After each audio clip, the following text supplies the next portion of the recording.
Welcome to the Daily Wrap-Up, a concise show dedicated to bringing you the most relevant independent news as we see it from the last 24 hours. Wednesday, March 6th, 2024. Thank you for joining me today. Definitely some important follow-ups, kind of every day now, one after another, important follow-ups on the same stories we've been breaking down. The main crux of today's discussion will be the continuation of the rape allegations, the new version of the same recycled stories. Just like I told you, by the way, that the UN has covered, which seems to be, I think, for the third or second time, really just rehashing these same things. And like in real time, we're watching this just completely get dismantled and fall apart. And really, to be honest, to be fair, it's not really that it's being dismantled. I mean, it's the right way to look at it. But it's because the way it was being presented by those who had inherently dishonest intentions. So this was an investigatory effort. There was no intention to come to any real definitive conclusions. The real investigation is still ongoing. So this essentially amounted to gathering up the same information that we've already heard and reviewing it, and her giving her opinion about it. And really, that's somebody who's saying it seems pretty convincing based on the same videos, the same slanted, completely contextless images that they then fill in the context for you, testimony that we've proven is fake, the same people like the group from Zaka. And we'll go over yet again to show you that they're just recycling the same lies that even Haaretz, even IDF members, even corporate media has broken down as absolutely fake. 40 beheaded babies, the stomach being cut open, the baby in an oven, these horrifying, disgusting, grotesque, like detestable stories that these people manufactured, knowingly lying.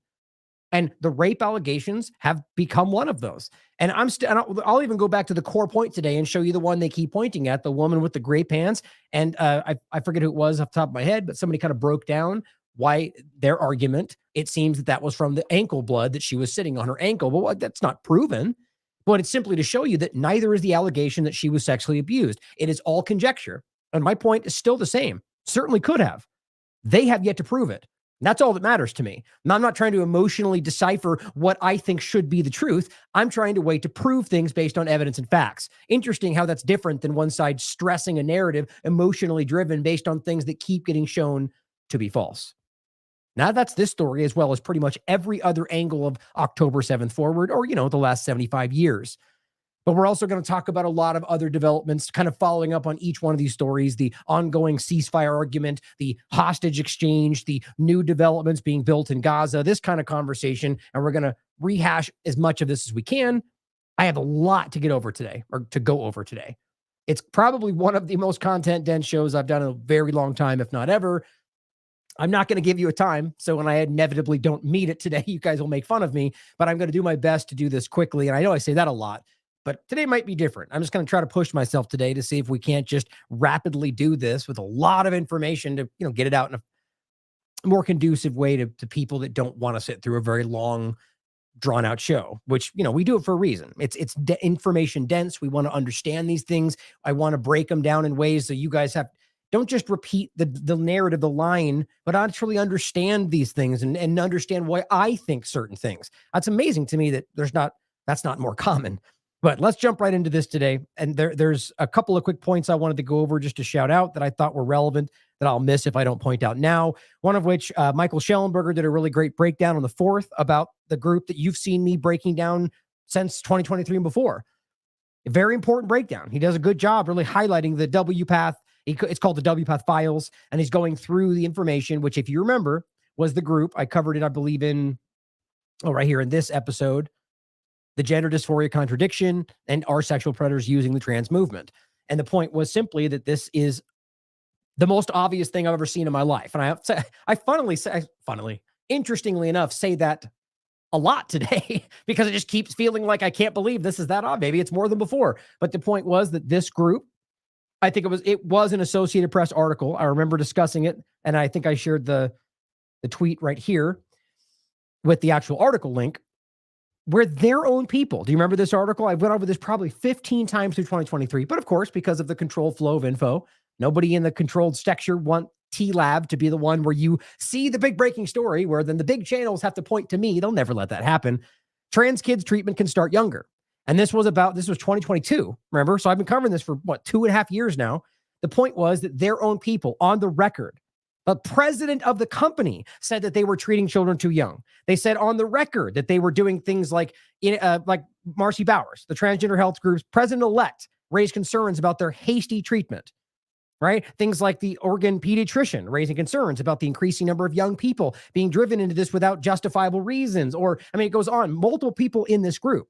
So I just think it's interesting to yet again highlight that if you had been following TLAV, you would have been years ahead of this breaking story on Twitter right now. And that's just to demonstrate our value, because we're a platform that's being suppressed and attacked and driven to the corner in every possible way, every moment of the day. Again, dealing with things in the background that I haven't even brought to you fully yet, because I'm still waiting to see if it's smart just yet. But we're now being sued in 2 different ways for wildly frivolous things that even if I win are going to cost me thousands of dollars to push back. This is because, and even my lawyer argues, it seems like they don't even care about winning. That's his words. Anyway, you're going to hear more about that, even if it's after the fact. The point is that I'd like you guys to know how much we get ahead of these things and how hard we work to bring you information as quickly as possible. And I'll also give a shout out to Matt Walsh and his excellent breakdown before. Obviously, I think he was one of the first, really stepping into this and aggressively pushing back. Not to say that I agree with everything he does. It never applies to anybody, but this was great, great, powerful work. But check out Michael Schellenberger's work as well, because it's important. But realize that this group was, I guess the main point in this is to see that it's always been there. Then it's just like with Israel. The truth is right in front of you. If you're honest and have discernment, you can see it. The same thing with this. Their own president was going, yeah, we're doing this too quickly and we shouldn't be treating kids. And yet you're getting pushed back on Twitter for being insensitive, anti-trans, whatever. It's politics, circumventing logic, science, everything, medicine, constantly overtaking it even. But make sure you follow us and other independent media that are doing this in the kind of work that's not corporate overlapped. One other point about the election. I just happened to share this recently because somebody else made a comment about it. I'm going to go over this a lot more as I have in the past years. We get closer to 2024 and, Whitney and I are going to be doing our election special and lots coming up election wise. I had a great interview with Jimmy Dore recently about his thoughts on it. But the point is, I said, let's get abstention back on the ballot. And those votes officially tallied, neither of which is happening as it should actually be. Because abstention is not voting. It's in fact an actual official vote. You can abstain at a protest, let's say. Something a lot of people don't even think about, which most of you, I'd argue, might actually align with. That you don't feel all the choices represented, that you feel the other side's cheating, whatever it is. You can abstain out of protest. But that doesn't happen. It's not even tallied. That's a crime. It's like jury nullification being completely disregarded and not even mentioned anymore. But it says, might surprise some of you just how many are very politically active, yet opt to abstain at a protest every year, and the government refuses to count and validate that option. I'm one of them. Make sure you understand that. Now, on that same interesting point, I saw this and just almost fell out of my chair because how stupid this is, and it always has been, and it's just hyper-focused on this upcoming election, probably because they want this to be chaotic, but this is Houston Chronicle, excuse me. Harris County District Attorney Kim Ogue went into Love Park Community Center yesterday, to cast a ballot for her own primary race, only to be told that somebody had already voted in her name. I mean, can we just laugh about how stupid that is? Yeah, go figure. You know how many people have been screaming about the pasta? He's been screaming about this forever. The way that we do this guarantees this thing to happen. And they go, oh, that's we were leaning to, we were hoping you would be honest about it. Whatever. What do you mean, kindergarten? You guys are ridiculous. You're making sure this is muddled and broken so you can point at whoever you want to cover up your own crimes in a general system-wide sense, I would argue. But on that note as well, to bring it into Israel, which is the main focus of today, Solomon Ahmed and pretty much everybody else has pointed this out. Donald Trump fully supports Israel's genocide of Gaza. His own words, you got to finish the problem. When basically Fox puts words in his mouth and says, you're definitely on Israel's side in this, right? You support Israel? And he goes, yeah, you got to finish the problem. That's it, man. That is disgusting. That's either him being too cowardly to actually, which is usually what he seems to do at this moment in time. Not his answers are non-committal, and it's always kind of so he lets his side assume what he means, and they always do. And that's my point. You've got to finish the problem. Can become, well, he didn't mean to keep funding Israel or keep doing this or that. Yeah, he does, guys. He means to continue exactly whatever the system wants them to do, whatever his wildly pro-Israel mindset tells him to do. That's what that is, which is the continuation of the occupation, the continuation of the genocide, the continuation of get rid of the problem, which in their mind is Palestine. Remember, he allowed Golan Heights. He allowed Jerusalem. Those are illegal occupations. But of course, a lot of the right-wing supporters of him don't care about that because terrorism, whatever that means and whatever lens they want to apply it to. The point is he very clearly suggests that this is something he supports and states it outright. And More Shower Thoughts writes, would you ever never mind. This wasn't, hold on. Oh, I'm sorry. It's my tweet right on top of it. I had that this is since I pointed, this is the person who shouted out my abstaining point. So I would say thank you to them. But my point was simply, if you're shocked by this, if you're shocked by Donald Trump admitting that he supports the genocide when you thought there was a two-party game, Biden's genocide, Trump for freedom, and not really how that ever seems to work, you were either lying to yourself or not paying attention. It's as simple as that. And also, Decensored News points out some Republicans won, by the way, in these ridiculous preliminary nonsensical things leading up to the farcical election that doesn't actually represent what you vote for. But let's all pretend like it means something other than AIPAC influencing all of your politicians. Some Republicans won, some Democrats won, but you'll never guess who won super big on Super Tuesday again. AIPAC. Almost every single person that they happen to, which by the way is what you'll find out is almost always what happens. The AIPAC candidate pretty much always wins because that's how this works. And you could argue that that's about AIPAC in particular, but it's not really. It's about lobbying. Lobbying is the reason. It's criminal. It's criminal activity. You're bribing them with the lens over it that, well, they don't do what you tell them to do. It's just a suggestion. You're helping their candidacy because you believe in them. And then you go, but I would appreciate it if you do this. That's not how it works. They are watch that Princeton video about how we don't live in a democracy. Provable study that says we have a near zero, minuscule, statistically insignificant effect on the outcome of policy. That includes the presidential election. But who cares about facts? The point, though, is that AIPAC, being a Zionist organization, has taken advantage of that and used all sorts of very dirty, behind-the-scenes, dark tactics to get control of policy. Now, again, you could pretend I mean Jews because you're trying to make it about racism, but I didn't say that, and I don't mean that. I'm talking about politics. And, of course, Zionism is the reason people think that about Judaism, but we've gotten into that extensively. But we'll come back to that in a point today. I'd like to start with a clip by Judith Butler, who is an academic describing her opinions around armed resistance. Let's just start with the basic fundamental reality of this that is still yet to be acknowledged by any of the corporate media, which is this is a legal act under the Fourth Geneva Convention per occupied territory.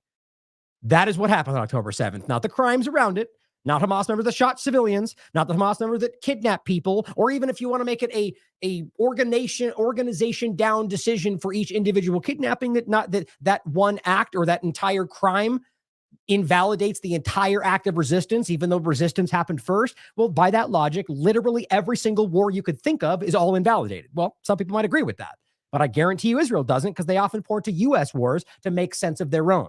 So if you're going to pretend that that's how that works, well, I could give you 1,000. I can give you a years-long list of horrific crimes committed by U.S. personnel on the ground in Iraq or Syria or Afghanistan. So we have to understand that there's logic to this. And the point being that armed resistance is, in fact, a legally protected act. And even if crimes are committed, the act itself was still a legal act of armed resistance. And that's what she's discussing. That's just a simple static fact.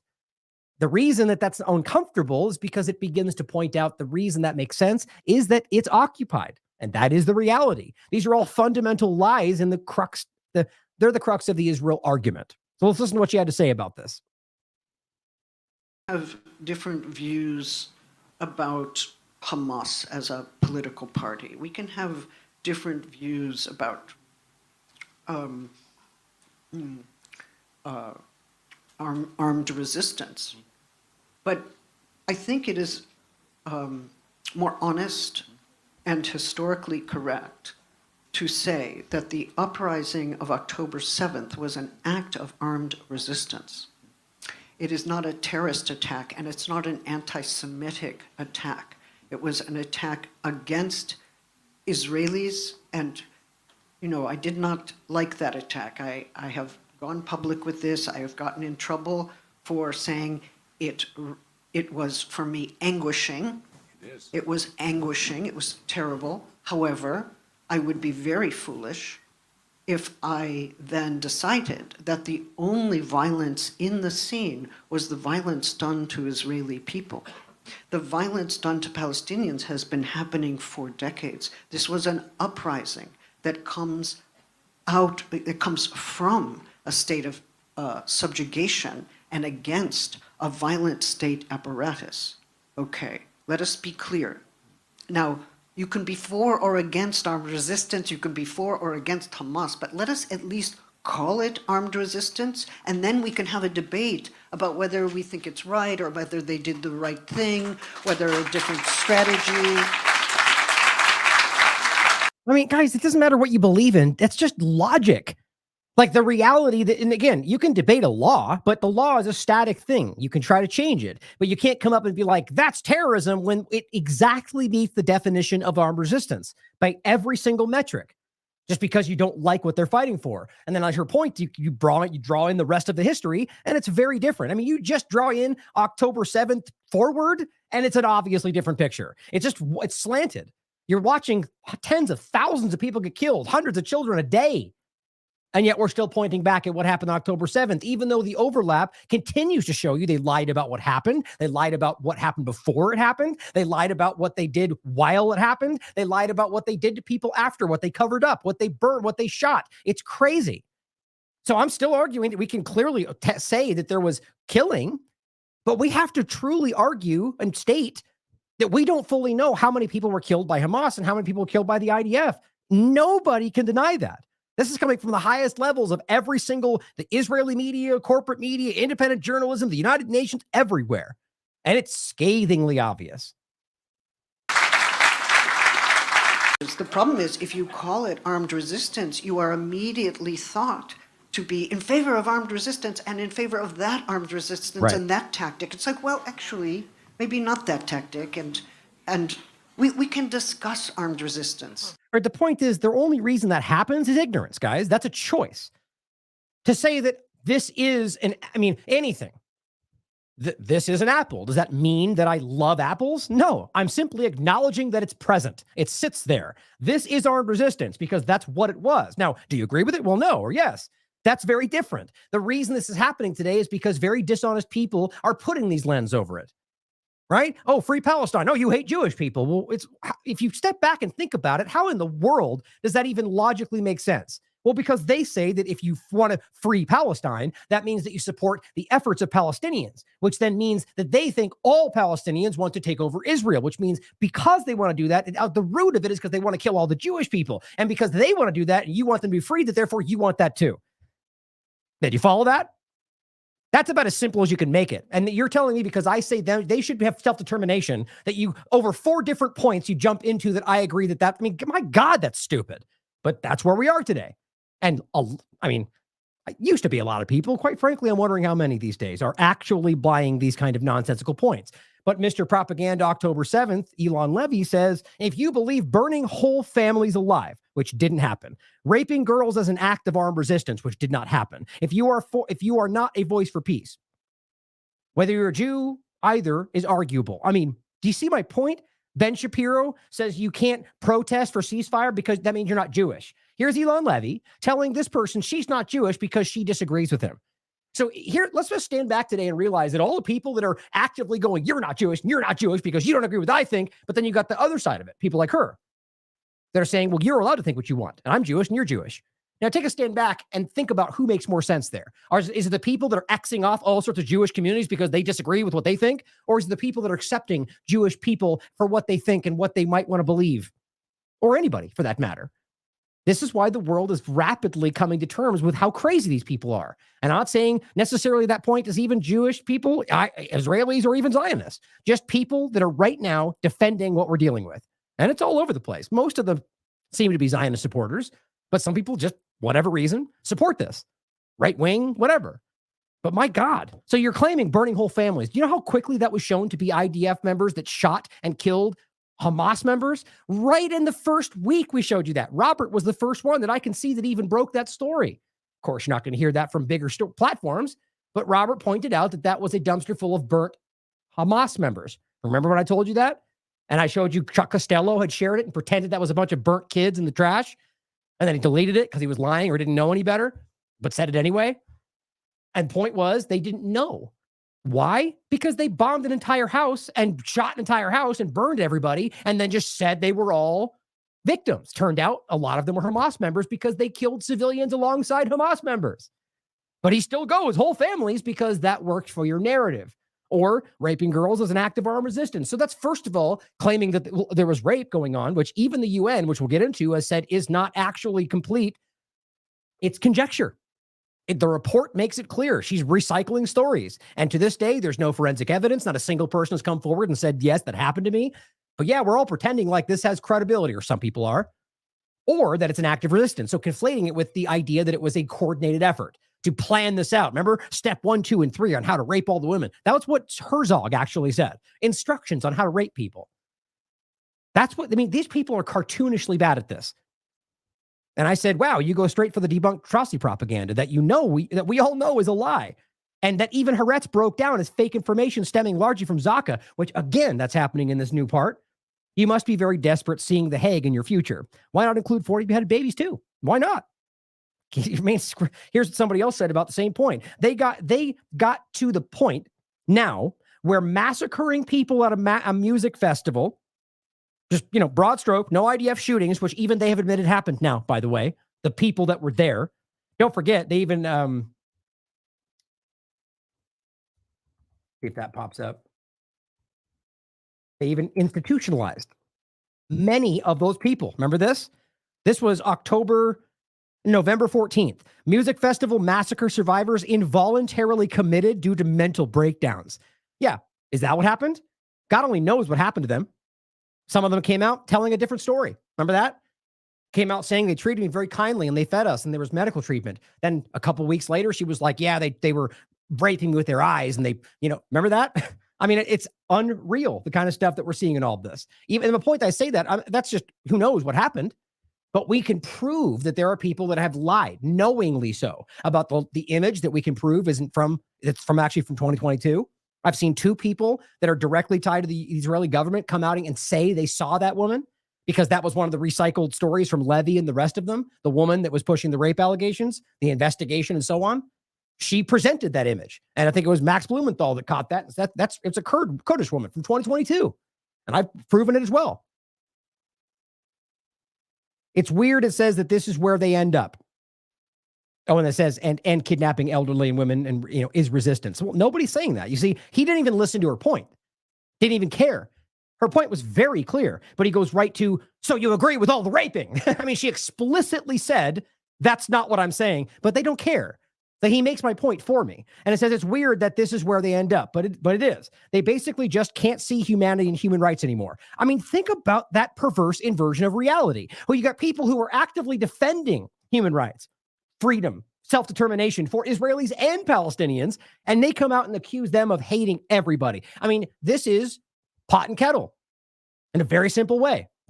It's weird how the word resistance became twisted to mean men with rifles gunning down whoever they want. Again, he reiterated the thing she explicitly said wasn't what she was doing 3 times in one paragraph.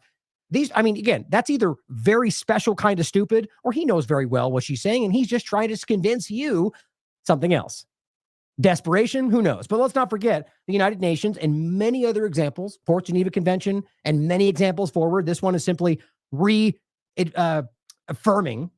the fact that people have a right to self-determination. You can see, just going right to the one point, read the whole thing, because it's important, but they simply say it reaffirms the legitimacy of the struggle of peoples for independence, territorial integrity, national unity, and liberation from colonial dominion, apartheid, foreign occupation, both of which is what Israel is, by all available means, including armed struggle, right? In case you just don't know that, here is the human rights article, and you can bring up every other human rights group, a threshold crossed, authorities in Israel, and the crimes of apartheid. That was from 2021? Well, the point, armed resistance means they can rise up today, whether anything happened, and decide to attack military installations because they're illegally occupied. And yes, if they attack civilians, that's a crime. Anybody denying that is wrong. Now, you could argue that there's a reason why the situation may be different than that. Maybe you can make an argument that what they shot were settlers and police and other IDF members. I'm not saying that's right or wrong. I'm just saying that's an argument that could be made. But you can't pretend that this is not an act of armed resistance. Now, here is a woman named Susan Abu Hawa. I might be mispronouncing that, but the point is she just came back from Gaza.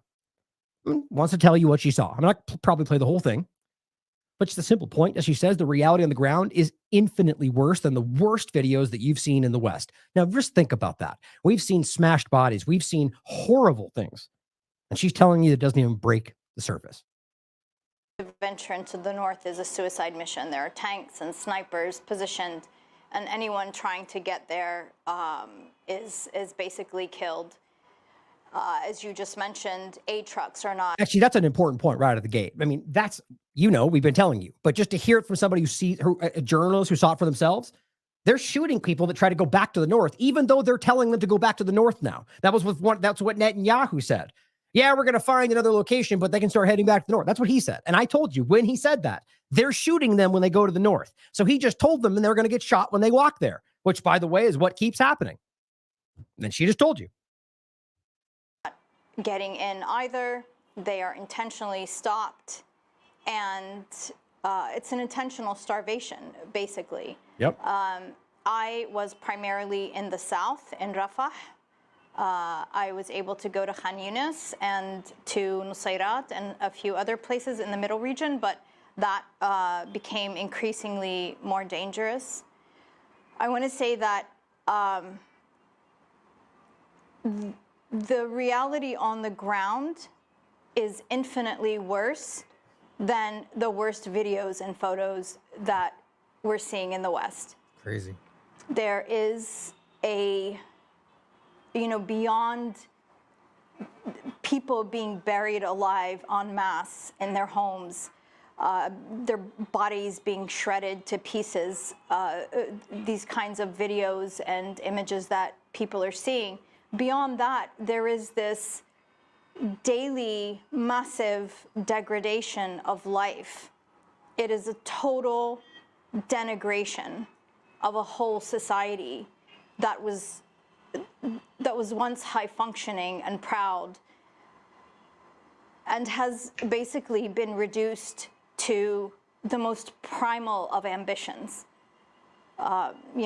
Being able to get enough water for the day or flour to bake bread. And this is even in Rafah. And the people in Rafah will tell you that they feel privileged because they're not starving to death while their families in the north, the ones that they can reach, because Israel has basically cut off 99% of communication. What remains are basically communications by people who have set up some ingenious ways to keep internet in the north. But most people in the north have no idea what's happening.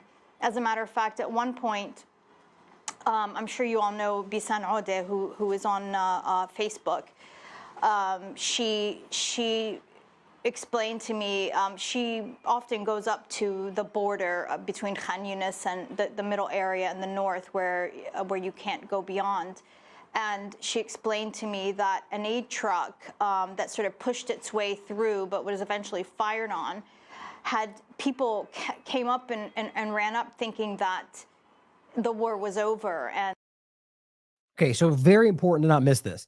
We're going to get into this hopefully today too. The idea being that it pushed its way through. This is shot at by the Israeli control. They pushed through, being blocked. Then once it came in, it was then this is an important point that keeps happening. You have to realize that where people are at the brink are starving, literally. Some of which are literally, let's just realize that if we're daily seeing people starve to death, that means that in some cases, you're a mother, a father, a brother who is trying to get something, maybe for yourself, maybe for your family, that might starve literally that day if you don't get something. Now, it's not as widespread as I think at least what we can prove has only been 10, 20 people that have starved to death, but it's happened. And again, that's what we can prove. God only knows what's happening in the north, probably way more than that. But the important is that I think it was actually, I'll get to in a second. Even on a general search, it's saying that right now, 90% of Gazans are having to skip meals every day. 90%. I'm not talking skipping lunch. I'm talking not eating that day. And and this is the reality of what they're dealing with. And it takes a long time to fully starve to death. But you're living at a point of malnutrition food insecurity to the point to where you're delirious. This is what people are dealing with right now. And so when you see people mob a truck because they're dying, it's kind of ridiculous to pretend like they're looting. Even if you want to pretend that all the allegations are true, that they're just doing whatever they can, they have driven them to a point of like, I don't even know what the right way to describe it is. Desperate. They're so desperate that they're willing to do anything, just like you would for your family or yourself if you were about to die.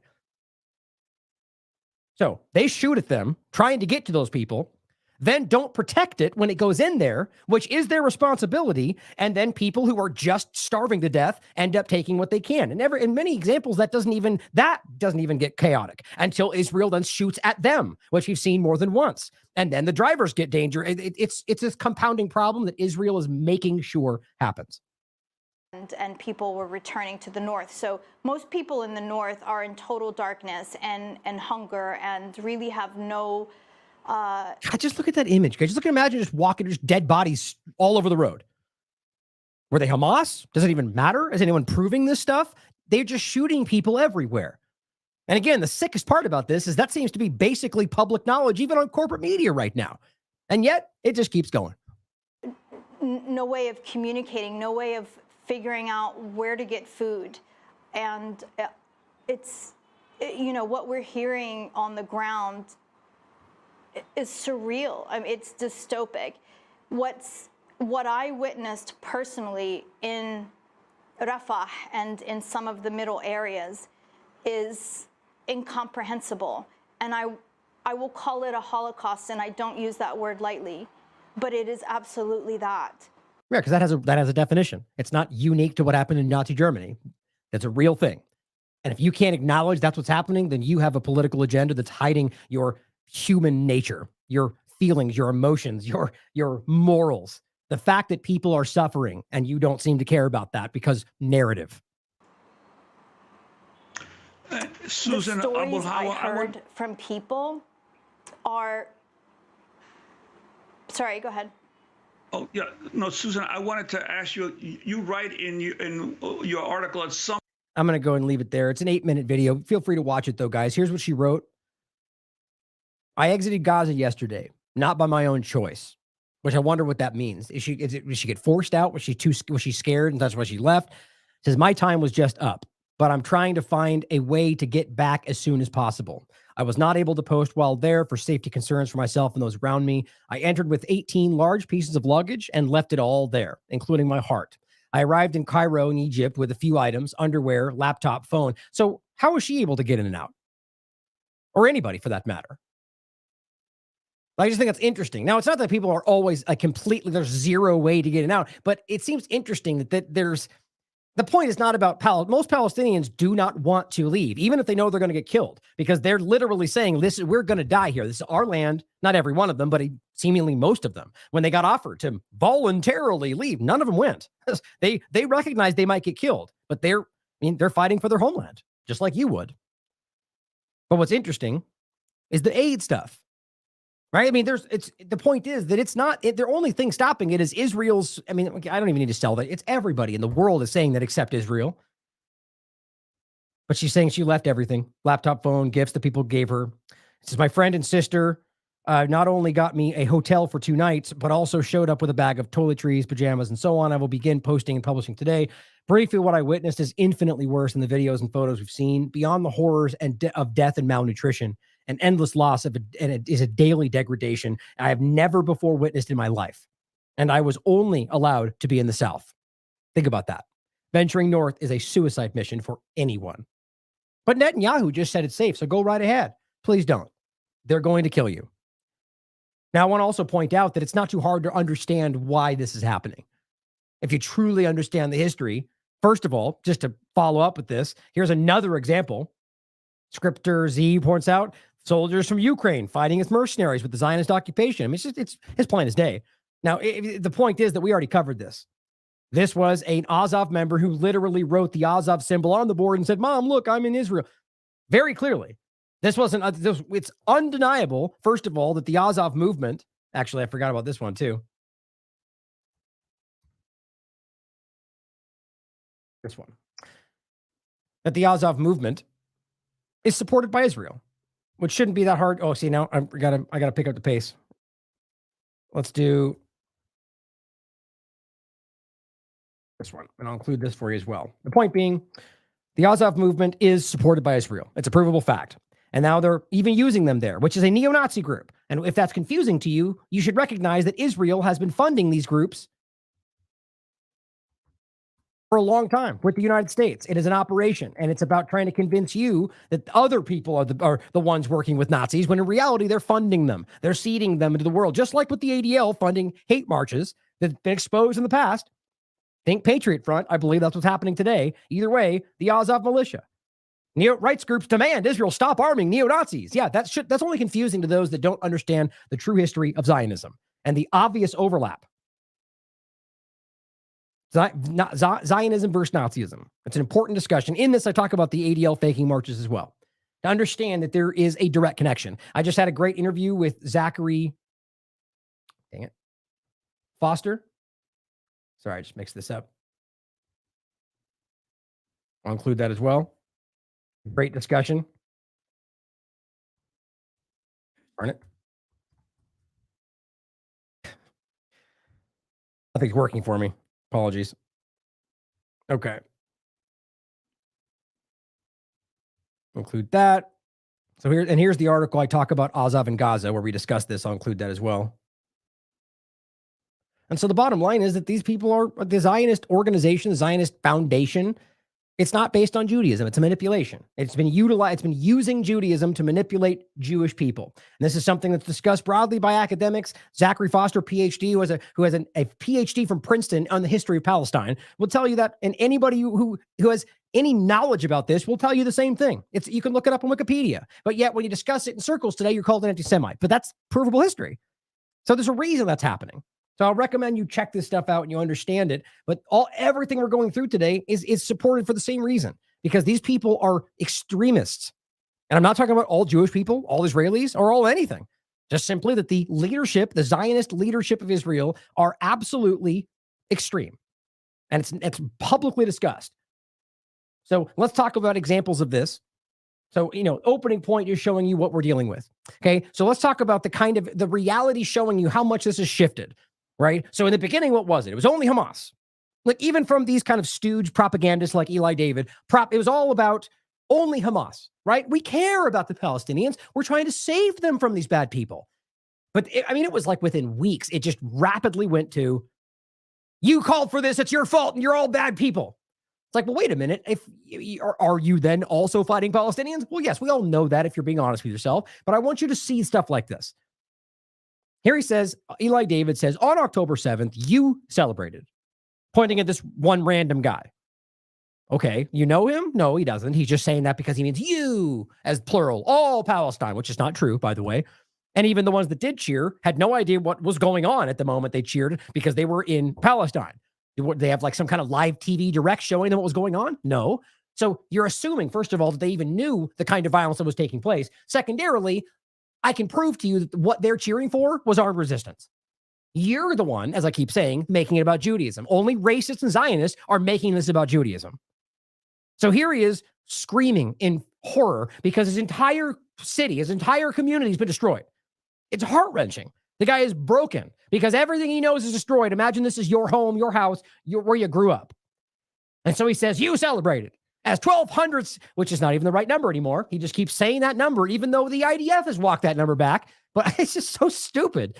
But 1,200 civilians were massacred. By the way, 1,200 people was the number they gave. It's not 1,200 people, but it's provably not 1,200 people, but also provably not 1,200 civilians. I think it was well more than half were IDF. They were reserve. They were settlers. But of course, that doesn't matter so in one sentence, you've already put out 2 lies. 3, in fact, because you can say they all celebrated. Think about how pathetic that is. When it says you cheered as hundreds of civilians were kidnapped. Is that what they were cheering for? How do they know what was going on? But the point is the same. He says, do you really expect sympathy now? 0 sympathy for you. So I simply said, did that person cheer, Eli? Or did some people cheer? Are you claiming to have proof this person did cheer? If not, as usual, you are demonstrating your ignorant, broad-stroking, monstrous bigotry and hatred of all Palestinians and continually admitting to collective punishment. Now, this guy's not technically a representative of the government, so I find it hard to believe he could be held accountable for genocide, but he damn well should be. This guy has been pushing more for genocide than almost anybody I know or know of. Somebody simply saying down here, we have 80, 90% proof that 80, 90% of Muslims worldwide cheered. This is just so stupid, people. I'm like, call me a leftist and a communist because, of course, I must be on the left if people are so lost. But I simply said, yeah, go ahead and present that, champ. I'll wait back here while you flail and not produce it. Like 90%? You're going to produce me evidence that shows 90% of Muslims in the world? But this is the kind of stuff that people are saying. It's pathetic. They're lost. But, of course, he blocked me. That's just, I'm kind of proud about it. I'll show you that in a second. But the toolbox guy says, and this is important, same kind of mindset. As long as the country harbors terrorists that support the constant attacks, this is what they should expect. Again, we're talking about Palestinian people because we're coming off a post where he's talking about individual civilians and that they deserve this because they celebrated, right? So he's saying, if your government harbors terrorists, then you should expect to be murdered. Obviously, that's stupid from any angle, even from Israel's argument. But I said, so you're saying that if the U.S. government decided to harbor terrorists, which, by the way, is not that hard to recognize, or was perceived to do so by those outside their borders, because that's what we're talking about here, that this means other countries can just murder all civilians in the United States because of their government's actions? Or does this only apply to the people you hate? You obviously get the point. No response. Because, I forgot I did a different tweet. I forgot. He responded with the same point, and I responded with the question again, going, that's not what I asked, and there's no response. My point is, you're actually arguing that we should be able to murder an entire civilian grouping because your government decides to harbor terror, because that's what they're talking about. Think about that. But this is the mindset. So can we just murder it's the same point. But I want you to see that after I highlighted the fact that he posted this again, which he did, this tweet here, he posted this again today. And I keep showing you this. It's not unique to him. All these propagandists, it's almost identical. Same video, same sentiment, a day after day after day. It's propaganda. In fact, it's literally from Goebbels. A lie repeated often enough becomes the truth. That's what they're doing. Not shocking. But once I posted that and highlighted the fact that he's just incessantly propagandizing his own audience, he blocked me, which I think I'm proud of, in fact. Because I said, did the mean facts hurt your feeling, Eli? Show me on the doll where Ryan's facts destroyed your narrative. But here's what I said. When a professional propagandist blocks you, and I think that's taken as a win, in my opinion. Not because that's what I was driving for. I was just destroying everything he said anytime I saw it.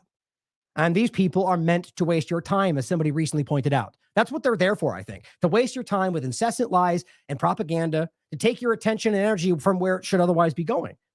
I know this, yet I still engage to help others see that he's lying. But he blocked me, and it tells me that they're simply cutting their losses. I take that as a win. Otherwise, why would they block me? Don't they want me to see this? Are they trying to manipulate everybody? Interesting. Oh, and here's one of the other ones he recently did. Same point. Here's an image. It's this image here. Before, look at all these families and children in the ocean. Oh, now look at it. Destroyed. Was that a Hamas installation? Is that what he's implying? No. He simply says, you brought this on yourself. Even worse. That's even worse. Just broadly. All of you. Release the hostage or keep suffering. You can't misunderstand that. He's not pointing at Hamas, not even pretending to. He's simply going, all of you brought it on yourself. And then I guess release the hostages, I guess because that child on the beach can somehow do something about that, or keep suffering. So also showing you that they're making them suffer. I mean, this guy is pretty bad at this. He's straight up admitting that we hate these people and we want them to suffer, and it's your fault because you did bad things. I mean, it's just gross. Like a really, really lowbrow kind of disgusting human being that's hiding behind doing the right thing. And that's not even my personal feelings as much as you can clearly tell that I hate people that hate human life. But it's just embarrassing how obvious it is that these people are going, you're all bad and we want you all to suffer. But when pushed, they go, no, it's only Hamas. Sir Chili Bean points out day 152. Now, this was today. Just the last 24 hours, and it's citing Times of Israel. Oh, I'm sorry. I didn't want to show the Horrible, horrible, sad images of dead children. Point is, this is Times of Gaza, who does this pretty much every day. He's sharing it and citing the information. 9 massacres committed by the Israeli occupation just in the last 24 hours. 86 people killed, 113 injured, just that we know about. Quote, these are the targets of Israel, children. She's 2 weeks old. Her name is Sahar Mohammed Raid Musli. Damn it, man. So let's talk about the rape allegations. Coming off everything we put, the whole narrative, for crying out loud. If we can't acknowledge that such a foundational thing pushed so aggressively, shown to be not just incorrect, but like whole cloth manufactured illusion, lie, then we need to stand back. I mean, I don't even know why I need to stress this to people and go, what else could they be lying about? What else is wrong? And that's obvious. So Caitlin Johnstone, and I tried to go through this in a chronological way to see. So we're on March 3rd here.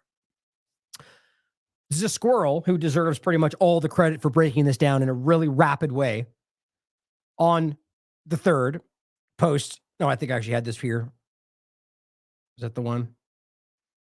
No, we'll go with this then first. On February 21st, the New York Times allowed Adam Sella, a recently graduated comp lit food blogger with zero reporting experience, to write a solo piece where he cites a, quote, report saying there were, quote, many cases of gang rape. Which, as far as I can tell, there's only one circulated story about the person behind the bush and somebody else elsewhere seeing the same thing, because it's the same story. Cutting the breast off and kicking the head on the ground. It's like, you've all heard it. It's the same cycled story with zero evidence, but one person's secondhand testimony. But multiple cases. Just understand that everything about this has been shown to, at the very least, be wildly unsubstantiated. It says, but the report only mentions 3 which are already debunked. And that's the point. Understand, these are debunked, like to the point to where Haaretz and even IDF members or people in the Israeli government in some cases coming out and saying, yeah, that's not accurate. Or there's only one child that even lived in this kibbutz and they weren't even there when this happened. So how can you say 40 of them died? Or things like that. So Caitlin Johnstone writes how this works. Step 1, write atrocity propaganda. Step 2, wait for others to cite your atrocity propaganda to substantiate their own atrocity propaganda. Step 3, cite their citations of your atrocity propaganda to write one more atrocity propaganda. Step 4, repeat. It's exactly what I've been saying from the beginning. It's the recycling of stories, right? Then Washington Post goes, breaking investigation into, and it's the same recycled stories from somebody else's perspective. And then, like he's saying, then the New York Times goes, yep, and that's what we confirm. That confirms our report, and now we confirm it. That's what keeps happening. Then a UN report comes out, and they go, breaking news, evolution, escalation. What's the word I'm looking for? New step in this case. Suddenly, new things are coming out, and people who don't pay attention, they see it. There's a story there, a new one today, and next week another UN story. They go, wow, there must have been rape. But when you dig into it, it's completely unsubstantiated conjecture that keeps getting recycled in different ways and pointed to like the scarecrow from every different direction. So she's absolutely right. So the squirrel starts with this one. This was noon on the 3rd Central Time. It says, ahead of today's major Israeli propaganda. I want to really give this person a shout out for the fact that they called this. Like straight up said, this is what's about to happen. Here's what's going to happen. And then exactly what later followed. They said, ahead of today's major Israeli propaganda laundering of mass rape hoax, because again, that laundering, same recycling of the same stories, via the UN's Pramila Patton, who's the person we're talking about, here's gentlemen Stella and Schwartz admitting the regime is using her as a proxy while blocking an actual independent UN agency investigation. Because that's what they're doing. They're refusing to let the UN investigate, despite them putting out all sorts of allegations, but blocking them from actually checking for themselves. But then attacking them for not blindly regurgitating their narrative. Because that's honest, right? Where it says UN to study reports of sexual violence. And this is the new one that came out on the 29th. They've just been dragging the story right into the 5th and 6th. It's the same nonsense, changing headlines, trying to dig their way out of this hole, which everyone's accusing them for this. They're arguing this is in many cases worse than the WMD lie. Not in the sense that, necessarily like what was more deadly, but just like the amount of journalistic malpractice. And it says, while the Israeli government has welcomed Ms. Patton's team, which arrived Sunday night, it has, quote, refused to cooperate with another UN body investigation, accusing it of anti-Israel bias. Well, isn't that convenient? Over here says, officials say commission of inquiry formed by the UN was led by 3 people with anti-Semitic views. Forbids doctors from speaking to UN group. God, when taken along with everything else, that is a feeble effort to just not be exposed, even though it's already happening. Now it says this piece is the follow-up, gentlemen. Stella and Schwartz did to respond to critiques, which they intentionally framed entirely around the UN team headed by Pramila Patten. Why? Because they know she would regurgitate their own hoax back to them. Exactly. Literally, they're going to recite the stories they told her, so they're waiting for it to come out, going, this is what's going to prove our story. Accounts of sexual violence by Hamas are aired amid criticism of UN. It's just crazy. All these pumped out stories. And it says, now here's a huge problem for gentlemen. These are the authors and the rest of the media class. They falsely claim that she actually will verify information, but it's a lie. They're yet again intentionally lying. As she herself said, it's not my role to investigate. We'll go over this in a second. Well, I'm going to play you right from the UN video. What she's openly saying is that we're collecting, and I guess even use the word verifying, but then go on to make it clear that we didn't even prove this stuff. So what are you verifying? Verifying that an Israeli entity told you the story? Essentially. She explicitly says in no uncertain terms that she and her office do not have the ability nor the mandate to do any independent investigation. How is this? So you can't even, but you're framing it as exactly that in every corporate media platform. Just think about what that shows you about how broken corporate media has always been. And then admits her claim about the Viagra mass rape isn't in the UN report. Why? Because it's a lie. It was always a lie. He says, do you see Pramila Patten is the propagandist UN proxy who repeats whatever deranged fantasies are whispered into her ears by known hoaxers like from Zaka, which is exactly what happened. Says breaking, the Israeli regime and Western media class who fabricated the mass rape hoax are preparing a media propaganda laundering attempt tomorrow. See my point? He called this out, or she, or whoever the squirrel is, and they will do it via her presentation. And you can see she concludes her visit to Israel, and it says at Kibbutz Be'eri, Patten met with local resident, specifically the member of the Zaka team that has lied, and everyone's exposed for lying. And guess what? She includes those stories in the report, like a stomach being cut open and a baby being taken out. That is a completely, thoroughly broken down story that did not happen, even according to the IDF or some elements of it. Simultaneously, Israel blocks their effort to investigate. It says in the prior paragraph, the authors were lying about her mandate and ability to investigate, which she just said isn't happening. And there's no discussion of a record. And this is my point earlier, right? It's not necessarily what she's doing. I think I see it as kind of weird, dishonest, just because in my opinion, but it's more so about the people around it, like the Elon Levies, who are coming out and going, proven!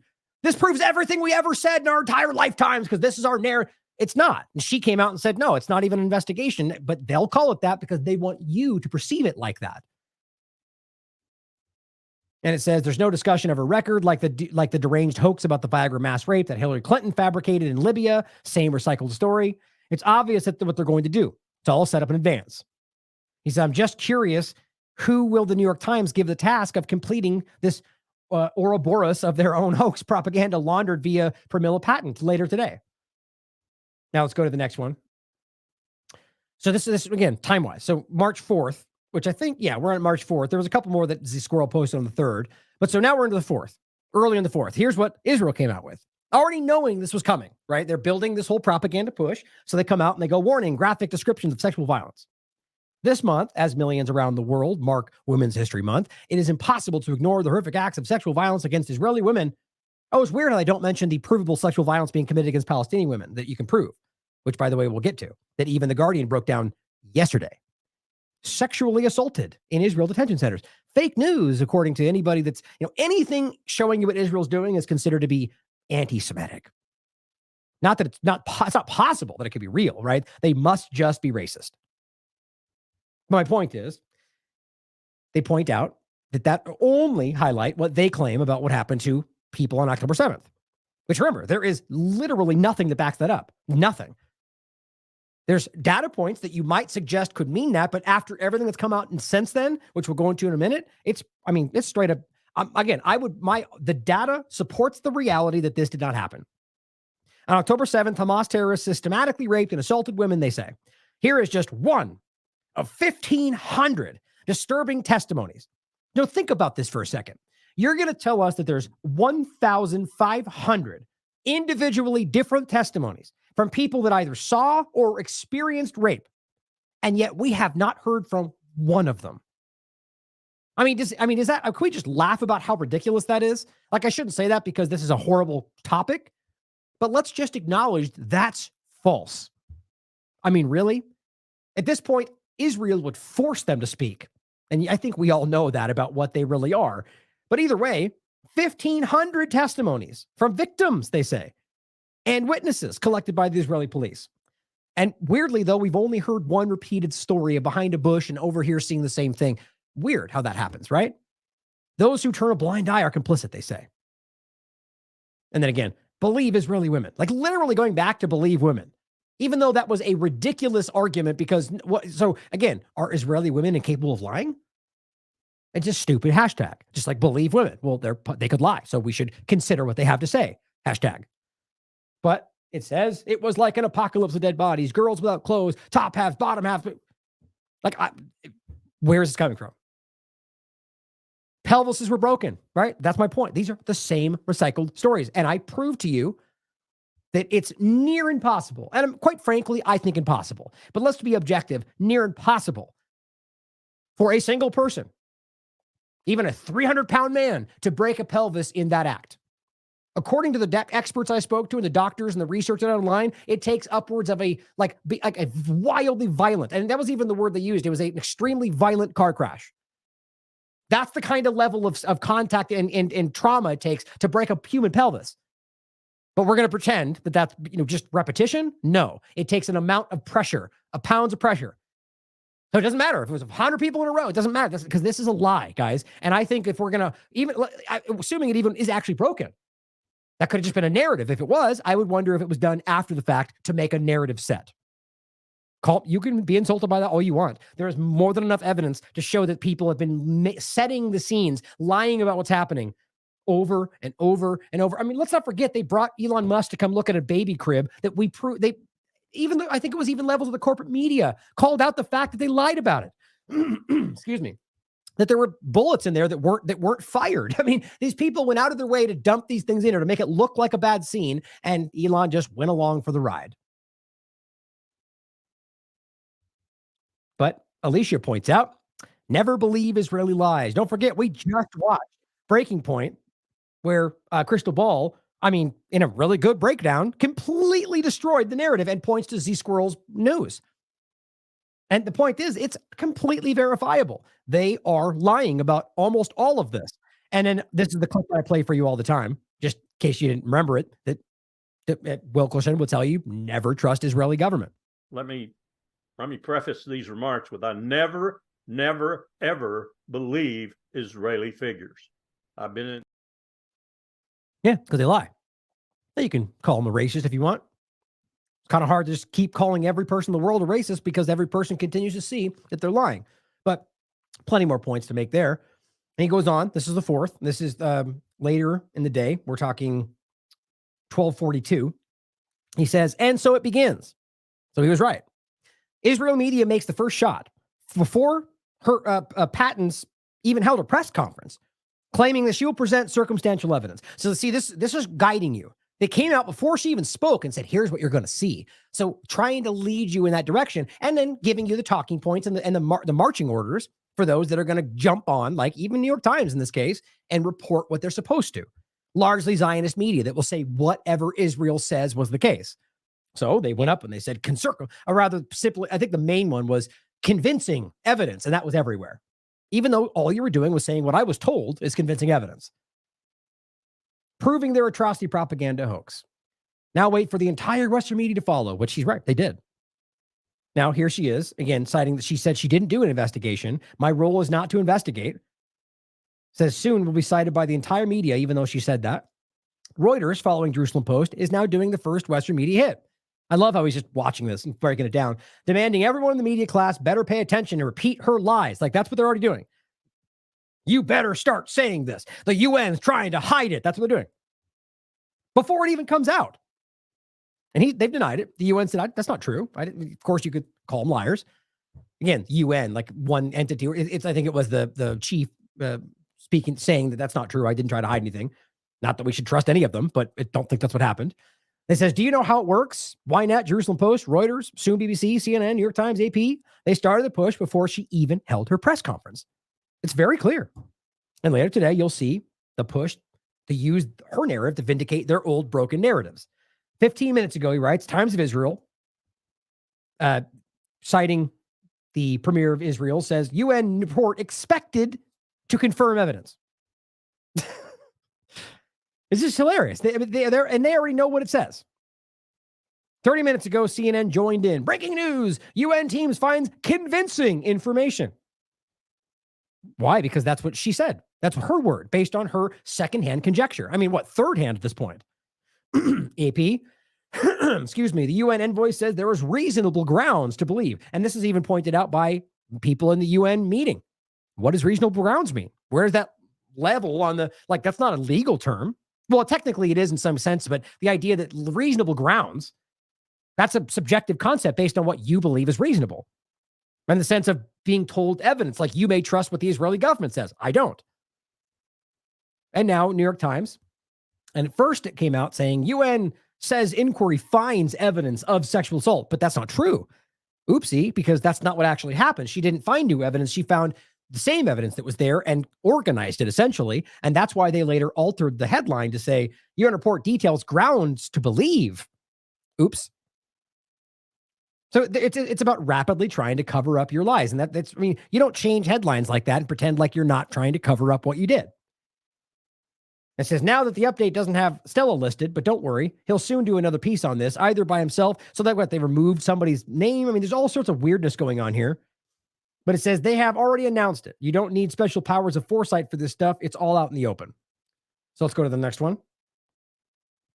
This is on the 4th, a little bit further. This one is 3:54 in the day. He's saying, then this is important because this is on the actual UN report. It says buried on page 15 of its 23-page quote report, which is just a recycling of information, the UN's Pramila Patent admits that all her information comes directly from the Israeli regime.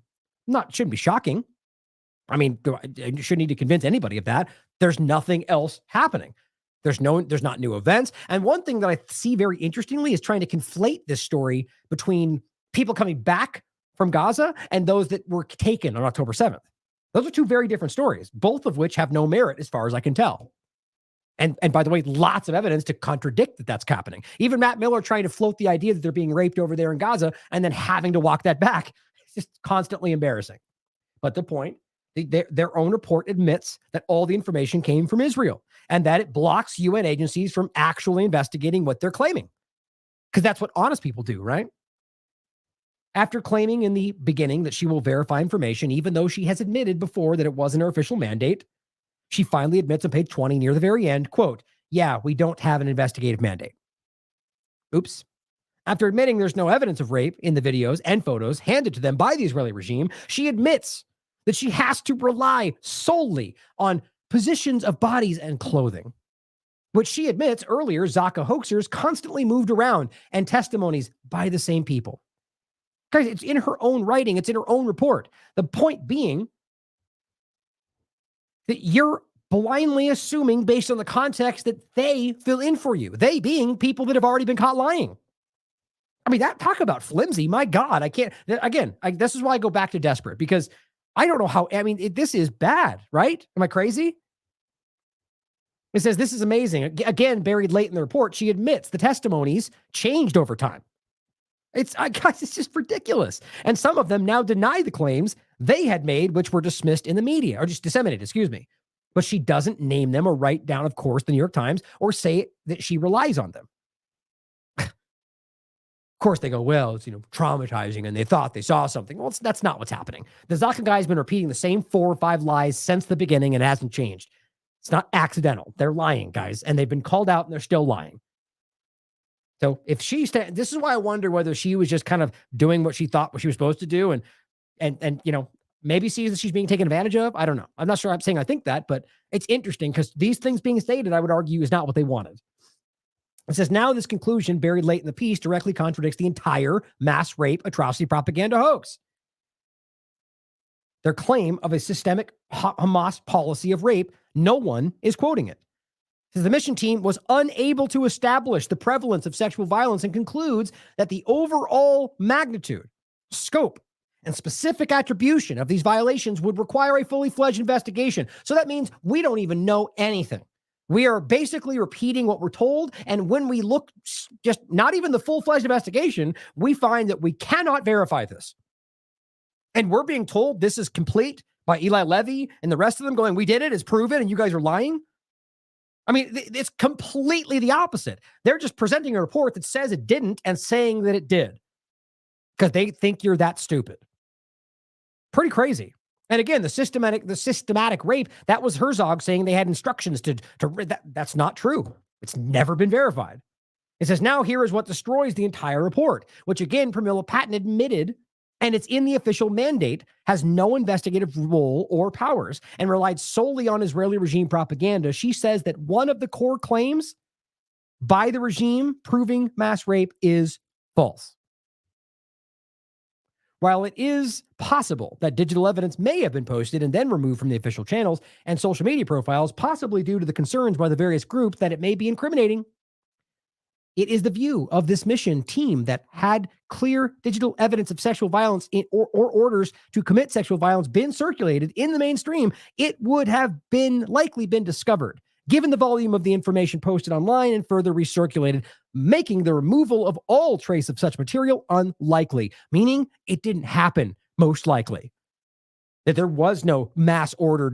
This is just a narrative that was meant to make you think they were all disgusting. That this is what Muslims do. This is what Palestinians do. That's what it was designed to do.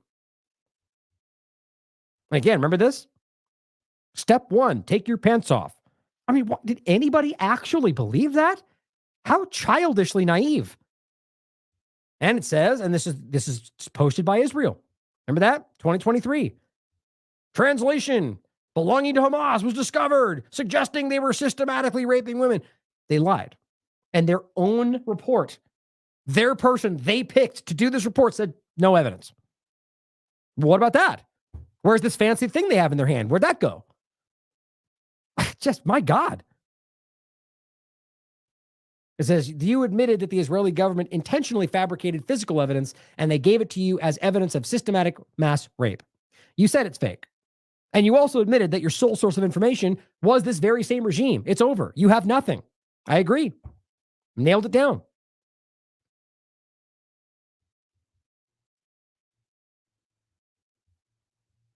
Where's the last one? No credible evidence presented for either version of this hoax, as a show in detail in the thread is buried in her own report. Yet the media class is pretending that her minimalist version vindicates their own maximalist hoax by conflating the two. It's exactly the point. Now, this is further, same day. The Intercept went back to check one of the main sources. And by the way, on a side note, it seems to be reported on the 1st of March. So I think they're kind of in a weird way connected, but like this is a larger point. Apparently, it's being broken by even the Washington Post that the New York Times is doing like some only Muslim witch hunt and basically firing apparently 200 people that were Muslims just because they're Muslims or because the idea is that they suspect that they were leaking things. And even the Washington Post is breaking it down. And just think about how gross that is. So this story gets broken and they're outraged because they're being exposed. And instead of just going, they target Palestinians, essentially.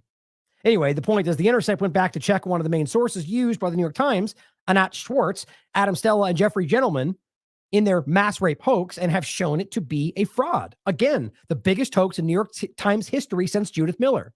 It says, Kibbutz Be'eri rejects story in New York Times October 7th expose. They were not sexually abused. I mean, this just gets more and more ridiculous, guys. The point being that we're talking about the very people that the Israeli government are pointing to.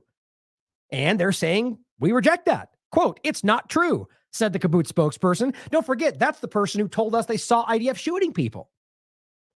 One of these stories featured in the paper's controversial article. I mean, it's just ridiculous. And it says here, 3 victims of specifically singled out by the New York Times. So they named him in a marquee expose published in December, which alleged that Hamas had deliberately weaponized sexual violence on October 7th, were not, in fact, victims of sexual assault. Why would you need to make all these lies up if it was that clear? That's according to the person who was there, an Israeli Jew who lives there, who actually is in a position of authority. Probably going to be removed from that position now. Earlier today, the UN report and the entire media class went through all these recycling. This is another thread. So he's showing you that they're bringing all this up and showing you all the information, setting the narrative for their lie. Stop that one there. And let's go to this one. This is further. Now, this is, I was just making sure some of these it's a lot of overlap in these. I feel like that gets to the crux of the point. Actually, I might just leave it there since trying to make it quicker today. But the point is, it's very clear. He's doing an amazing job breaking this down, way ahead of the story. Max steps in and says, at the presser just now. So we're at a point now where they actually had the press briefing when she stood up and said just repeated all the stuff. And I'm going to go into that video in a second. It says, the patent, the person we're talking about, claims sexual violence occurred October 7th, yet concedes unfounded and inaccurate forensic evidence was collected. Now, look, as far as I understand it, 0 was collected. 0. Because this story we've talked about, and this has been reiterated more than once by Israeli authorities, that they had. Look, I mean, let's realize there was only a short window. October 7th was one event. So many people died. After that point, the point was there was a window where they were able to get potential forensic evidence. And they didn't. And that's right here in this article. You can read for yourself. The evidence slips away. The point was amid the war and urgent need to ID bodies, evidence of Hamas October 7th rape slips away. Not that they found it or that they knew it was there, but they never even looked. And you can read the article for yourself. They claim they were just distracted by other things. But your job as a forensic investigation analyst, what other jobs do you have to do? There were bodies coming in, and your job was to forensically analyze these, but they did not. And the point was, after that week period, they just said, oops, we didn't get it. Now we can't. So I would wonder where that would be coming from. But her point to say inaccurate, maybe just to make it seem like there is some. Untrained volunteer first responders who were also responsible for the loss of potentially valuable evidence, or not at all, that was there. No allegations of sexual rape at the kibbutz area could be verified. I mean, it's everything, guys. They're lying. The narratives are wrong. Now, this comes to the fourth, where UN News, which I'm not a big fan of, by the way. I mean, I do follow to see what they're saying. But to me, it seems like it's not necessarily, I don't think it's necessarily UN. I mean, it does say it's related. It's weird. Because what I notice is, it's got the gray check, that UN News seems to come out with the narratives that aren't necessarily exactly what's being said, but more slanted in a certain direction. Just my personal opinion, like this. There is clear and convincing information that some hostages being held in Gaza have been subjected to rape, sexual torture, and reasonable grounds to believe it's continuing. That's not even remotely what that says. They're using the same buzzwords, but that's not. I just showed you, and I'll go over to what she says in front of the media, right at this image you're looking at. Here is the actual report that you can read. Point is, it's very, very clear. It's everything we just showed you. But clear and convincing. That's the narrative you're supposed to take from this. And if people don't know any better, they're going to go, wow, that seems pretty important. Well, Elon Levy, of course, March 4th says, breaking news, the UN says this is what's happening. But hold on a second. Didn't you just spend the last 2 months telling us they were Hamas? Isn't that what you just said? That they're all Hamas, that UN is Hamas, that you guys are gaslighting for Hamas, that you're covering for Hamas, that you fund. Really? Well, guess what? Just like I keep telling you, the moment they said anything they agree with, well, oh, yeah, that's correct. That's right. They're good. But they say tomorrow they'll say something wrong. Oh, Hamas. They're all terrorists. I mean, you can't play it both ways, but they do because they're desperate and pathetic and it's ridiculous.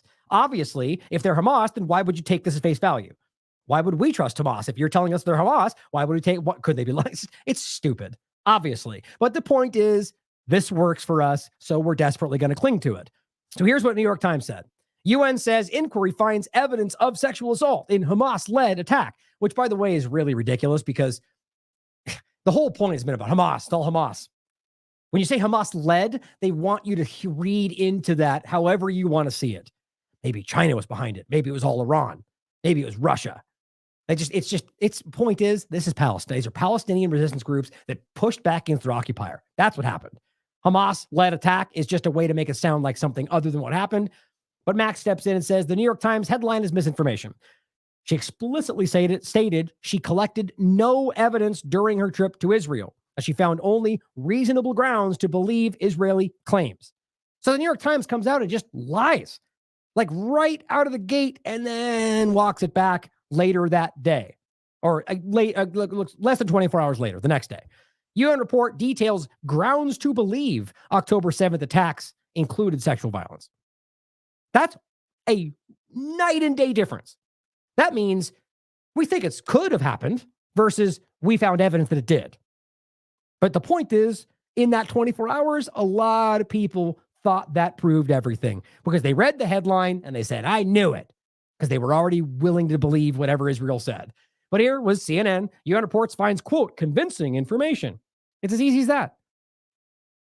Here, Israel says UN's trying to keep quiet on these attacks. Guys, this is before it had even happened. And then we're talking about a report that provably wasn't more information. It was recycling. And that's just trying to push them to admit what you want them to, or state what you want them to. Now, this goes forward, and I think this was the 5th, late on the 5th, and it says the New York Times hired, this was the one that I think Caitlin Johnstone had shared. Let's see. Saying basically they hired a person that had no background. Same with, I think, Schwartz, by the way. These people are just Israel propagandists with basically zero background. And as somebody else pointed out, I would argue naive journalists who believe New York Times fights for truth and information believe, that's something they strive for. Their whole lives wanting to be a New York Times columnist, and this person gets plucked out of obscurity to write one of the most important stories in the context of what's going on in the world today? Hardly. That's Zionism, guys. Infiltrating is what it looks like. It says, how are you allowing the recent college grad food blogger with zero reporting experience who fabricated your biggest hoax since Judith Miller to not only still report at all, but to report specifically about the topic of his hoax? That's the point. They're keeping it going. The same people are continuing to do the same thing.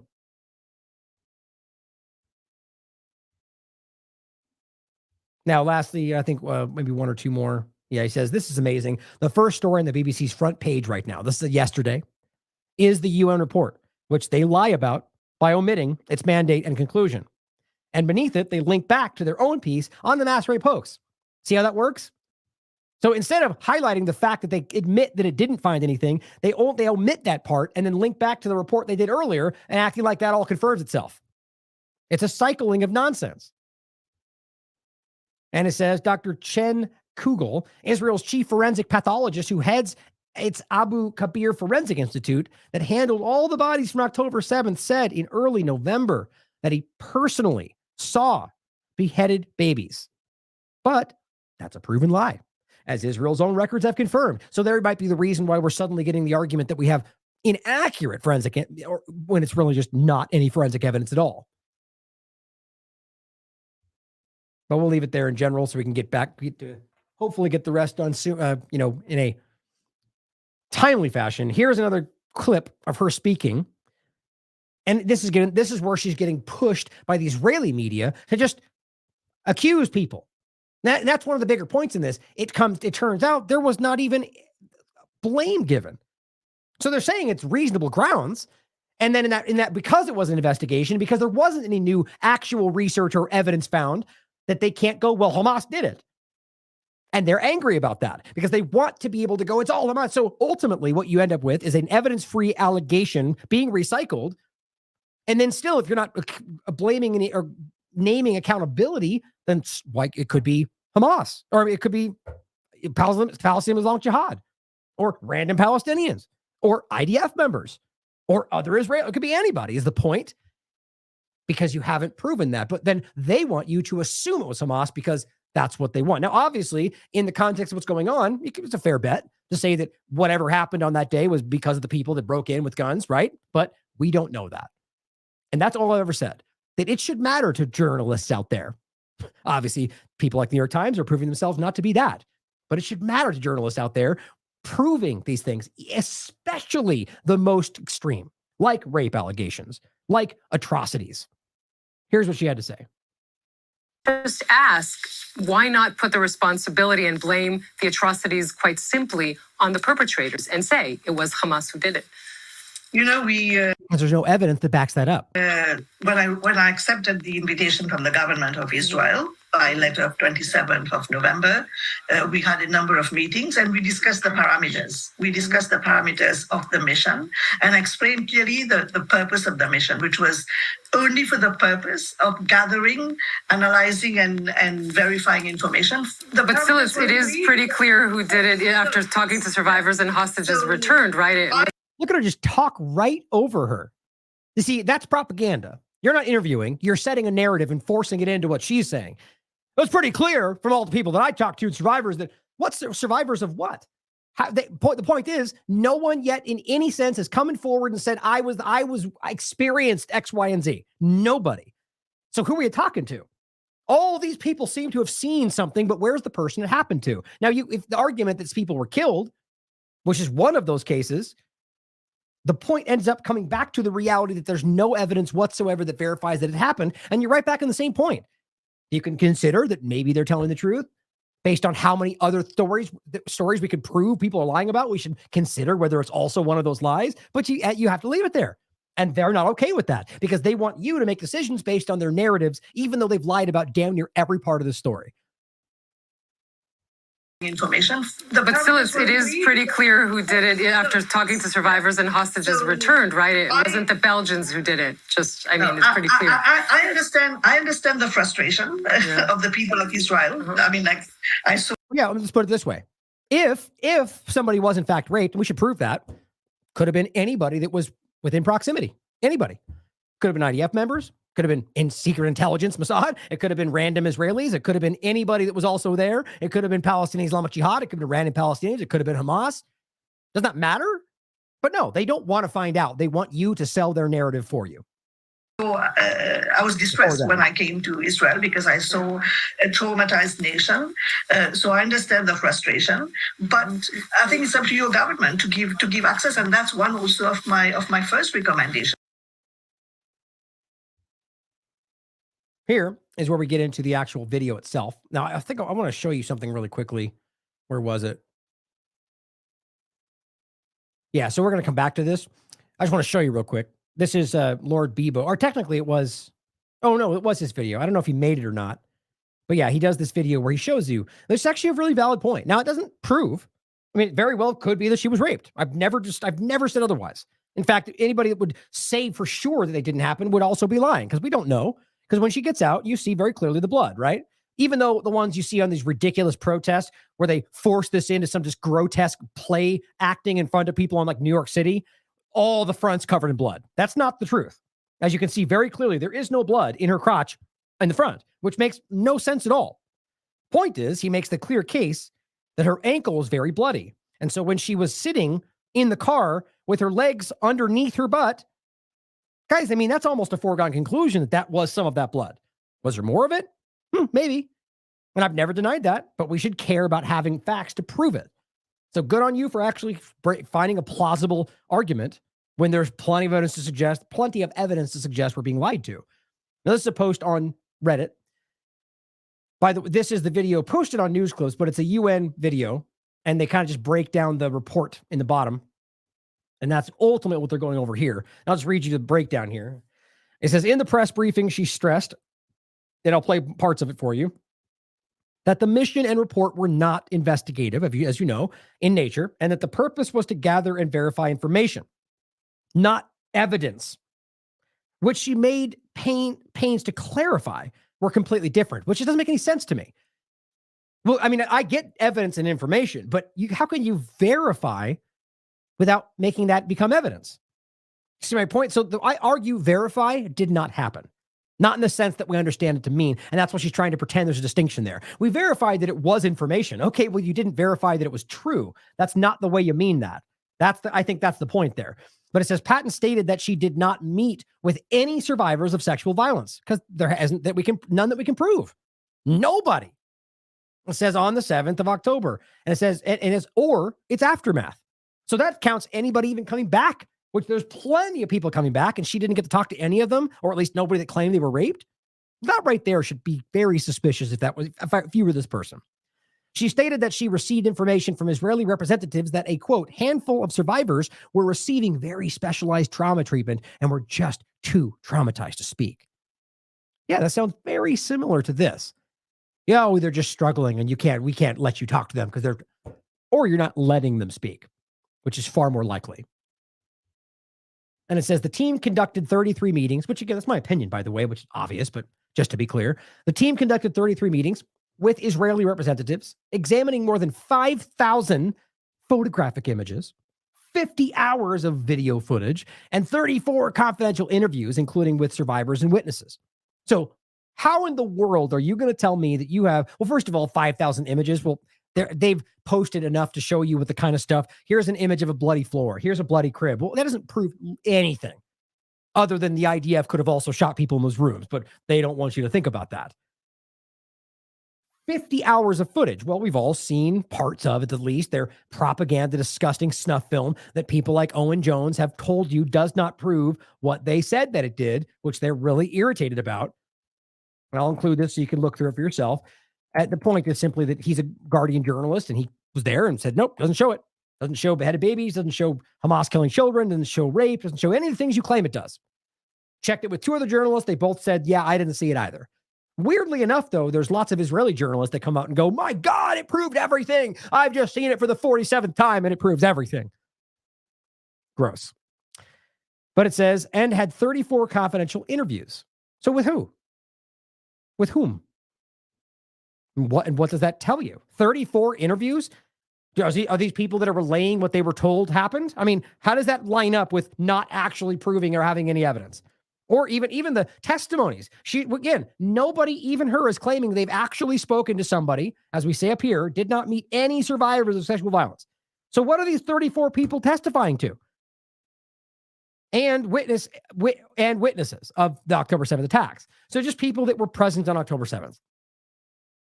And released hostages, first responders, and others including discredited Zaka individuals. It says the report states that the information gathered by the mission team was in large part sourced from Israeli national institutions. Ridiculous. This is due to the absence of United Nations entities. They won't allow them to conduct an investigation. Now, it says based on the information, the UN mission team, which again, this is different. We're talking about the UN mission team based on an investigatory element, or rather individual that Israel chose. They won't let the UN entities themselves to come in and do the investigation.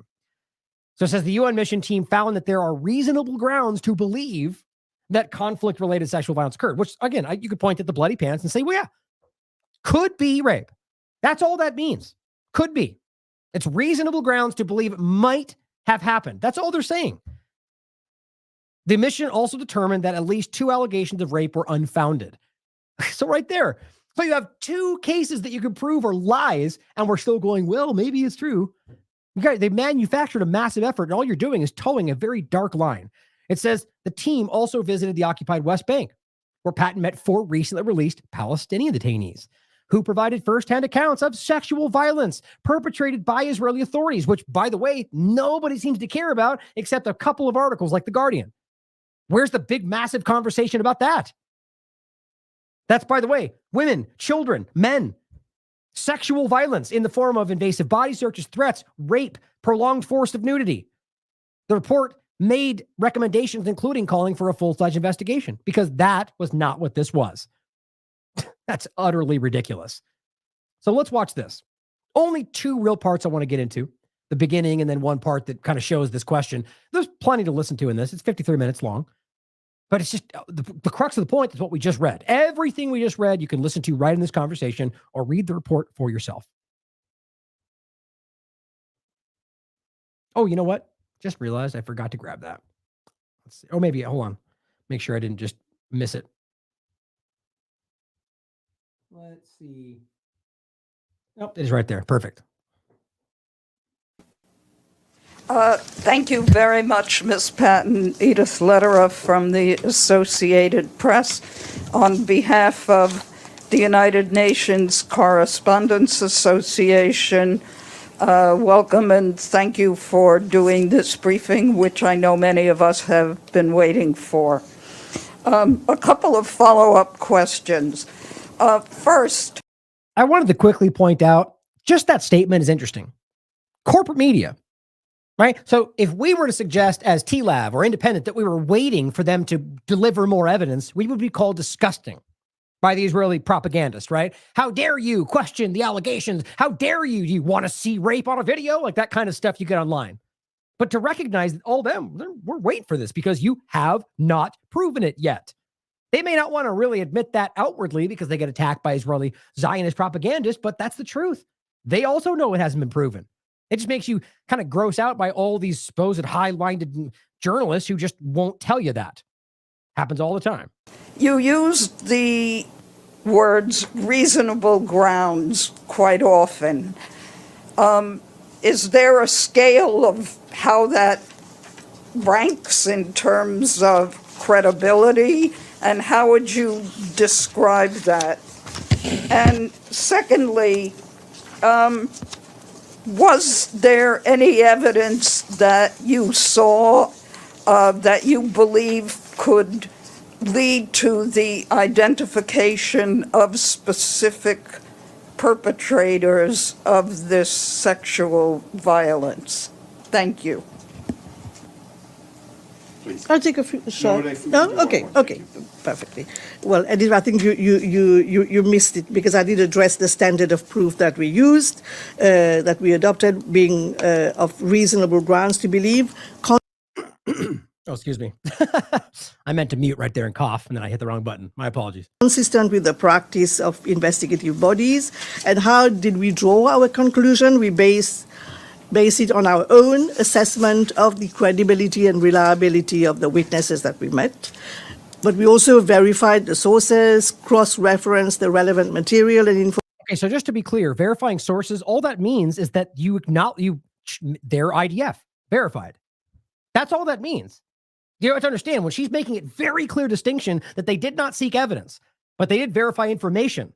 So that's a ridiculous play on words. So all you're doing is verifying that they're real people that did have the possibility of having this information because they were present or they were there when it happened. And here's our story.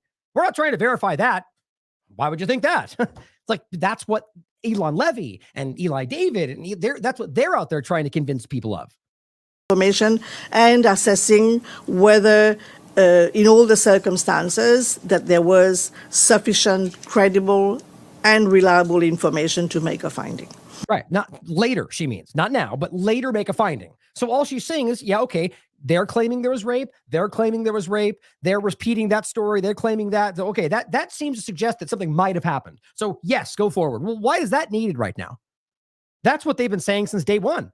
Do they really need her to just organize it all? It's already been done 14 times. This is not real. She may somehow, I'm not sure where I place her just yet. She may think it is. She may think more is going to come. But the point is, we've been paying attention, as you have too. This is the same old thing. This is what they're going to do is push this forward like they're already doing, claim this is proving it. And if they need to, bring up some new thing later and do the same thing all over again. That's what the squirrel is pointing out, just like I've been saying. It's about recycling it and then using that to point back, and then they point back again, and they go, see, it's all been vindicating. It's a cycle of lies. With regard to your question about attribution, not being an investigative body, and given the short period of time that we were on the ground, and given the purpose of the mission being to gather, verify information for its inclusion in the annual report of the Secretary General and briefing to the Security Council, we did not go into attribution. So they didn't try to blame anybody. So how in the world can people like Elon Levy or Netanyahu or anybody else come out and say, see, we told you, Hamas rape people? Diametric, you're talking about something that is the exact opposite. It did not, in fact, even call anybody out. They're just saying this information seems to suggest this might have happened, so we're going to investigate further. And then Elon Levy jumps up and says, we told you, if you're denying this, you're a rape apologist. And but that doesn't mean that it's. I think attribution is not an impossible exercise. That's why I make a call for a fully fledged investigation. A proper investigation. So this is not a proper or fully fledged investigation, in case you hadn't caught that yet. That could actually focus on attribution and accountability. Got it. What I was really trying to get at was, is there a higher standard than reasonable grounds? What would be even more compelling? Well, again, I explained this in my presentation that where we received more information, that, for example, in the case of the hostages, having met hostages firsthand, we made a finding of clear and convincing information. I mean, this is just meaningless nonsense. Like, if it's clear and convincing, that means she spoke clearly, and what she said is convincing to you based on the fact that, I mean, what? On your own personal metrics. How is this, like, if we're talking about an investigation, this should be a criminal investigation. It should be a legal investigation where there are legal terms and metrics being met. And therefore, that's why she's going, what are we talking about here? Where does this fall in the hierarchy of what they're just picking these things out of the ether to make an argument that sounds like something new is happening. But it's even the corporate media is pushing back on it. Which is higher than reasonable grounds to believe, but lower than the standard of beyond the reasonable doubt, like for a criminal case. And then the last one is the circumstantial. Yeah, because beyond a reasonable doubt means you actually proved something, or at least to the degree that you conclude something. None of that's happening here. The circumstantial information. And in any case, rape being what it is, leaving no tangible, visible injuries. Other than this circumstance, apparently. Right? Think about that. So what she's saying is a general point. That's usually the case. Weirdly enough, in this circumstance, every single allegation they make is all provable. Cut this off and broke this and tore that out and burned them alive. Interesting, right? Why? Because then they could point to it. And by the way, we can prove that most of these are lies, but the ones the burned bodies and so on, or the woman that was pulled out of the car after she was killed, being taken back to Gaza by one of the bombs. I think it was the Gray Zone article where they basically broke down the rigor mortis concept and proved this woman was pulled out of a car seat and placed on the ground. This is stuff going back to like the first week. I can't even keep track of all the different things that we've completely broken down as lies. In many instances, one has to rely on circumstantial evidence and witness testimony. Yeah, so they don't know. They don't know. Thank you, Deji. Yes, Ms. Patton, Shudeji with China Central Television here. Please help me comprehend this. The objective of this visit was to gather analysis and analyze, verify allegations, and yet it's not an investigative nature. You interviewed more than 34 people, had 33 meetings, reviewed over 5,000 photos, 50 hours of video. Then what is the nature of this? These are not investigations? It's just so embarrassing. Is that it? It's a word salad. One question? Yeah. Okay. Yeah, one question. Yeah, one question. One question is good, yes. One question. Yes, I mean, like, maybe I'll tell you what an investigation would entail that we did not do. Like I said, we went to gather, not just to collect in terms of being given information. So we took cognizance of what the Israeli authorities had to present to us with the verification process and the analysis. And what is that exactly, right? She's doing mental gymnastics here to try to explain. So if you're collecting, how is that different than gathering? Oh, because you verify, but we haven't proven it though. And so we're not collecting evidence. We're collecting information. So is that like gathering it? No, because we verified. But is it proven? No. Okay. So you're either very confused or you don't know what the meaning of these words are.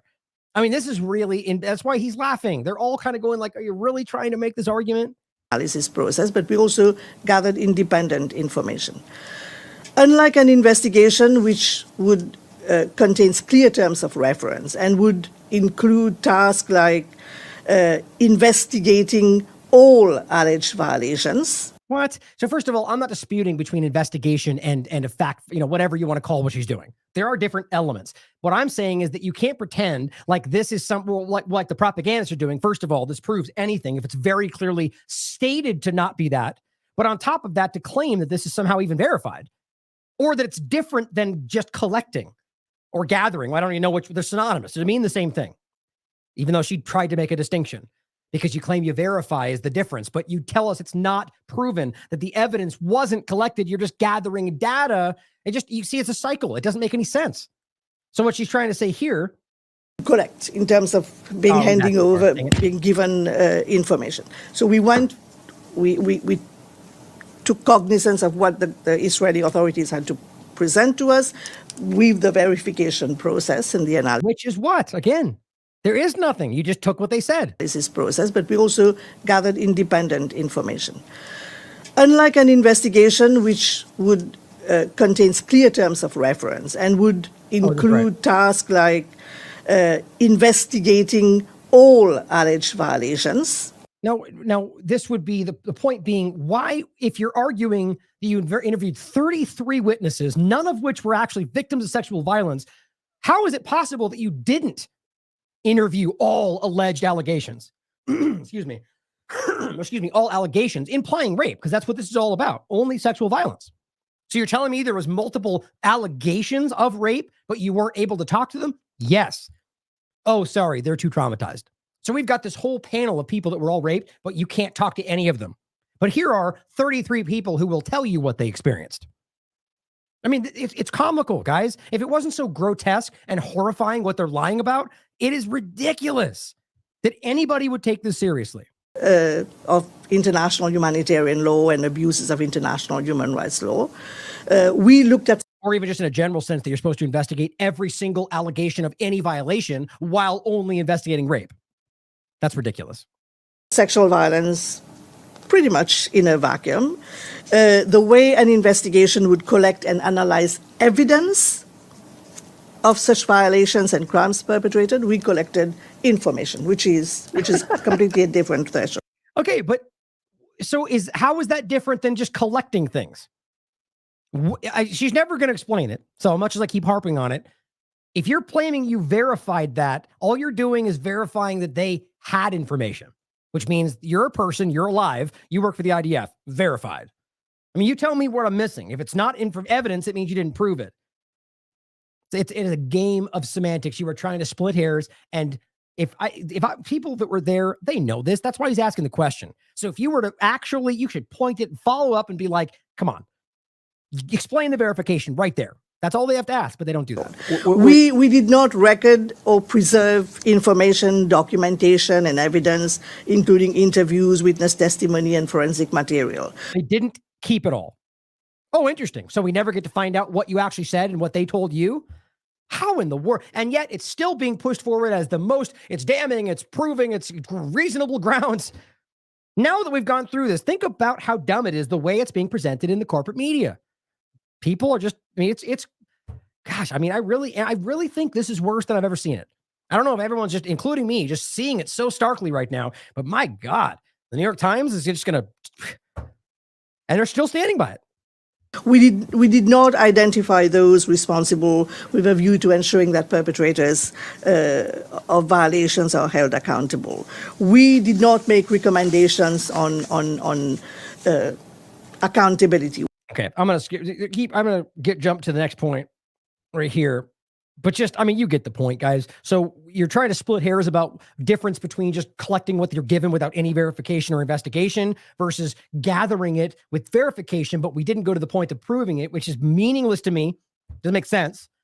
But on top of the fact that you didn't even interview the people who are claiming they were raped, if that even exists, because Israel's keeping them in some locked room, claiming that they can't talk because they're traumatized, if they're even there. And this is supposed to prove anything? That's pretty insulting. I read it. And my other. Lend it to some. Thank you for the briefing. I'm Dawn Clancy with Pass Blue. I have a follow-up and then a question. You mentioned the survivors that you didn't get to meet with, that you were told that they are seeking specialized treatment. They're too traumatized. How do you know that? Who told you that they're seeking? I'm sorry, I cannot disclose that information. Okay. Who is that? Okay, so this is weird. So she's asking I mean, you're giving us a report about people that you interviewed and how that somehow leads to reasonable grounds for this entire accusation. And she simply goes, who was that? Or who told you that? The entire crux of the point, the people you claim were sexually abused, but you just can't talk to. And this random woman leans over and goes, you can't tell them that. How do you know that? Who told you that they're seeking? I'm sorry, I cannot disclose that. No, I shouldn't say random because I'm sure that they explain who she is in this breakdown. That's not my point right now. Actually, now that I think about it, I definitely should have followed up on that. There's a lot to gather today. My point is, somebody next to her is simply going, dude, you can't say that. Isn't that interesting? Why not? Why would you possibly not be able to divulge who told you what they said? Why are you being so secretive and shadowy? Probably because they're not real. Okay. Then my other questions, and forgive me, because I feel like with this report, I'm now a little bit more confused than I was before I read it. Yeah. They all know. I noticed on social media that you had met with a Zaka volunteer. His name's Yossi Landau. Yossi Landau has been in the media. He was in the New York Times investigation that was debunked. So that's what she wants to say right there. And everybody knows it. And even then she does basically say that, but walks back that, tries to make it a kind word in front of everybody. That has been through the shredder at this point as far as figuring out what's accurate and what's not. Yeah, they lied, guys. In this report, you mentioned that there was a media report about a woman who was pregnant. Her stomach was ripped open. The baby was ripped out. It was stabbed, the umbilical cord. Yeah, the fake story. The fake story that's been proven even by Haaretz to be a fake story. That story came from Yossi Landau, who on social media you can see on their Zaka Instagram page you met with. So here's what I think is very interesting. This is the kind of controlled thing I always talk about. So you have to realize she knows he lied. She knows that story is false. The premise of her question very clearly implies that that's what the point is. Well, you're citing this guy who's clearly been exposed for lying, but she doesn't say that. And everybody in the room knows that, but you can't say that out loud in circles because you get called an anti-Semite. How dare you refuse to acknowledge that? But they know it. Everybody knows it if you have a brain, because it has been proven, not just because of Haaretz investigations or other investigations or IDF statements, but because of the fact that you can actually prove that there wasn't a pregnant woman in the location they claimed there was, things like that, or wasn't enough children to add up to the 15 on a clothesline or whatever they keep saying. Lie after lie after lie, but yet she doesn't say that. It's like, my point is, even the person she's asking the question of understands what she's getting at. So they all know he's a liar. I just want you to get that undertext, the subtext that nobody mentions. Volunteer. His name's Yossi Landau. Yossi Landau has been in the media. He was in the New York Times investigation that has been through the shredder at this point as far as figuring out what's accurate and what's not. In this report, you mentioned that there was a media report about a woman who was pregnant. Her stomach was ripped open. The baby was ripped out. It was stabbed, the umbilical cord. That story came from Yossi Landau, who on social media you can see on their Zaka Instagram page you met with. So when I see that, and then I read this report, I'm lost. To what extent do I believe this? See? So they all know. Otherwise, everyone would be like, what are you talking about? I'm so confused right now. Are you implying he's lying? They don't do that because everybody knows he lied. And yet most of them keep towing the line. Isn't that crazy? Like, they're not even turning around going, what? They're just all almost half zombie-like sleeping around them, ready to toe the next lie. This isn't an investigation, but it kind of is. So then how is this any different than the New York Times story if you're just collecting evidence? I'm just really trying to, if I'm not being clear, please let me know and I'll try to. Here's what's funny. Obviously, it's very clear. The woman responds as if she's not clear, but then immediately goes to answer the question. Oh, so it was clear. It's important. So that is the first indication to me, other than the other ridiculous investigation, that this woman is there to push an agenda, in my opinion. Well, you are indeed not very clear, but What wasn't clear? Well, I mean, like, I don't get the gist of the question. I mean, like, I think my report is pretty straightforward. We explained that we went to 4 different locations based on. But my question is, you met with Yossi Landau. Yes, He's the creator of that. I will. No, yeah, we get it. Shut up. We got it. So it wasn't confusing at all. I just wanted to make a political point, and then I'll tell you why we used the guy that lied. I get your question. I mean, first of all, yeah. I mean, like, first of all, because you're talking about social media. Yes, indeed. You've seen the photo, and it was at Kibbutz Be'eri. It was at Kibbutz Be'eri, and if you read the section of the report, starting with paragraph 62. We say what we have been able to verify, and that we went there because of the attention paid to Kibbutz Be'eri and sexual violence. And I have mentioned in my report at least 2 allegations previously reported that we found to be unfounded, and we explained that it's due to either new superseding information or inconsistency in the information gathered or lying. That too. Including first responder testimonies, photographic evidence, and other information. And I give two examples. Yes, we found it to be unfounded. Yep. Did you get that? So he lied. They know he lied, and yet they still included it in the report, and they still point to the story. And people like Elon Levy and the rest of them continue to use that as an example when they talk about this, like the 40 beheaded babies, like the burning of families, like the beheading of people. They keep saying these things. I mean, it's publicly known, at least in the media circles, and yet nobody pushes back. Not really. It's pretty crazy. This is what I'm talking about. Like, it's almost as if, what's the way to frame it? The peoples, all of the peons of the world as they see us are all aware right now. We're all going, yeah, you got, and in the media and the politicians, they're all desperately trying to shuffle things around to try to not lose completely while kind of still towing the line for Israel. That's how I see this right now. Can I just follow up really quick, please? The reason I'm asking this is because there are real consequences to this report. I mean, I know you keep saying the Commission of Inquiry, they need to go and do their investigation, which I believe they're doing, but the Israeli ambassador to the UN has said publicly, we're not going to cooperate with that. So that recommendation is already DOA, I guess you could say. And they're already publicly claiming this not provable thing is proving everything. Are you at all concerned that this report, sexual violence against women, this is being weaponized as a way to continue violence in Gaza? That's why I'm asking these questions, because this is an important report. She won't be welcome back. I'm willing to bet you anything. You don't ask that question right now. That's a real question. Is it going to be weaponized to allow them to continue murdering children in Gaza?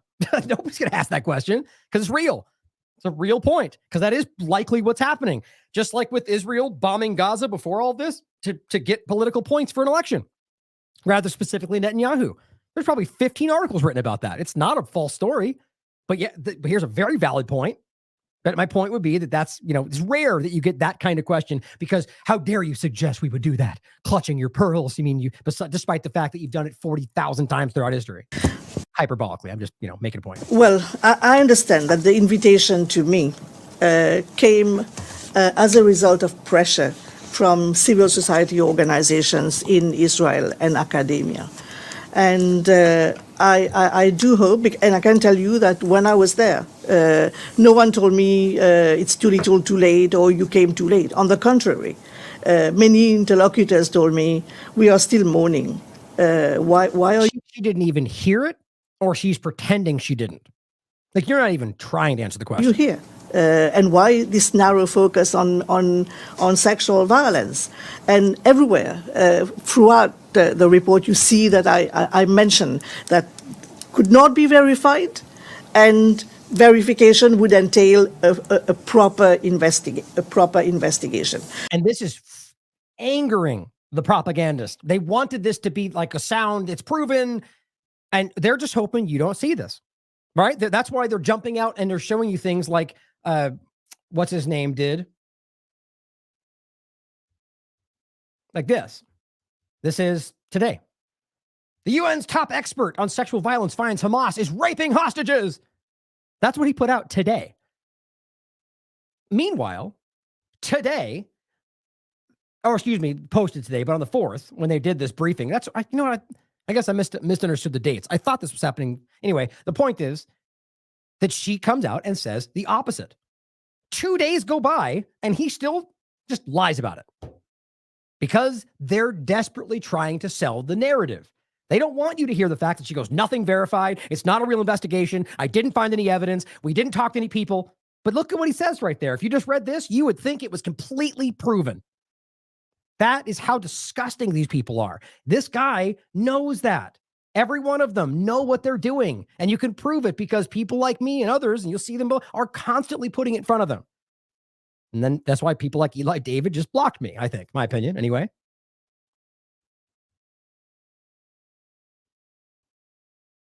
I hope that the relevant stakeholders in Israel would pick it up and put pressure on their government to have a fully fledged investigation that would be able to cast real light on what really happened, or close to get as close as possible to what happened. And the point is that that's what she just said. They've already said they're never going to allow that. They said, nope, this is what we're doing. We got her. She did it. We're not going to allow the UN to do a real investigation. And that's why Eli is saying, done. We proved it. I fully agree with what you're saying. I mean, that is why, in spite of not being an investigation, I did not want to go and to rubber stamp anything that's given to me. And I took the trouble of including, I'm a small office. I am. So you could argue, and this is why I'm on the fence. These kind of statements make you go, well, maybe she just, is leaning a certain way, but didn't really want to just blindly step into it like some might. But then why'd they choose her? Who knows? Either way, I think it's very obvious based on this kind of stuff.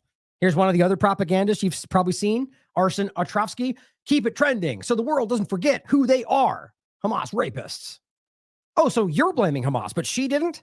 So the report that you're using to make this claim didn't actually even accuse anybody? Funny how you're doing that. But these people are ridiculous. It's just so constant. Here he is again. Look at this report from LBC. Hamas attackers raped women's corpses. UN report finds. You know what? This is simply one of the things that somebody said to her. The UN report didn't find that it happened. The UN report found that somebody's saying that. We verified that it's being said aloud right now in Israel, but you need to truly investigate it to prove any of this, but he doesn't care. We know it because that's what we like. To narratives that we can back up with our statements, and that's it. Don't look any further. And this is the frustrating part, is this, you're watching this right now with me. It's undeniably clear what's happening right here. You got people like this who are pretending this is a certain way. It's not. You just heard from her own mouth that that's not the truth. And yet here they are saying it. If this was an honest dynamic, this kind of information would scream. I'm probably not the first one to even point this out.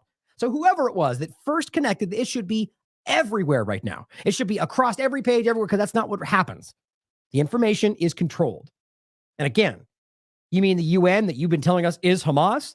Funny how you like their now you agree with them. So Elon Levy, are you now supporting Hamas? Is that what you're telling us? It's just so stupid. So in general, it's overwhelmingly obvious that there is an ongoing sexual abuse dilemma to Palestinians that are being held in administrative detention with no charge for years at a time, if not indefinitely. And it's been reported over and over from the UN, from human rights groups. I'm just going to let's just grab this one, which this is just about torture, but this does include sexual manipulation, abuse. Let it pop up. Let's see what this one is.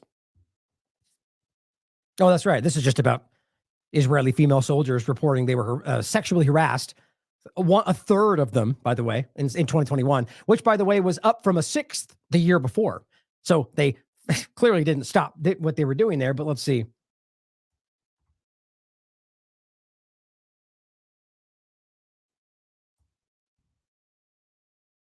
I'm trying to find the one specifically. This is not going to, let's just see if I can, this will find it. Yeah, so you'll find a lot. I'll just include this search. Al Jazeera, which of course people will dismiss if you want to be on a certain side, but Palestinian children abused in Israeli detention, according to NGOs. But there's a lot of them. Here's Human Rights Watch. Include this one. Security forces abuse Palestinian children. And it goes into, oh wait, this isn't the same one. Hold on.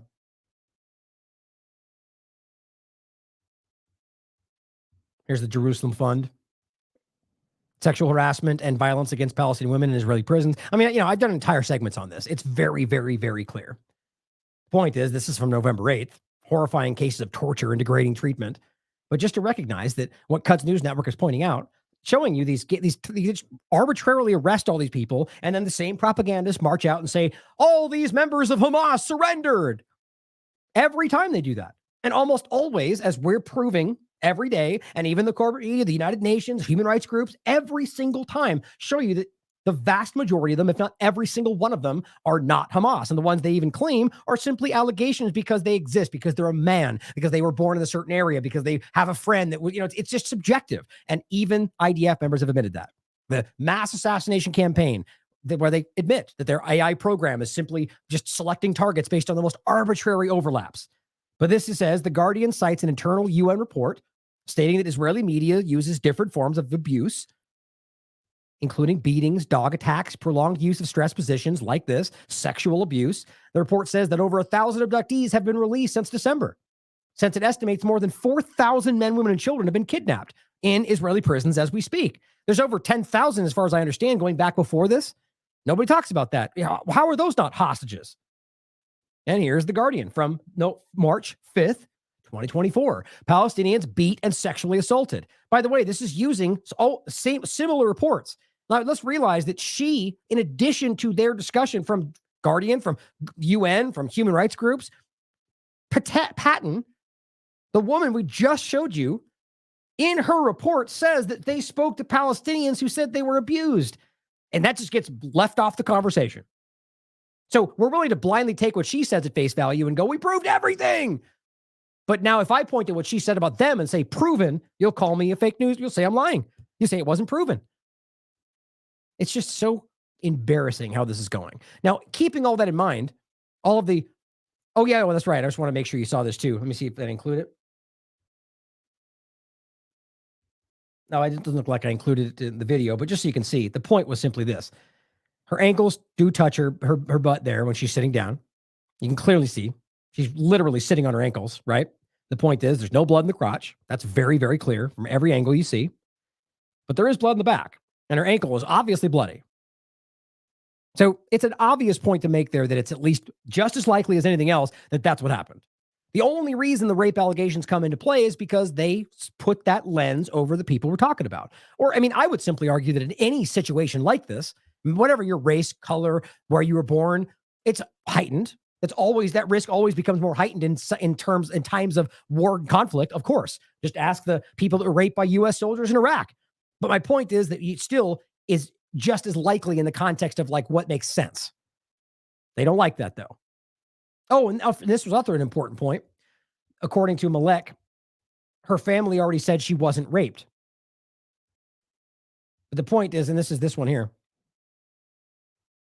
who, by the way, works for the IDF, which is true. We broke that right in the beginning, along with a lot of other people, which makes them a military target per Fourth Geneva Convention, armed resistance, international law. I know you don't like these things, Israel, but they're facts. Now, IDF forces, just keeping in mind the lies about sexual allegations, lies about atrocity propaganda, lie about damn near everything we're talking about. Well, here's what they're doing as of the 5th, the 6th, and ongoing all the way back to the beginning, in fact. The largest Hamas terror tunnel discovered in northern Gaza. Well, this is what you get. Oh, look, there's a Nazi symbol. Of course there is. Do you realize how dumb that is? Like how actually stupid that is? Like the ideologically ridiculous to pretend that you have Hamas members writing Nazi symbols? I mean, it is actually brain dead stupid. But there it is. Proof. Must be one of theirs. Looks like they've got tin siding inside their underground tunnels. That makes a lot of sense, right? But cut away. Oops. This just doesn't matter. Cut. Now there's dirt. That makes sense, right? Now cut. Now there's a truck. Now cut again. The truck. Oh, and there's cement. Wow. That's provable, right? I mean, my God, this is a 15-second video. Here's Elon Levy. Hamas dug a massive terror tunnel. We destroyed it. It's 11 seconds long. Oh, interesting. A little plume of smoke. Okay. Well, I said, well, I don't know about you guys, but high elevation video with a single distant plume of smoke screams massive terror tunnel destroyed to me. I mean, Jesus, it's just, point is, they know you're going to believe them if you're already signed on to believing them. Here's another example. Now, this is a good example for many reasons. My point in this is this could very well be an example of Hamas killing a woman. My point is that this, what they're doing, giving you some weird selected 19-second clip of a longer video with a weird cut angle, doesn't prove anything. One, you can't prove who he is. You can't prove what's actually going on, the context around who the woman is. Second, on the top of all of it, quite frankly, if you watch the way this goes, you tell me this looks like a guy actually hitting this person. And I haven't seen this, by the way. That's what makes me wonder whether it's like a newly manipulated video to try to make a new argument. But he simply goes, dramatic footage, Hamas terrorists throw a grenade where a Jewish woman was hiding. They drag her out, shot her in the head, and then beat her body. Okay. Well, by the way, this person simply says this video has been making its rounds, and your people say it's in this specific kibbutz, but the report says no civilians were killed there. Oops. Stuff like that. But let's just watch the video real quick. Now, it's not graphic or anything. You barely see what's going on. So all you see is a little plume of smoke come out from the side right there. Now you got a guy with a gun. Now they drag a person out who, by the way, I guess they're claiming that they already shot her, but then drag her out here to begin beating her. Now look at this. Do you see the body move? Do you see the head move? Watch. Really? I don't know. Maybe. I'm not even saying it could just be the way the video was out of focus. My point, first of all, is we don't know anything. The only thing that you know is the context they're putting over it for you. How do we know that's not a Mossad member or IDF member dressed differently or just that, in any case? How do we know that's not anything else? We don't. But of course, you have certain context of what we told happened that day that you can place on it, which would make it more likely, I guess, that this was something that is a Hamas member. And that, sure, I would argue that's more likely based on what happened that day. I'm just simply continuing to point out that we should be proving things with real investigation, but Israel is championing this effort to just keep seeding these unproven, context-free narratives with clips that act like that proves everything, because if you disregard them, you hate Jews. That's what keeps happening. To me, that video does not look valid. But either way, let's go on to the point about what they continue to do, as if that doesn't expose who they really are at every possible level. Zionists. The Flower Massacre set up false flag attempt exposed, which it very much was. The only reason I included false flags is because Mark Regev went on to accuse Hamas of doing it, which we've now proven was not the case. Even the corporate media, I mean, quite frankly, especially the corporate media, not to say that we should trust them or believe in them, blah, blah, blah. Same point every time.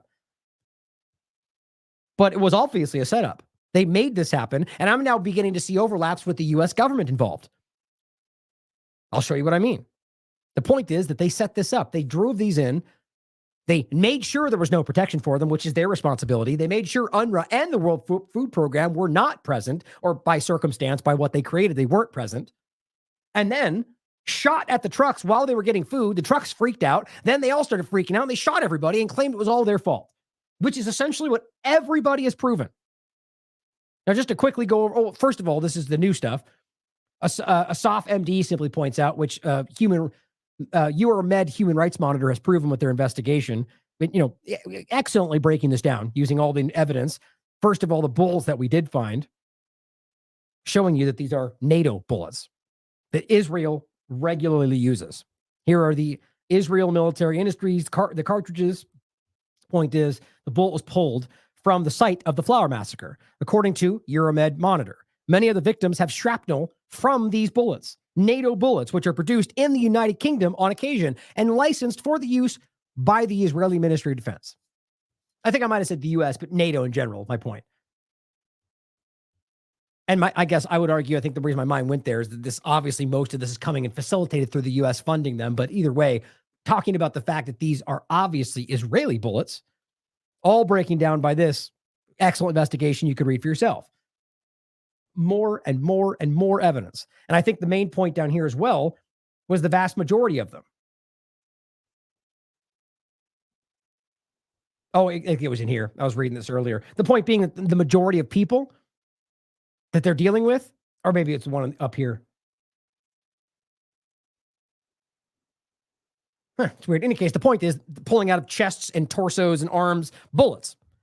Remember, I don't even need to reprove this to you. We did it in this show and the one after it. The point is that all the evidence shows that they lied, that they were present, that they shot people, both of which they denied in the beginning.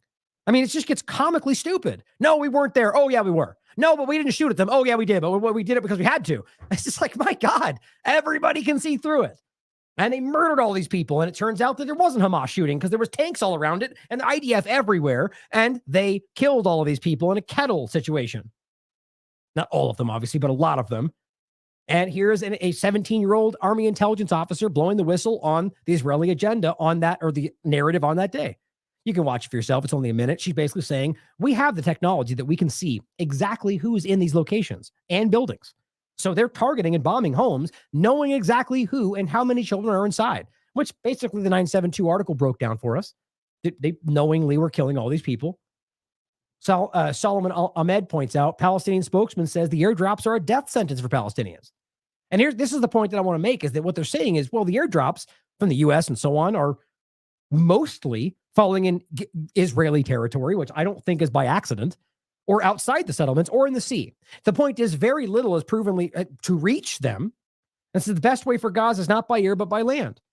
And that's what they refuse to allow to happen. My thought, though, based on the bullets they're allowing to be used, based on the fact that they're dropping them and like almost guiding them into areas they get shot, I'm starting to think that the U.S. is complicit more than just arming them, but helping them achieve their goals on the ground.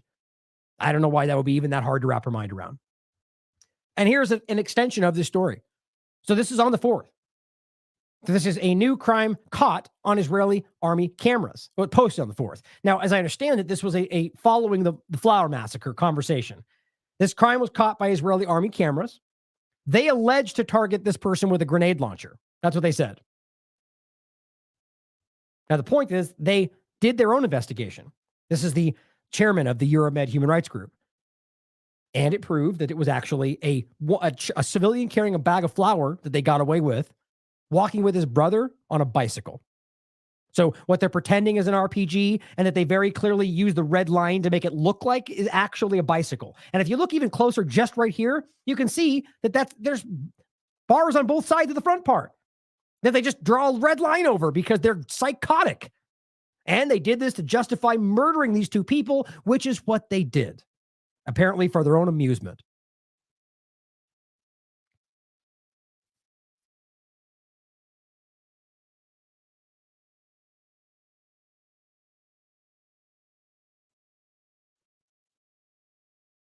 My God. And even then, so you're telling me that you're okay killing an innocent child with a bag of flour because, oh, the guy has an RPG? Like, yeah, they've been very clear about that. The point is, they're terrorists. I don't care what you try to frame this around. 15,000, you're making a conscious choice to murder that kid because of what you want to do. And then it turns out it's not even actually an RPG.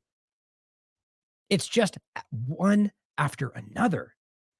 And I said, add this to the ongoing Flower Massacre story, as it becoming clear that there were many instances well after the night of the actual massacre that the IDF targeted those in the small amount of aid they were able to get despite being shot at by the very group pretending to save them. And of course, here's Hanania Naftali, Mr. Propagandist himself, like literally like the propaganda lead, I guess. Israeli Defense Forces send 2 Hamas terrorists armed with RPG to their 72 virgins.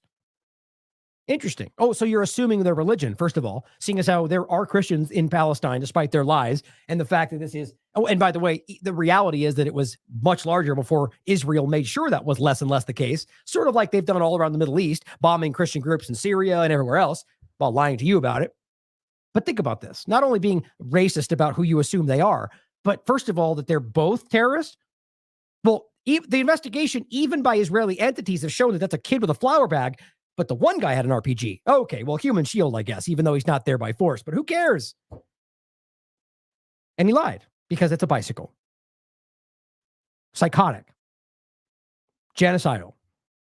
Dan Cohen points out, Dr. Eid Sabah of Kamal Adwan Hospital, oh, this was the point that I was coming back to, says that 95% of injuries he saw from the aid truck from the flower massacre were from gunshots to the chest and abdomen. 95%. Now, that's consistent with every other hospital. It varies between, it seems like 80, 90% of everything we see. Because realize there were incidents of trampling and driving over because people got shot at and they all fled. They're already starving to death. They're already desperate. They're ravenous. They're willing to just do anything for food. Then you criticize them for desperately going for food. Then you shoot at them and they all run over each other and the cars run over each other. It's crazy. They're making this happen every time and everyone seems to know it. And yet we still debate it because Biden says so, because Blinken gaslights, because Matt Miller lies to you. Pathetic. Witnesses say tanks fired shells and machine gun rounds directly at starving people who were only trying to get food. It wasn't a stampede. It was a straight up massacre. Read about it for yourself. Eric Cantona says on Instagram, I'm not even sure familiar with who he is, but I just agree with the sentiment. After the Flower Massacre, where Israel killed and wounded thousands of unarmed, starving Palestinians who were waiting for food, I have nothing left to say. If you still believe that Israel is, quote, defending itself, nothing will make you change your mind. Propaganda has turned you into a robot. No explanation needed. Now let's talk about the follow-up quickly to point out the aid convoys that were bombed right after the Flower Massacre and lead that into the conversation of the new discussion of the aid convoys and what's happening now, realizing that on the 3rd, Israel attacked 2 more aid convoys. Specifically trucks. Right? One of them was gigantic. Massacre. Lots of people died. This was at the Kuwaiti roundabout, which, by the way, happened on the 25th of January. Israel tanks opened fire on hundreds of citizens waiting for food, but it didn't breaking news then because it wasn't because right now the corporate media day by day is getting pressured by people that they're losing the following of to start tell the truth. January 25th apparently wasn't there yet. Now they're slowly trying to come. The point is, I don't think it's because they care. You can decide for yourself. Either way, they're beginning to tell you the truth. And it's going to be fleeting, I promise you. But 25th, it was already happening. And by the way, even before that, it wasn't new. This is going back to the, this is March 1st is posted, but this goes back to February 28th. Oh, wait, which was this one? Oh, this was even further back. So January, February, March, and it goes back to the beginning, by the way, 75 years ago. Or even after October 7th. But here they're saying in the same location back in February 28th, they were being shot at. This is where the Flower Massacre was. They're saying we get shot at. We're trying to get flour. Same damn thing. It wasn't new. Read about it more. It's getting, some people mistakenly reported this was on the 4th, but it did happen on the 3rd. The Kuwaiti roundabout. And watch it all. It's horrifying. People were killed. Here's the other one. This was just an aid convoy on the beach, which again is in the same location. They bomb another one. Nobody, not even the corporate media talked about it. Why not? Crocodile tears about people that died. The next day or the days following, another one in the same spot happens and nobody follows up about it because that shows you they're not trying to actually break the news. They're trying to give you a little release valve. We're doing it every day. You know that. Ongoing. March 3rd. Bombing multiple locations. Now, Salman Ahmed points out that on the 4th, another massacre at the UNRWA school in Gaza. Ongoing. I want to play because it zooms in and shows you disgusting things. But the point is, this is one video. Times of Gaza will tell you it's 94 massacres today. Right? 94 of those around Gaza today. Hundreds of people died. Just another day. Just Wednesday in Gaza right now, guys. That's how that works. Now, Robert wrote an excellent article. Gaza's Flower Massacre was only the beginning of famine that just started. Don't forget that Elon Levy lied right in the beginning. Did not shoot the convoy. Did not shoot at people looting trucks. He deleted that because he's a liar. That's what they do. And pretends he didn't say it. And Regev got called out by CNN. They lied. He got caught on air lying. It's just overwhelming. Read some of these stats that Robert breaks down. This is just in the first 150 days of the war. It's overwhelming. Hundreds of thousands of people. I mean, it's just overwhelming, or rather incidents and things that are being killed and destroyed, bombed, and murdering. 30,000 plus, probably way past that at this point. But it's all okay because Hamas bad guy. The point is in the article that it's going to keep going. And it's only the beginning. And we are literally watching people die, like documenting this child's death. As you can see, he was a happy little, young kid who is starved to death. This is the kind of thing that should be posted under Elon Levy and Eli David and everybody, Blinken, Biden, Netanyahu, every day. I don't care if it's 1 or 100,000. The point is, you're responsible for that. Nobody should have to starve to death at a time when there's plenty of abundance. And it's deliberate. That's the worst part about this. It's deliberate. And you know that because they've told you this from the very beginning. There will be no electricity, no food, no water, no fuel. Everything's closed. But now but then he'll tell you, but we let everything in. There's overwhelming capacity, except they literally promise you that wouldn't happen. So not only are they the worst people in the world, but they want you to praise them for doing the thing that they're doing the opposite of. You're starving children to death, and you want to get patted on the back for giving them more aid they've ever seen in their lifetime. Well, UNRWA tells you that babies in Gaza are slowly perishing under the world's gaze. 10 children on the 3rd. 10 children starved to death on the 3rd. Ben Shapiro says, well, first of all, Nicholas Kristof says, I get this question regularly, and I acknowledge that Israel faces a difficult challenge. I don't agree with that at all, quite frankly, but it says it was hard to target Hamas without killing civilians. But my answer is, what I would not do is kill 31,000 people in Vancouver, including 12,500 children, and starve an entire population. The person basically saying, imagine you were there. What would you do? Obviously, that's a ridiculous thing. So they're firing rockets at Vancouver. What would you do? Well, I would kill 30,000 people, John, because that's the human shield. Like, is that really what you expected? That you're going to go, yeah, everything they did would make sense because one person fired a rocket at Vancouver, or whatever you claim the argument is. If terrorist rockets were fired from Vancouver into Portland, how is the argument to go kill everybody in Portland or in Vancouver? Because that would be the equivalent. Well, all the people there, they voted for them, so we can just murder them because they're supporting them and they all believe in the same religion. So let's bomb them Same damn thing. But totally not racist when it happens over here, right? But this is what Ben said. Good news. No one cares about your moral blindness and stupidity and your basic inability to answer obvious questions. He answered the exact question. You just didn't like the way he answered it. But I said, Ben Shapiro talking about moral blindness while openly supporting one of the most obvious and documented genocides in history just truly sums up the absurdity of where we are right now. Ben, you are a sycophant and you have become everything you claim to fight against. Just think about how crazy that is. Moral blindness. Like, you can disagree with his stance, but are you telling me by him saying he would not kill 30,000 people and 12,000 children because of somebody firing a rocket that you're saying he's morally blind? I mean, I would love to see you say that in public. Like, guys, is he really contorting himself into this bad of a position just to defend Zionism? So you're saying that it's morally okay to murder 30,000 children because people fire on you? Well, apparently so. But even more so, the idea that he's morally blind because he won't say that. I mean, either this guy is completely delusional or we're finally seeing, or, some people are finally seeing what he really is. And don't forget, by the way, even the Lancet made sure to tell you that the evidence of inflated mortality reporting from Gaza Ministry of Health are no evidence. There is no evidence that they're lying. Even Israel has admitted that they're using Gaza Ministry of Health numbers in their intelligence reports. But people like Ben will still downplay that the numbers are accurate or pretend that it's not real. How that works. And here was that one I was telling you earlier.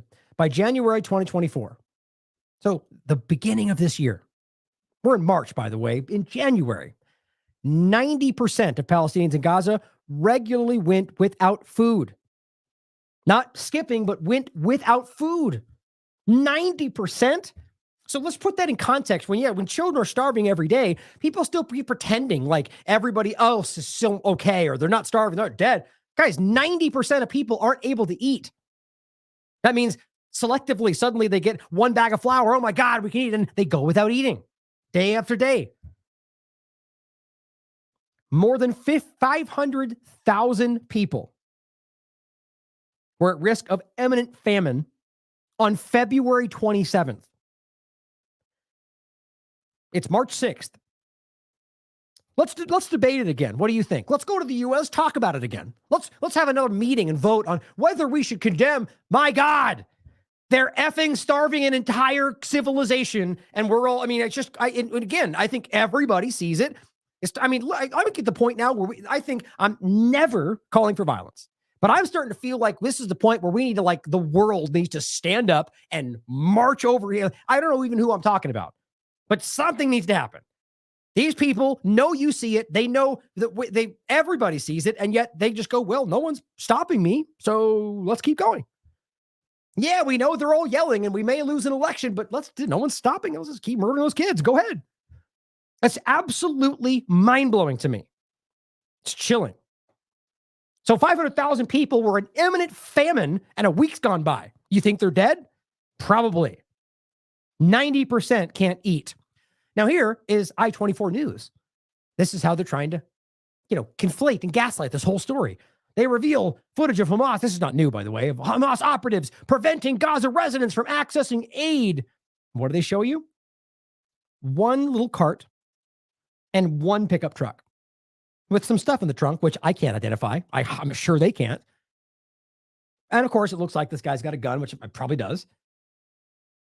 And that's it. So, okay, where do you get they took this from anybody? Where do you get that's even aid? It's just because it's a narrative, because, well, Hamas, bad guy. And it works for us because we can pretend that they're taking everything, even though Israel's actively keeping this from them. And let's not forget, very recently, the U.S. openly said there is no evidence that Hamas is preventing UN aid deliveries. Oops. But they'll lie about it because that's all they can do. And let's not forget that Human Rights Watch, the first couple weeks of this, told us that Israel was not blocking aid, but was still blocking aid to civilians, which is a war crime. Still.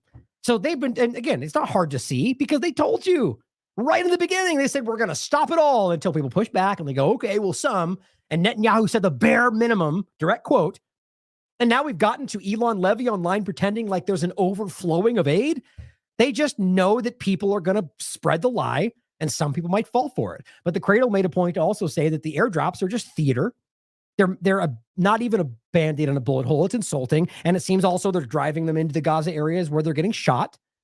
And that's what I said on March 2nd. He said, the idea that Israel isn't letting aid in is simply a lie. No, it's not. It's provable. There's videos, there's documentation. Everybody in any position of authority is saying the same thing, but he just states it on Twitter. So we're all supposed to believe it. There is no limit to the amount of aid. Well, that may be true. You may have a no limit on how much can come through. You just don't let it come through. Always with the word games. But the point is, they're lying to you. He told you they wouldn't do it, and they're still doing the same. Now, again, going forward, he says, Israel needs to let more aid in. That's what we're saying, right? And he goes, see, here's Israel. 277 aid trucks. You guys know this because you're paying attention. The largest number since the start of the war. Wait, you mean 75 years? Oh, no. They just mean their war. Okay. So, or rather how would you frame that? It's all their war, but I guess the post-October 7th genocide part of their war. But the point is, you guys know this, you're paying attention, that 500 trucks of humanitarian aid were coming through before October 7th. And even then, they were food insecure. People were starving. That was per the United Nations, even the CNN article I showed you recently. It's provable evidence. You can look it up anywhere. So he points at this going, you need to let more food aid in. Well, 277 is killing people. Like, let's make sure you understand that. 277 trucks is guaranteeing people are starving to death. Now, that may be confusing for people that don't understand the dynamic. If you have 2.5 million people reliant on this because Israel maintains that reality, then 500 trucks, which people are already on the brink of starvation, becomes 277. Well, you're going to die even more. That's not hard to wrap your mind around when you understand the full picture. Then realize 277 was one day. The average per every group is sometimes 56 to around 50 to 100 at a max. So I don't even believe this. They lied and said, 30 trucks came through on the Flower Massacre? Turns out it was about 15 to 18, depending on who you listen to. They're lying about everything, so it's not hard to wrap your mind around. But the point is, yes, you even would still need to let more aid in, even if that was the true number. The point on top of that, IDF continues to facilitate the flow of aid into Gaza, expanding the aid inspection. They're not. According to literally everybody, they're walking it back every day. More restrictions, more turning around, and they say there's no limit to the amount of aid. Well, if that's the case, then why is it only 277? How did it go from 500 to 277? Well, if there's no limit, to explain that discrepancy. They won't. They're just trying to play on the ignorance of the average person, because I come in and say, well, there's 500 trucks a day before the October 7th. And, and that they're just trying to get ahead of the truth. So he posts this every 5 minutes or every day or whatever it takes, like all the rest of them. If you search any of these things, just take that quote, search it in his, I'm willing to bet my life. I haven't even looked. I'm willing to bet you he's probably said that already more than once today. I could be wrong, but it's a good bet. Red Crescent points out the entry of humanitarian aid from October 21st, 2023, so a few days after the start of October 7th forward, to February 1st, 2024, witnessed 9,831 trucks reaching Gaza through the Rafah and Karim Abu crossings. Oh, and by the way, one of the bigger parts of this, which we'll play in a second, is that they're closed all the other crossings. How is that not obviously the main point? You're lying to us because you're pretending everything's coming through, but you're only allowing this one crossing that already you're bombing and suppressing. If you allowed all the crossings, guys, that's why more aid was getting through. It's all a controlled demolition, a controlled illusion where people are lying to you. And that's including people that are otherwise, in some cases, pointing things out. So you can get confused. But that amounts to 94 trucks a day on average. So he's 277 on this one day, which frankly, I don't even believe. But the point is on average 94, which is down from 500. So this is immediate.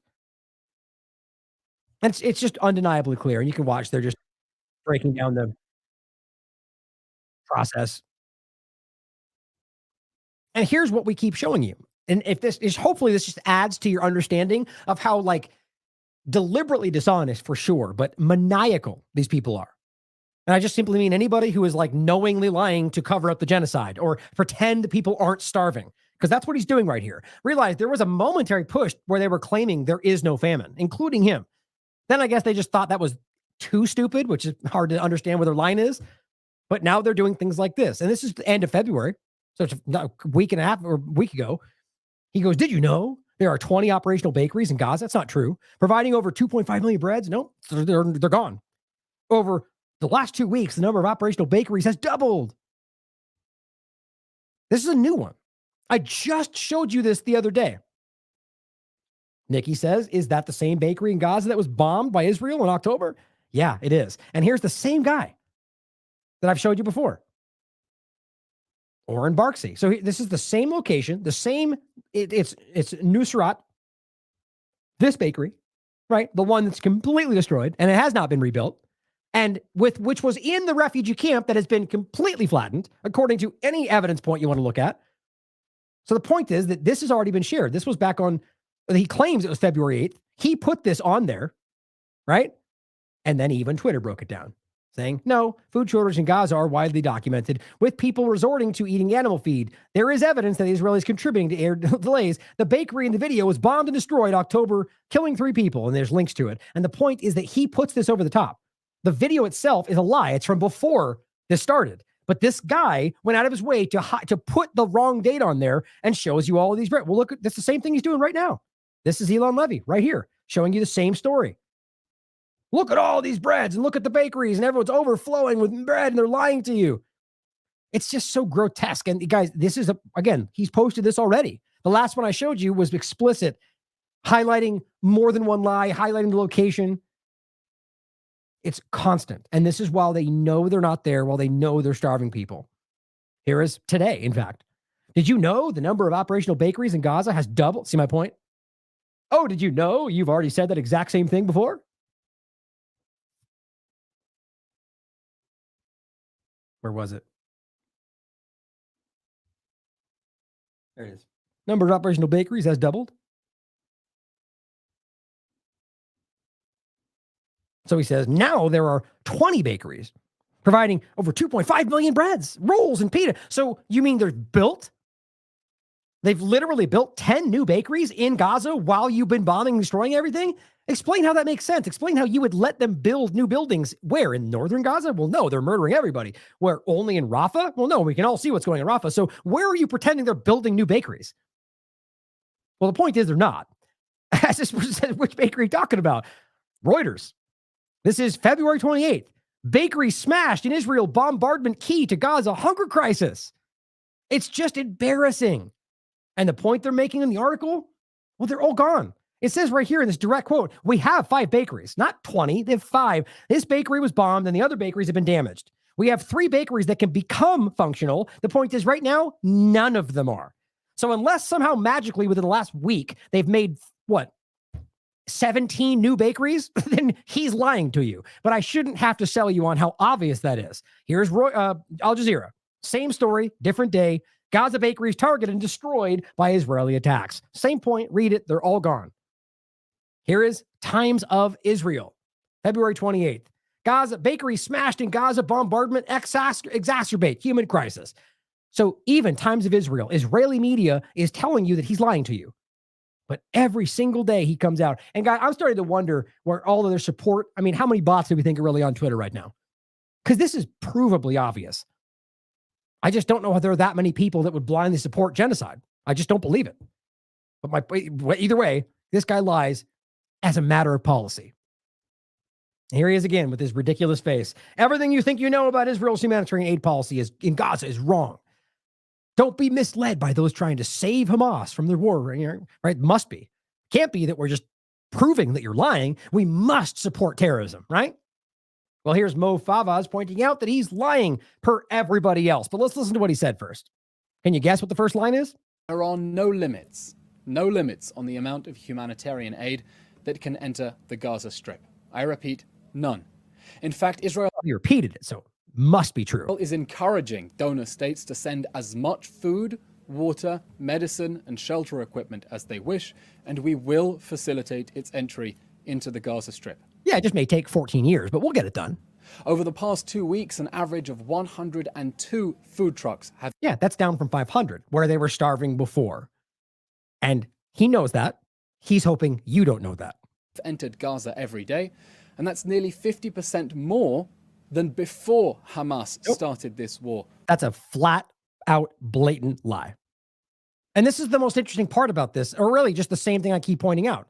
How I just don't understand how he thinks that this is going to make sense, or that he's going to get away with this, or he doesn't care. I don't know. But I'll just quickly, again, not you should blindly trust any corporate platform, let alone CNN, but just to recognize that even they pointed out an average of 95 aid trucks per day have been entering since October 10th, down from 500 a day before the war.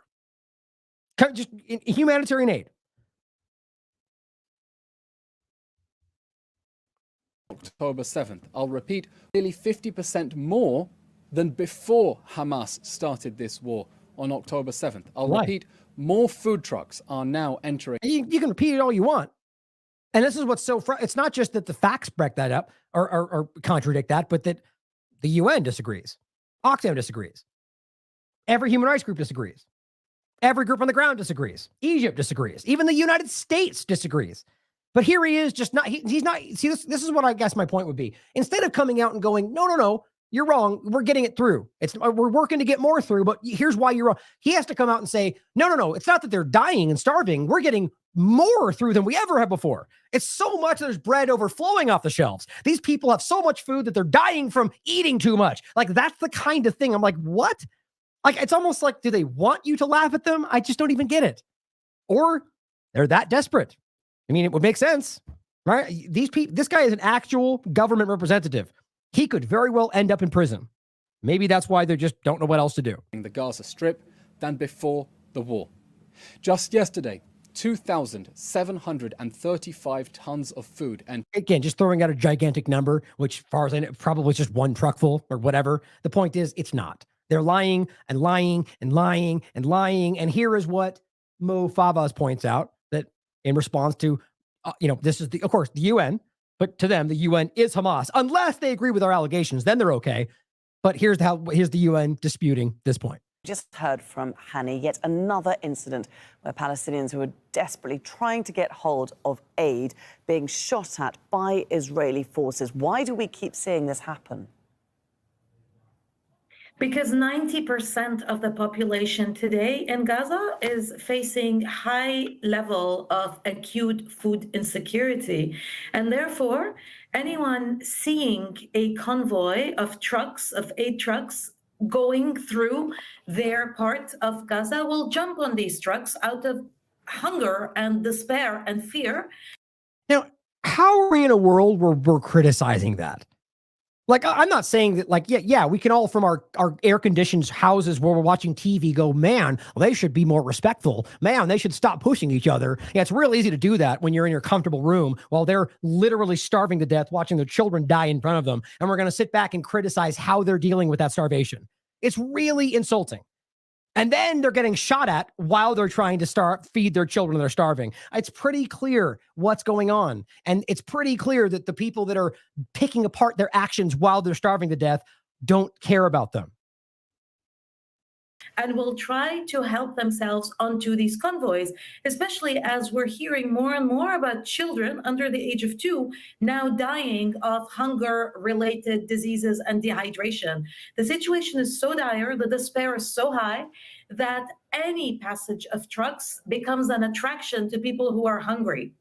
And very few trucks are actually getting through. We're hearing of the World Food Programme having its first convoy being turned away at northern Gaza, in northern Gaza, at the edge of northern Gaza. One wonders why the Israelis are stopping any aid reaching those people in the north when they so desperately need it. Obstructions to the north have reached very, very high levels. Accessing the isolated population north of Wadi Gaza is a real challenge. More than half the requests by the UN altogether to bring much needed food, medical supplies, clean water to the north have been rejected by the Israeli authorities. We keep pushing, but it's worth remembering that today's convoy by the World Food Programme is the first attempt in 2 weeks to go to the north. And let's not forget that there was the time frame right around the Flower Massacre, which was the important time I was discussing. Both the World Food Programme and UNRWA they publicly stated they were not doing anything because they couldn't. One was largely because they were being attacked, which I'll bring in a second. There's an important part about that overlaps with the lies going on around the Egypt truck driver. But the other one was because they lost all that funding. Now, as I understand it, both of them are at every moment, they're trying to get these things going again. And I believe UNRWA is now getting funding back from the EU and other places. So we're going to see this continue to happen. But it's an important little influx in time where while they were assassinating starving people, you could prove that the other elements weren't even present. And I think that actually hindered their narrative because they immediately tried to blame UNRWA and everybody else. Why weren't you there? Because you made sure they weren't there. UNRWA, the agency I represent, which is the largest humanitarian agency in Gaza today, has not been permitted to go to the north of Gaza since the 23rd of January. That's almost 6 weeks of us not being able to bring. Guys, these people are dead. Like, I don't know how in the world you think they're surviving out. The people are starving to death. If people are starving in Rafah, people are starving in the north, and we're not even able to see it or talk about it. Food and medical supplies to people who are desperate and isolated in the north of Gaza. Wow. Well, let's talk about how the U.S. government is actively perpetuating this problem and just constantly sidestepping what we all know to be true. And it's disgusting. So here, I think, which one are we starting with? Start with Matt Miller. This is shared by Holoflow, admitting exactly what Elon Levy just told you isn't true. That yes, Israel's preventing aid from getting in. So it's funny how even your chief allies are now turning on you. And I think it's because everybody sees that everybody knows what's going on. And the sociopaths of the world are just choosing sides. And they recognize that they need you. That's what I get. That's what I kind of discern from it all. But here's what he says. Come to the humanitarian situation, which you described as unacceptable and unsustainable. Your colleague John Kirby yesterday in a briefing talked about. I was asked about what's preventing more aid from getting into Gaza. Talked about there have been some inorganic obstacles thrown up. Inorganic obstacles thrown up in some cases by members of the Israeli cabinet that have made it hard to get aid in. What are those what are the obstacles specifically that he's talking about there? So I'm not going to, I will let him speak to what he was speaking to, but I will say some of the obstacles that we have seen from the Israeli political establishment. You have seen ministers in the Israeli government block the release of flour from the port at Ashdod. You have seen ministers of the Israeli government supporting protests that blocked aid from going in to Kerem Shalom. So all of those things are obstacles coming from ministers inside the Israeli government that we have called out, that we have said are unacceptable, and that we have said should end. Does that include the refusal to open the Erez crossing or another crossing in the north? We want to see another crossing open, and it's something we're engaged with quite directly with the Israeli government, and that includes in the conversation that the Secretary had with Minister Gantz today. He was quite direct and quite frank about the seriousness of the situation on the ground and the fact that it is incumbent on everyone involved to do more to get aid in urgently, as soon as possible. I want to ask about how this relates to the Foreign Assistance Act, 1961, I believe. That has a part of the act that basically says no assistance shall be furnished to countries that prohibit or otherwise restrict the transport delivery of U.S. humanitarian assistance. You got to love this. I mean, this is the kind of nonsense we keep getting. He gave an explicit answer. We've seen them do this. We've seen them do that. Right. So he asked a very direct question. It's U.S. policy here stated right here. We're not allowed to give aid to people who do what you just described. Here's how he responds. Is Israel in breach of that? I will have to go back and look at the language of that text. It's not something that I've... Yeah, I'm not sure. I have to look at it again. I have to read it tomorrow. I'll get back to you tomorrow. We'll circle back and I'll get you. It's just gross. These people are disgusting and they're constantly right in that moment, we're talking about genocide. We're talking about murder and human rights abuses. And you just have to sidestep the obvious. You just told him he did it. They're doing that. And you're going to pretend that you don't know a very public policy. Like that's like saying, well, if you arm terrorists, they were not able to give me, well, I'll have to circle back and reinvestigate. I'm not sure. I haven't read that document in a while. Do you think he's ever going to get back to it? It's just frustrating. I mean, it's not new. You guys know this. They're all ridiculous. This Frankenstein vampire zombie here, this guy that just regurgitates lines and doesn't care that murdering children is going on right now, is part of what they are. And look at the language of that text. It's not something that I've spent a lot of time looking at, but we are always engaged with Israel as we are with all countries. So it's almost like the game they play is it's like, well, I don't know. You could be making that up. I have to go home and look at it, read it, and I'll get back to you. So are you pretending he's wrong? Do you not know? Isn't that your job to know? Like the premise is that like, well, you could be wrong about that. Or you could be misreading it. You could be lying to me. So I'm going to go and then you'll never follow up with it. About their need to fulfill all U.S. statutory requirements. And we have not made an assessment that Israel is in breach of any such statutory requirements at this time. Except that you literally just said exactly what the statutory requirement said they shouldn't do. And they did do that because you just admitted that. Pretty interesting cycle of logic there. Working on an assessment that would determine whether that's happening. I don't have any such assessment to read out at this time. That's the best part. So we need an assessment to be able to verify whether that's happening. So are you going to do the assessment? I have no, it's not happening. We don't know. It's something. Move along. Okay. So no assessments in the cards, but we need an assessment to be able to verify whether we should stop giving them aid. So we'll just leave it there. That's a perfect analogy for everything the U.S. government is. Willful ignorance, or, I mean, quite frankly, I take that back. It's just straight up open terrorism, but ultimately right there in front of you going like, well, we'll create this paradox of dynamics. We'll just kind of go, well, we're not sure. We'll come back to it later and drift into the background. No, you know what they're doing. They're actively starving children to death. You're helping them because we can prove it's happening on the ground. You're there on the ground helping deliberate actions take place per countless testimonies. Axios told us you have a 3-star general on the ground. We can prove there are people actually alongside the IDF, and yet we're confused about whether you're deliberately starving people who you are deliberately starving. Just painful. And by the way, here, quickly, side note, I was just grabbing another tweet that I was going to show you, and I saw a brand new tweet from Elon Levy today, just moments ago. Myth, food isn't entering Gaza. I mean, you just heard Matt Miller tell you they're doing that. More food trucks are entering Gaza every day than before Hamas started the war. He's lying to you. And he's just citing a graphic he made up on his computer that doesn't actually cite the facts. But people will share this as if it's true because Twitter files. When it says before October 7th, an average of 70 trucks per day. Not true. Now, there is a point to be made about the fact that there is a difference between all humanitarian aid food versus other supplies and so on. But we have to understand that the portion of food coming today is dramatically less than what it was just before October 7th per the United Nations and everybody else involved with this process. I've shown you countless times. He's lying to you. And right now, the average is not 102. It's just, that's not true either. We just showed you directly from the UN information. Just crazy. But even then, let's just even pretend that is the truth. It's not. So how does that explain 90% of people in Gaza starving? Children starving as we speak. He would blame it on Hamas. But we can prove to you that that's not what's happening. But even the U.S. spoke up and said that's not what's happening. Now let's listen to what Kirby had to say in the same conversation. President still believes it's important for Israel to defend itself. Said yesterday that part of the reason why it's so hard to get aid into Gaza is in some cases because of the Israeli war cabinet. Is that acceptable?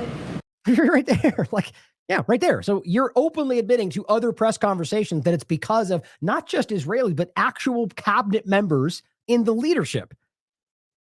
That can be an open question. And yet he can go online and go, fake news, not true. You're all lying. Everybody in the world except me.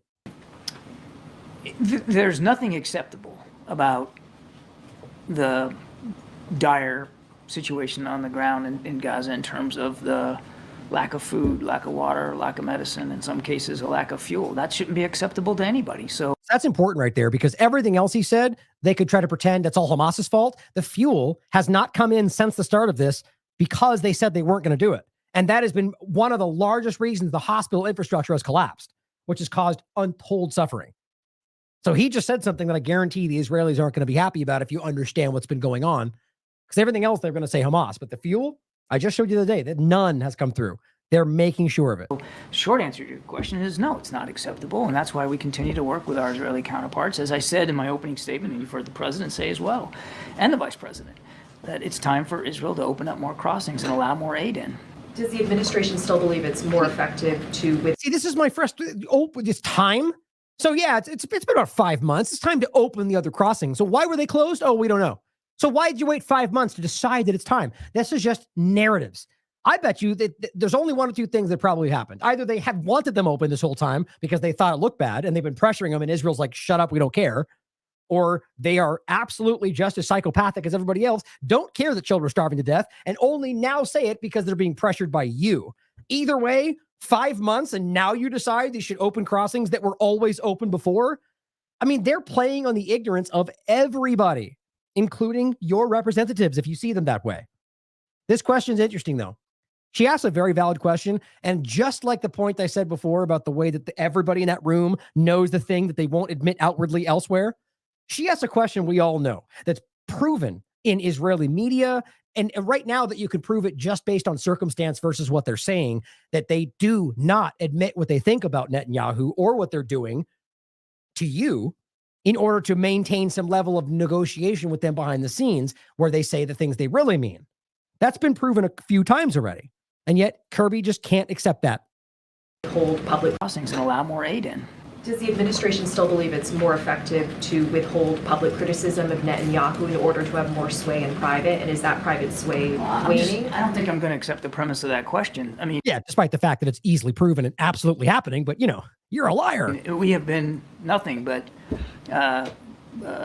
candid and forthright in private with our Israeli counterparts, and certainly in public in the comments that we have made. You've heard again from the president and the vice. That's so stupid. I mean, I can't even, you could make an entire show about the many different things they've said. Biden comes out and says 40 beheaded babies. I mean, I could go on forever. So to pretend like, oh, we've been honest the whole time and candid about what we feel. How about Biden getting leaked out about how he feels Netanyahu's a complete maniac? Well, that wasn't candid. You didn't say that publicly. It got leaked out. You probably intentionally, but you just can't pretend that. They do. President just recent days expressing very clearly what our concerns are with the humanitarian situation in there and how it is unacceptable and how we need the Israelis to step up and do more. The president and the vice president and you, for that matter, have both said that the situation with getting aid into Gaza is too difficult. The vice president said that Israel needs to allow more aid in. No excuses. It's obvious. Everyone sees it. They're all calling him out, and he's just lying to the world. Preventing the president from communicating to the Israeli government that if they don't allow aid, we will not continue supplying weapons. Why is that not a fair trade?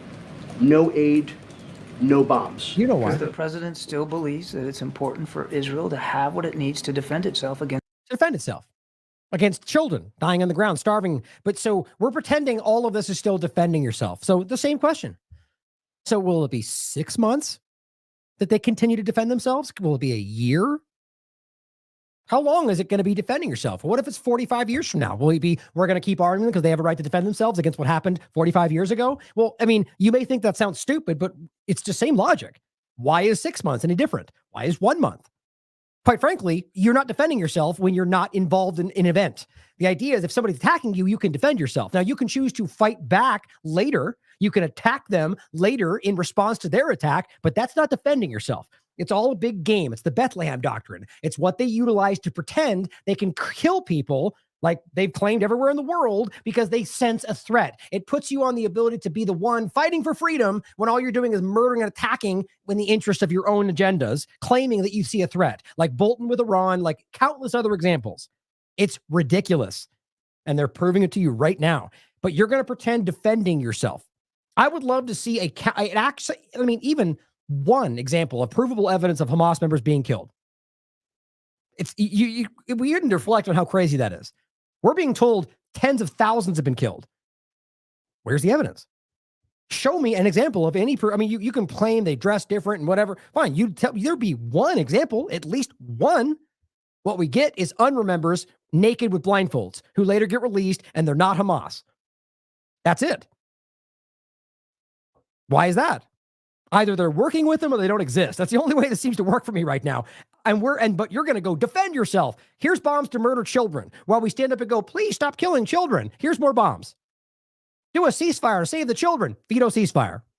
It's a still viable Hamas threat. Maybe some people have forgotten what happened on the 7th of October, but nobody has. Literally nobody has, because you guys bring it up every 15 seconds.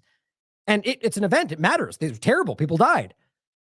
Quite a bit less now that you've murdered 30,000 people and 50,000 children, 70+% innocent civilians, women and children. A little hard to care about one event versus the other when you're ongoing murdering them. Like if there was still an ongoing effort to murder Israelis in these locations, there might be a little bit different conversation. This is where they keep trying to pretend there's rockets flying and it's hitting a field and people skin their knee. And we're going, oh no, you just killed 45 children while you said that. Kind of hard to care about the rocket in the field. President Biden has not. How does keeping aid out of Gaza contribute to Israel's right to defend itself? Keeping aid out of Gaza is not the right thing for any purpose. It's not about, it's just... But you'll keep giving them weapons despite the fact that they're willfully starving people.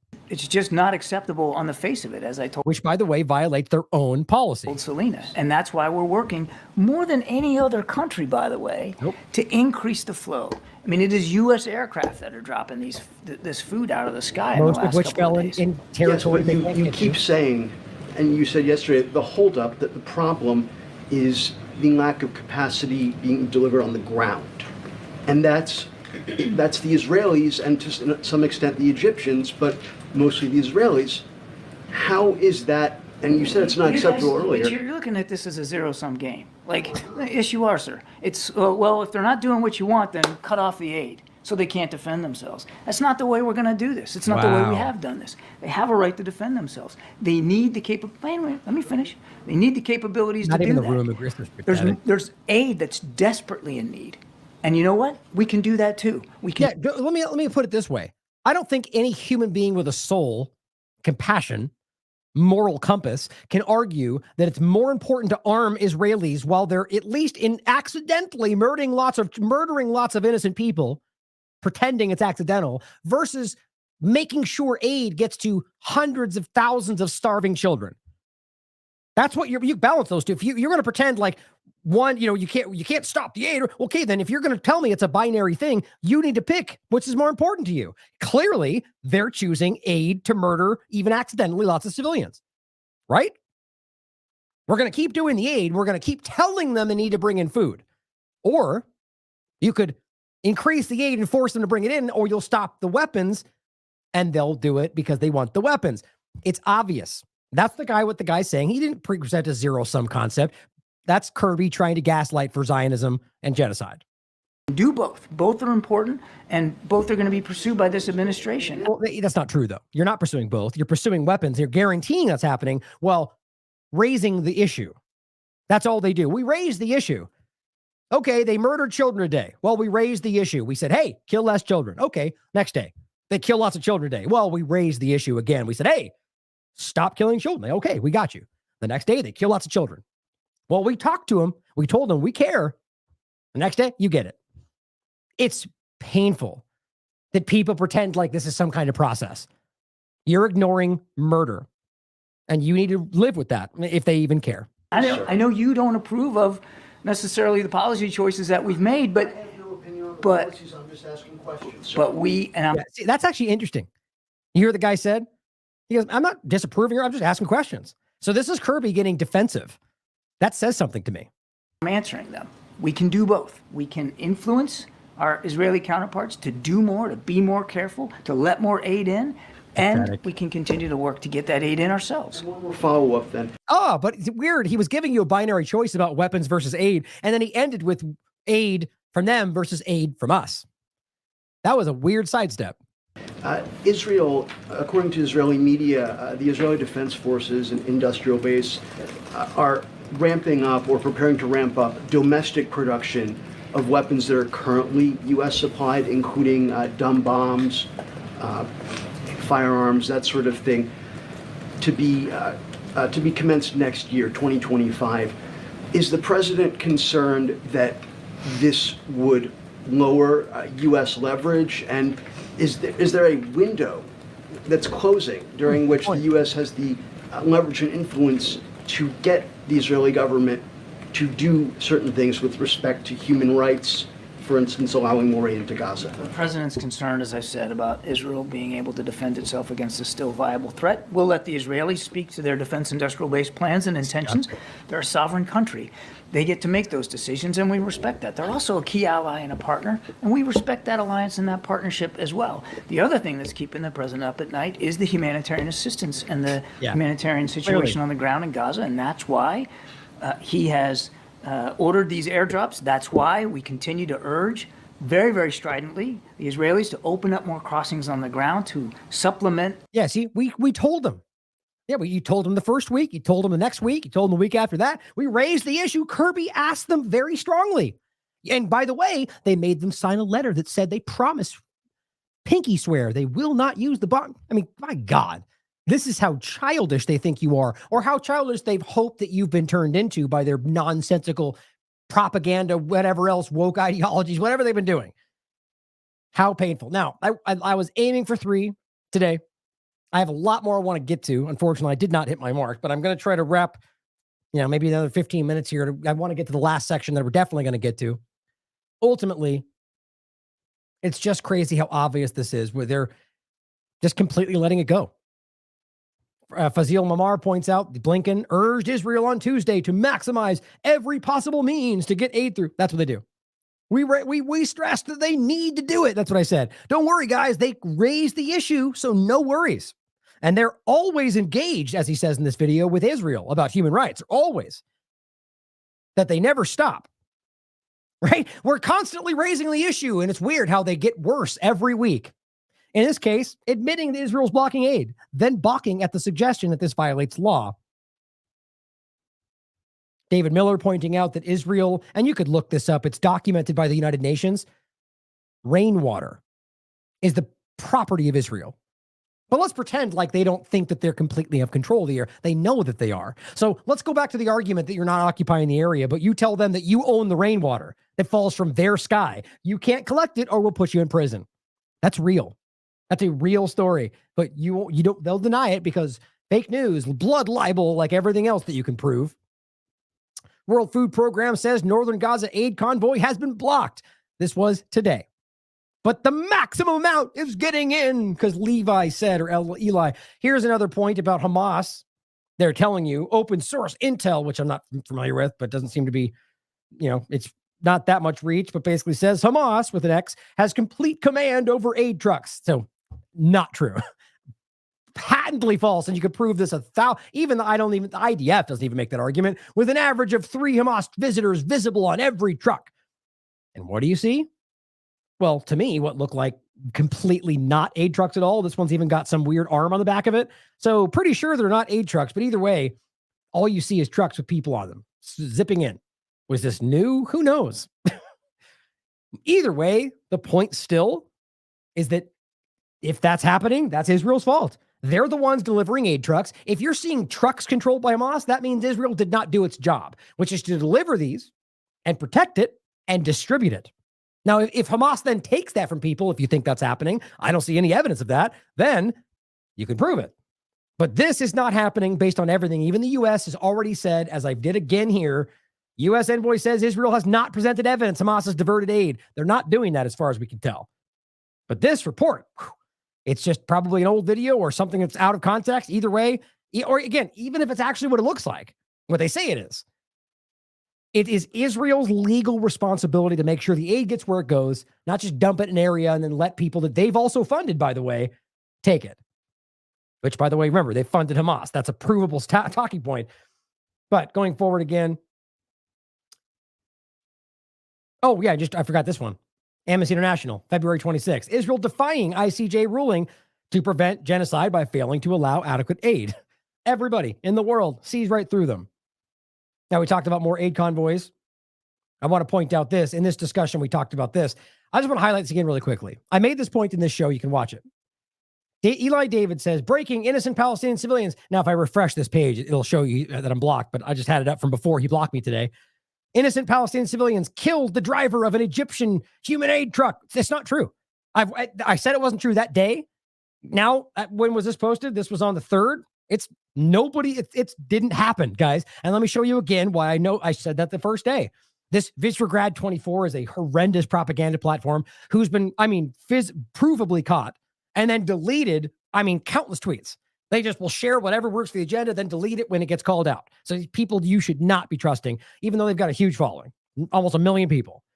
But it says, Palestinians cause Egyptian human aid truck to crash and kill the driver. So both of them are spreading this narrative, both of which share from this one account that says neither of that. They just say this truck, actually, I'll grab it for you so you can see it. They just say the truck ran off the road, losing control, but possibly hit by a stone. That's it. No one claims they were killed. No one claims anything. They just simply say, these people are taking the food. They're stealing it. Or you mean they're all starving to death, so they take what food is in front of them, but possibly through a rock. That's the bet. That gets turned into they killed him. Now, I'm thinking, okay, maybe there's part of the story I don't see, right? So I keep looking. I did have it right there, of course. So I find this one, which was earlier from this same group that says Egyptian truck driver warns others, which I haven't. This story also hasn't been verified, and I don't think it actually happened. This was the trucks coming from the flour massacre that they claim these guys says that they, don't drive because they're all attacking us. And what you find in the video that they cut out in this version is the end of it says, this is what they all deserve. We shouldn't be praying for them. So I don't buy it. Either way, this is about the flour massacre. So does this, same thing. Not much share, but it just says this truck driver got killed. But they says the Al Rashid Street, which is the place by that's where the flour massacre was, not this location. Not the same. So my point is they're just sharing whatever's in front of them. The narrative is the Egypt truck driver was killed. The point is I can't find that proof anywhere. This is what ends up happening where they go, look, they dropped the aid and it didn't even amount to what they need. And he goes, didn't those animals kill an Egyptian truck driver? No, didn't happen. But they share propaganda because Eli said so. It came from this one platform, a Hong Kong-based platform that doesn't have any links, any evidence. It just states it in the first paragraph, and the rest of the article is about other things.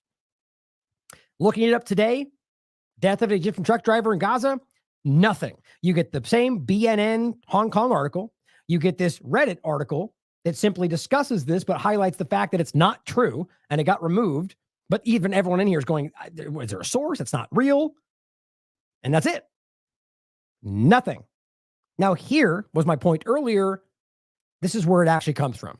I was able to trace this back to an allegation about somebody being beaten up. And my point, as always, is that gets turned into he got killed Barbarians. You mean all these starving, innocent Palestinians who you're starving to death, who are just trying to get food for their starving families? Barbarians. Because of the context you gave, which is a lie. And the point is, on the February 20th, UN Food Agency pauses deliveries to northern Gaza. Now, I already told you this. The point is, what they're highlighting here is twofold. And I already went over what the UNRWA woman said. It's the same thing. That one, they're being shot at. And they make it very clear in other discussions that they're being shot at, one, while they're going through Israeli crossings, but by Israeli IDF members. But on top of that, that once they're there, if they're not also being shot at, that people are desperate, that nobody's there to protect them, which, by the way, is the IDF's responsibility, because they're the ones supposed to be facilitating this, especially because it's an illegally occupied area, which means they have a legal obligation to protect the civilian population, which they've never done. And so the trucks come in and they say, look, there's no one to protect us. These people are bum rushing the trucks because they're starving to death, and it gets crazy. And so they said, we can't protect our drivers, so we can't bring it in, which is explicitly stating that Israel is not doing its job. But you can see it's into, hold on, where was it? Right there. It simply says several truck drivers were looted, meaning starving people took the food. That's what they're talking about. And it says, and a truck driver was beaten. It turns out this is an Egyptian truck driver, and that is it. That's it. He didn't die, but that becomes, he got killed. This is what they're doing every day. I hope these people actually get held accountable for the grotesque things they're doing. Something tells me they won't. I hope that they will. We have Gaza ceasefire talks failing to make a breakthrough. And the point on this is simply the reality that they keep pretending it's all about Hamas. 3 days of negotiations with Hamas over a ceasefire in Gaza have failed to achieve a breakthrough. That's not actually what's happening. United States, Qatar, Egypt have spent weeks trying to broker an agreement. Is that what's happening? The Israelis say they're waiting for Hamas's response, but Hamas says they're waiting for an Israeli response. So this is all about trying to play a game with the actual part. So what we keep seeing is the same thing from the first week. It is a full offer for a full hostage exchange with a full ceasefire, and Israel says no. They want a temporary ceasefire with a temporary exchange, which guarantees they won't get their people back, which means they guarantee more will die, and it guarantees they'll go right back to murdering Palestinians when that time lapses. So it's a small process that slowly removes the leverage of Hamas, which some of you, that's all you care about. I, for one, care about human life, no matter where it is or where they come from. So my point is, if you do that, it guarantees that everybody in Palestine will get murdered more or slowly starve to death even more. Everybody seems to know that. And so they say no. Hamas has refused to release all of the estimated 100 hostages it holds and the remains of more than 30 more unless Israel ends its offensive, withdraws from Gaza, and releases a large number, not even all of them, Palestinian prisoners. Senior Hamas officials on Tuesday said they want a permanent ceasefire, not a small 6-week pause. And that's the whole point. So it's not inaccurate to say that they refused that, the small, ridiculous return offer that nobody wants except Israel. But the point is that it's never stopped. Hamas is waiting for Israel's response. Their response is, no, take this little small deal that not even our people want. And yet pretending that means Hamas turned down the full exchange, which is how they read it in Israel. It says the security and safety of our people will be achieved only by a permanent ceasefire and the end of the aggression, which is obvious. Everybody knows that. Netanyahu publicly rejected those demands and repeatedly pledged to continue the war again until Hamas is dismantled and the captives have returned. Always secondary. Israel did not send a delegation to the latest round of talks because they don't want this to happen. It says Israel wants Hamas to hand over a list of captives who are still alive as well as captive to prisoner ratio. I guarantee this is going to be used as a way to make them, IDF has killed a lot of those people, as even Israelis coming home have admitted publicly. Corporate media won't touch it. It says U.S.-Qatar strategic dialogue talks on Tuesday. Blinken urged Hamas to accept the ceasefire plan. It's not a ceasefire. They're trying to protect. That's why they say this stuff like that publicly, so they want people that don't know to think Hamas is refusing a ceasefire. They're refusing a pause that will only guarantee everybody's suffering. Everybody, including the prisoners of Israelis that don't get taken home. Quote, it is on Hamas to make decisions about whether it is prepared to engage in a ceasefire. That's the ridiculous U.S. diplomat. It's not true. And here is just PBS. Hostage crisis poses dilemma for Israel and offers path to victory for Hamas. Here's what it says. Over the last 5 months, Israel has killed thousands of Hamas fighters. I don't know why anybody keeps thinking they can say that. I haven't seen any evidence, less evidence for that than anything else. Destroyed dozens of their tunnels and so on. Yeah, that's what Israel says. But it still faces a dilemma that was clear from the start of the war. And see, this is what anybody honest can see and will ultimately determine its outcome. It can either try to annihilate Hamas, which would mean almost certain death for the estimated 100 hostages still held in Gaza, or it can cut a deal. Yeah, those things are mutually exclusive. And if you have a brain, you can see that. And that's why all the Israeli families that know their hostages are there are screaming for a ceasefire. And Israel says no, but they pretend it's Hamas stopping it. Well, it makes them hate Hamas more. It's all a lie. Tiberius breaks it down easily. Israel says, give us our hostages and we'll keep many of your hostages. And then after a few weeks, we'll start killing your people again with U.S. bombs. Hamas says, no, we want lasting peace and our basic human rights. Israel says, no. Media. Hamas rejects another ceasefire deal. Pretty much. Here's another version. 12 ball, Israel. Okay, how about you give us back all the hostages and then we start ethnically cleansing you again in a month? Hamas. Ceasefire needs to be permanent. Israel. Hamas rejects ceasefire. And New York Times rushes in, doing its fake job. Or here is CTV News. Hamas reportedly rejects ceasefire deal. Says it won't release hostages to Israel. I mean, that's just a flat out lie. How pathetic is that? They've been offering a full exchange from the first week. Associated Press is where I got that from. And again, here's February 7th. Netanyahu rejects ceasefire proposal, insists on total victory over Hamas. And you read it, it very clearly discusses the fact that it's about getting what you want. We outright reject Hamas's demands for hostage deal because you didn't get what you want. Because what you want is not entirely is not all of your people back. If you did, well, then you would take this deal. And Israel rejects ceasefire talks until Hamas provides list of hostages. And all these different angles, but the point is, Israel continues to say no. Here's Eli David saying, hello, Dr. Tedros. And here's Mr. Tedros saying, children who survive bombardment but may not survive a famine. Allow more aid. Ceasefire. Obviously. Hello, this Dr. Tedros, he says, ask your Hamas friends to accept the ceasefire. I guess they're Hamas when you like them to be, but then when they say good things you like, they're no longer Hamas. Perfect, right? But he goes, tell them to accept the proposal. They just rejected the last offer. Same thing. Just he got the talking point. He got the direction. He went out and said, they rejected the ceasefire. He's done that probably 3 times today. Also, tell your WHO employees, terrorists in Gaza who release our hostages. Oh, excuse me, WHO. It's also sort of the same thing, but point is, same game. But they did offer a ceasefire. You refused. That's as simple as that. But this is what these guys are probably paid to do. Just my opinion, but definitely what they do. Another one of them, Eviva Klumpus. Hamas rejected Israel's truce proposal. My point is the same people did the same thing all at the same time. Every time. It wants to drag the war into Ramadan and inflame. No, they offered a full deal. If they wanted it to go forward, why would they offer a full deal that you pretend didn't happen?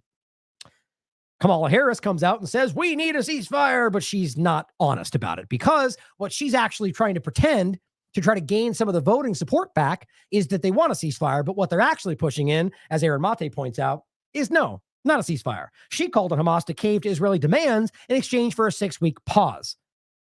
It's a lie. That's not the reality, and this is how they play the game. Cuds News Network points out something else. The U.S. said today that it has submitted a draft UN Security Council resolution to back an immediate ceasefire, which is not a ceasefire, it's a pause of 6 weeks. Right? Together with the release of all hostages, at least from, see, isn't that embarrassing? So when they say that, they mean from Israel. So in Gaza. Not the hostages, tens of thousands of which are in Israel prisons. No, we don't care about those. But it says the proposed resolution comes following 3 vetoes by the U.S. against a permanent ceasefire. So let that be the obvious picture for you right there.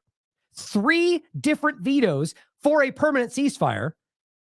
And then they stand up and go, Hamas rejects ceasefire, when all they're doing is forcing in a short temporary, which will guarantee it will come back to this exact position. And they'll be right back to going, we need a ceasefire. People are dying. They know that. So why would they pretend a pause? Because all they're trying to do is facilitate the release of the Israelis back to Israel. That's all they're doing. They don't care about the rest of it. That's not my opinion. It's patently right on the surface. Here's Sam Husseini. We don't, this is, oh, it's a minute. Where are we? Trying to rapidly put, I already went past my 15 minutes. Let me see where I'm at with tabs. You're going to laugh. There's probably a bunch more. Well, not that much. Okay. Let me see if I can't just rapidly rush through this. Last point here, Matt Miller. Let's just play it real quick. Oh, maybe I didn't grab it. Let's just read it. So it says, we don't want to see a single civilian killed. Reporter says, okay, why not let civilians in Gaza return to their former land in Israel and have citizenship? Miller, that'd be forced displacement. That's actually what happened. I mean, it's worth playing since let me see, I swear I had that. Huh. Maybe not. How crazy is that? And how insulting? The idea that we're going to pretend that it's forced displacement to let Gaza civilians go into Israel and have citizenship and go, like, that's the same thing Mark Lamont put to one of the former UN ambassadors to Israel. Why don't you let him into Israel if you're trying to protect them? Because they said, we're just trying to keep him safe. Let him into Egypt. Or let him into Israel. And he goes, no. And didn't even have an answer for it. Like, it's just so, they're so repulsed by these people. They're so gross. Just such racism and hatred. So, how is it displacement? To let them go somewhere they might voluntarily go. None of them wants to voluntarily go to Egypt. That's why none of them went. But they would probably go to Israel to be saved from what's happening right now, but they won't let that happen. But he says that'd be forced displacement. So you don't care about forced displacement literally everywhere else, but only when it means forced displacing them into Israel? I mean, it's just crazy, isn't it? It's just so obvious. Everything about them is obvious. And again, see, that's them meaning the power structures we're discussing, those gaslighting for genocide. People always want to make it into something it's not. But let's talk about the hostages for a second. The idea that they've sacrificed them, that this is a Hannibal directive. And the point is, talking about the ceasefire argument or the agreement, all that does is guarantee that their people are going to die, which is what PBS even said. They're mutually exclusive. You either can do this or do that. You can't have both. And they know that. And their families do too. But here was December 17th, where I-24 News said the obvious. Israeli government decided to sacrifice remaining hostages. Because that's the truth. And by the way, that's actually what they said in the beginning. Like, they literally spoke up and said this, and this is what they're pretending isn't true now because they just changed the narrative and pretend that you're too stupid to see it. Here's what they said on October 19th, 2023. The Israeli military has a green light to move into Gaza whenever it's ready. A member of the country's security cabinet told ABC. Hostages and civilian casualties will be secondary to destroying Hamas. Remember that? I reported it when that happened. That's according to their economy minister. Even if it takes a year. So he literally said that the hostages could sit there for a year until we figure out what to do with Hamas. They got such an overwhelming pushback that they just shifted their narrative. Pretended this didn't even happen. It says, we shall do all efforts to bring our hostages back alive, he said. But, of course, but makes sense after that sentence, right? First and last priority is destroying Hamas. So, I mean, they made it as clear as possible. Secondarily is your lives. And you're going to maybe wait a year until we even get to you. That's the truth. Now, this is what this article first said. Decided to sacrifice remaining hostages. That's what happened. But what's hilarious about this is if you go to the article itself now, you'll find that they've changed the title, which is what these things do. They don't notate that anywhere. Oh, I guess they do say latest revision, but it's the same as the rest of them. You don't know what it was or what happened. Family member speaks out. Israeli government's effort to free hostages. Think about how crazy that is. Their effort to free hostages, that's from decided to sacrifice them to here's how they're trying to free them. It's just, my God. Even these platforms, despite the fact that they've broken lots of damning things about Israel, are pressured by their controlling infrastructure, just like in this country. Their intelligence apparatus will censor all sorts of stuff. But let's not forget the Bibas family, who's already been killed. The father spoke up, and even Dan Cohen has proven, I believe it was, I think I might have it still. Yeah, right here.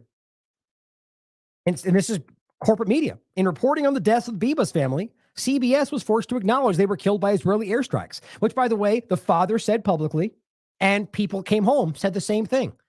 And yet they're still pretending those people are like Eli David will almost every other day post the picture of that redheaded child who's dead, horrifyingly enough, because of Israeli bombings. It's heartbreaking. And say that we need to get him home, bring him home. Guys, he knows he's dead. How gross is that? Because at least I've posted it many times. I've called him out, and it's also public knowledge. And we also know that there's been examples like this where they shot 3 of their own people who were waving white flags and screaming, "I'm Israeli, don't shoot me." And one of them 15 minutes after the other 2. Like, that's not obvious. Or the fact that they killed this child with poison gas that the mother had to come out and express because she got the report that showed that, but nobody in the public was told. These are all Israeli hostages. Or how about this point, where the Israeli media leaks audio of 2 Israeli hostages yelling for the IDF to save them, but the IDF comes in and kills them instead, just like those holding the SOS sign. This is from Israeli media.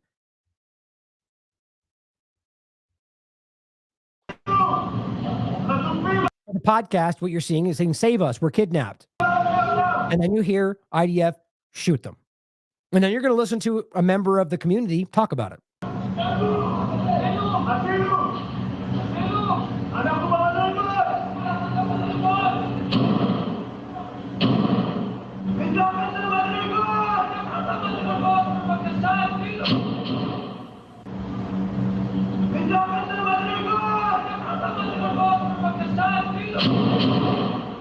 כשעוד יש יריות, הם ניסו למצוא חללים של שקט בירי.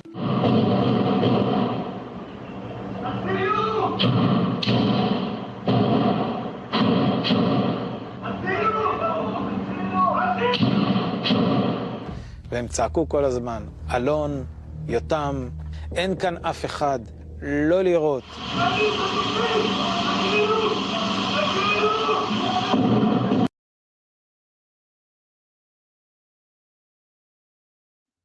So it's very clear what you're looking at. And this is just one more example on a massive body of evidence.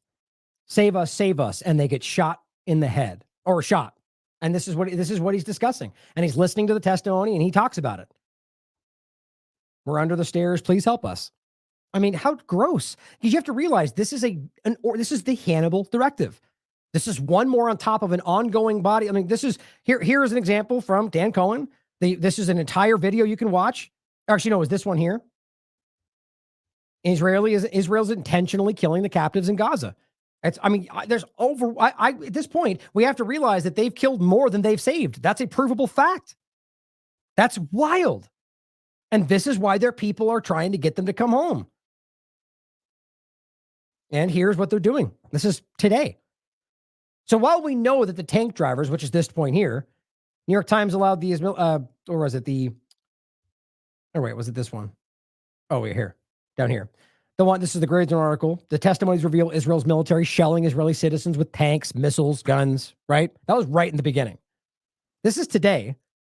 This is, of course, this is my point. This is because this stuff is coming out. These stories are coming out proving that they're murdering their own people. And so they go, this month, as millions around the world mark Women's History Month, we celebrate the Israeli heroines who bravely and resiliently on following October 7th inspired an entire nation, maybe to hate them. October 7th, all this female tank crew saved the entire kibbutz. They're literally pointing at the people who were ordered to shoot civilians and admitted it on the record.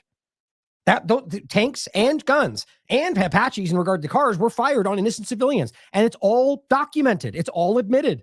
And they come out and go, praise these people. It's just crazy.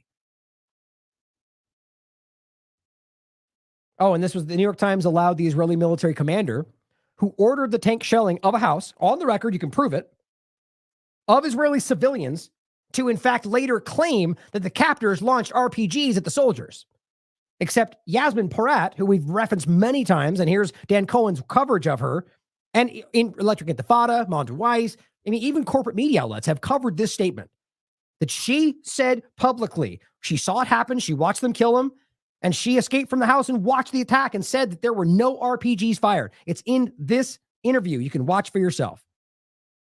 Isn't that wild? Proving left to right. Now I'm going to skip all this to wrap here. Elon Levy says he went to the UN Security Council to propose a draft resolution. And all it amounts to is surrender now. Hamas, surrender now. And everything will go back to normal. No, what do you mean surrender? So what do you think will change? Is Hamas going to disappear? No. Especially since you're protecting their leadership in Qatar. nobody wants to talk about. But also, Palestine's still occupied. Palestinians still do not have a self-determination. Palestinians are still being ethnically cleansed, which, whether or not you pretend otherwise, it will continue because it's been going on for 75 years. But surrender now. This is what he says. The UN is all Hamas because they won't pass our resolution the way we want it. Which actually, I think it got it. I'll just play it. The only positive role the Security Council can play in this conflict is to pass a resolution that says this. The UN Security Council condemns the horrific Hamas atrocities of 10/7. It calls on Hamas to surrender immediately, lay down its arms, hand over its war criminals for a tribunal, and release the hostages. And until then, the UN Security Council stands firmly by Israel's right to defend itself and defend its people. I mean, it's a meaningless statement. First of all, they've all said that. They all stand by you. They've all condemned October 7th. So all you're really saying is ignore what's going on in Gaza, ignore the genocide that everybody can see, and only talk about what we say on October 7th. That's it. End of story. We condemn that and they can do what they want. That's what that means. I mean, that's crazy. I don't even know any Israelis that would say that. It's just absolutely lunacy. But my point is here. Oh, was it this one? This one is what an interview he had says. They say the same thing. This is an interview with News Nation of all people, is not a platform that I respect. Definitely since it's got Chink Uger on there, but it's basically says the same thing. Listen to the beginning. No way. Hamas isn't going to, quote, surrender. You know that that's not going to happen. And there's going to be no way to effectively end Hamas. You may be able to degrade their ability. You may kill a lot of fighters. But there's not going to be a way to, quote, unquote, eliminate Hamas entirely, right? No, we don't accept that. We think that you can... And did we note they just missed and went right by the first thing they both just accept as reality? You know they're not going to surrender. They both know that. Even the way he's discussed it without even a response from him or a reaction, is they both agree with that. They know that, but yet he keeps saying, surrender, Hamas, surrender. Everybody has to ask for Hamas to surrender. They're not going to do that. I've been saying that from the very beginning. It's a way of pretending like if you don't agree with this, which basically is keep the war going, which is the way they pretend ceasefire means let Jews die. Like whatever, it's just this nonsensical reimagining of what everything means. The point is that nobody agrees with that. You know it's not going to happen. So it's just an inherent dishonesty about every single thing you're doing. From power, just as the United States... Removing from power is different from eliminating. We will dismantle its military and governing infrastructure so it can no longer govern Gaza in the way it has used it in the last 16 years to oppress the Palestinian people. It's just so ridiculous that did we forget the fact that they've funded, armed, and supported the group? Right? We forget that? Or the Netanyahu? Oh, that's the wrong one. Oh, whatever. The one about Mossad, where the report comes from Netanyahu sending the Mossad chief. Right here. Mossad chief visits Doha, urging Qatar to continue Hamas financial aid. This is on Haaretz. 2020. No big surprise there. It's the same story. We support them to make sure they don't have a two-state solution. But surrender now. How dare you support the group that we support? It's just all nonsense. And here is Michael saying it's not International Women's Day without the safety of all women. Bring her home. IDF member, by the way. But I said, which does not mean they should suffer at all, but it means they're a military target, and that's the responsibility of the occupying power. But I simply said, then you obviously agree. It's not International Women's Day until all Palestinian women dying in Gaza are safe, right? Or did you only mean for that logic to apply to some women and not actually all? Both would be solved if Netanyahu cared about either, because he rejects the ceasefire. Of course, no response to that. But see the point? How dare you virtue signal about how bring her home. Oh, there's no Women's Day without all women except Palestinians because they're gross. No, you're gross. You're disgusting. And here's Dr. Eli David again. Tell your Hamas friends to release the hostage and you'll have ceasefire. He's literally highlighting an UNRWA tweet that says around 17,000 children are orphaned. 1 in 6 children under 2 is acutely malnourished. This guy just can't stop himself. He's disgusting. He says, tell your friends to do that and you'll have ceasefire, saying that this is going to continue. Orphan children are continuing to be orphaned. Children are going to be dying of starvation. And it's your fault? Release the hostage. So everyone suffers in the world because the group you're fighting won't do what you tell them to? Shocking. I mean, it's almost like you're fighting a child.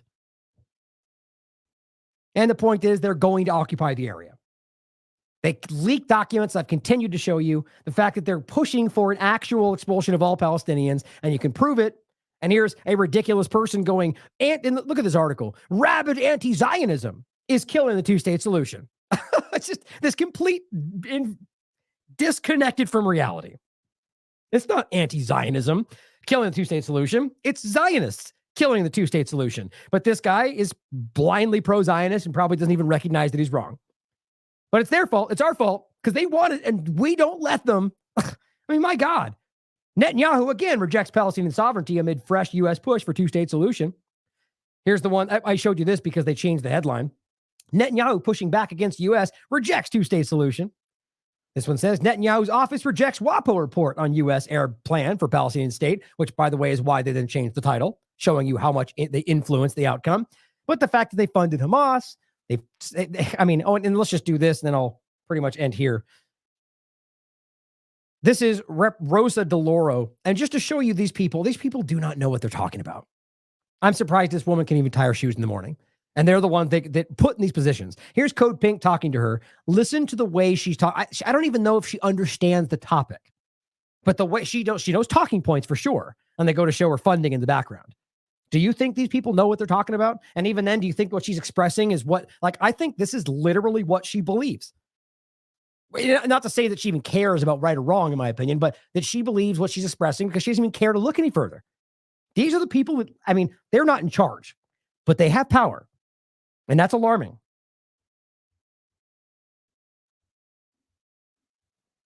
It's that right here.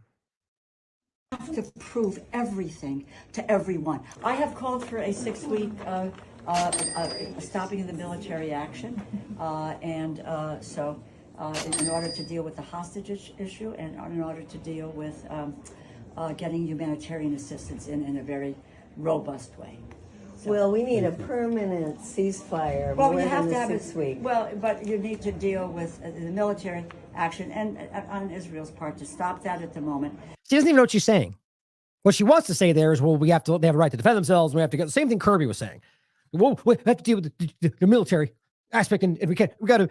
It's just like it's just crazy to me that these people have any influence over anything. The issue at the moment is. Well, we need a permanent ceasefire. Well, more you have than to have 6 weeks. Well, but you need to deal with the military action and on Israel's part to stop that at the moment. The issue at the moment is let's get humanitarian assistance in. Let's deal with settler violence. And that's what a ceasefire would do.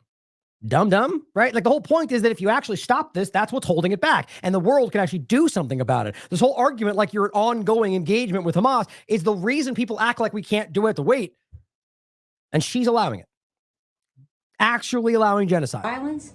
Let's move to a two-state solution. Oh, you mean the thing that they desperately tell you they're never going to allow? And you can prove that because they funded Hamas, they guaranteed it would never happen, going back as far as you want to look to Oslo Accords and before, where they made sure there were so many poison pills that they knew they would reject it. But then when they reject it, they go, oh, we knew it. They don't want peace. Just like they're doing right now with the ceasefire agreement. Nothing new. Which we can do. People are agreeable to doing that. And to move the Who's agreeable? Your counterparts? Your office? Everybody in Israel is like screaming they'll never allow that. Do you think she even knows that? Israeli government to doing that. And in the meantime, I hope internally in Israel that there will be a change of government and that we will have other people other than Prime Minister Netanyahu. Oh, okay. And so we're going to pretend that everything's good once we get rid of the guy that we can blame it on. The Israeli government is radical from top to bottom, as far as I can tell. I mean, it's overwhelming. Now we're going to end with the fact that, yes, they're telling you this is today. Netanyahu plans for Israel to stay in Gaza for 10 years. And then 10 years after that, and 10 years after that. But this is just 10 years. So it's a distant concept. So occupation, guys, it's no different than it's ever been. It's an ongoing occupation. That's the obvious reality. And there's the leaked plan about the occupation. Here's another leaked rather just posted then deleted document that shows you their plan. I'll just show you this one piece and we'll go over the rest later, where it's simply saying plan for the resettlement and final rehabilitation in Egypt of the entire population of Gaza. And that has the plans, the outlines, but it's all fake news, right? Damn it. I forgot about this one. So we're going to finish with this. I want to give this time. I just wildly overshot. You guys can laugh at me. I was aiming for 3 today. That's why I didn't tell you to begin with. But I'm going to go ahead and give myself credit for how much we went through today, which is a hell of a lot, and still kind of stuck to the usual time frame we usually do. But this is important.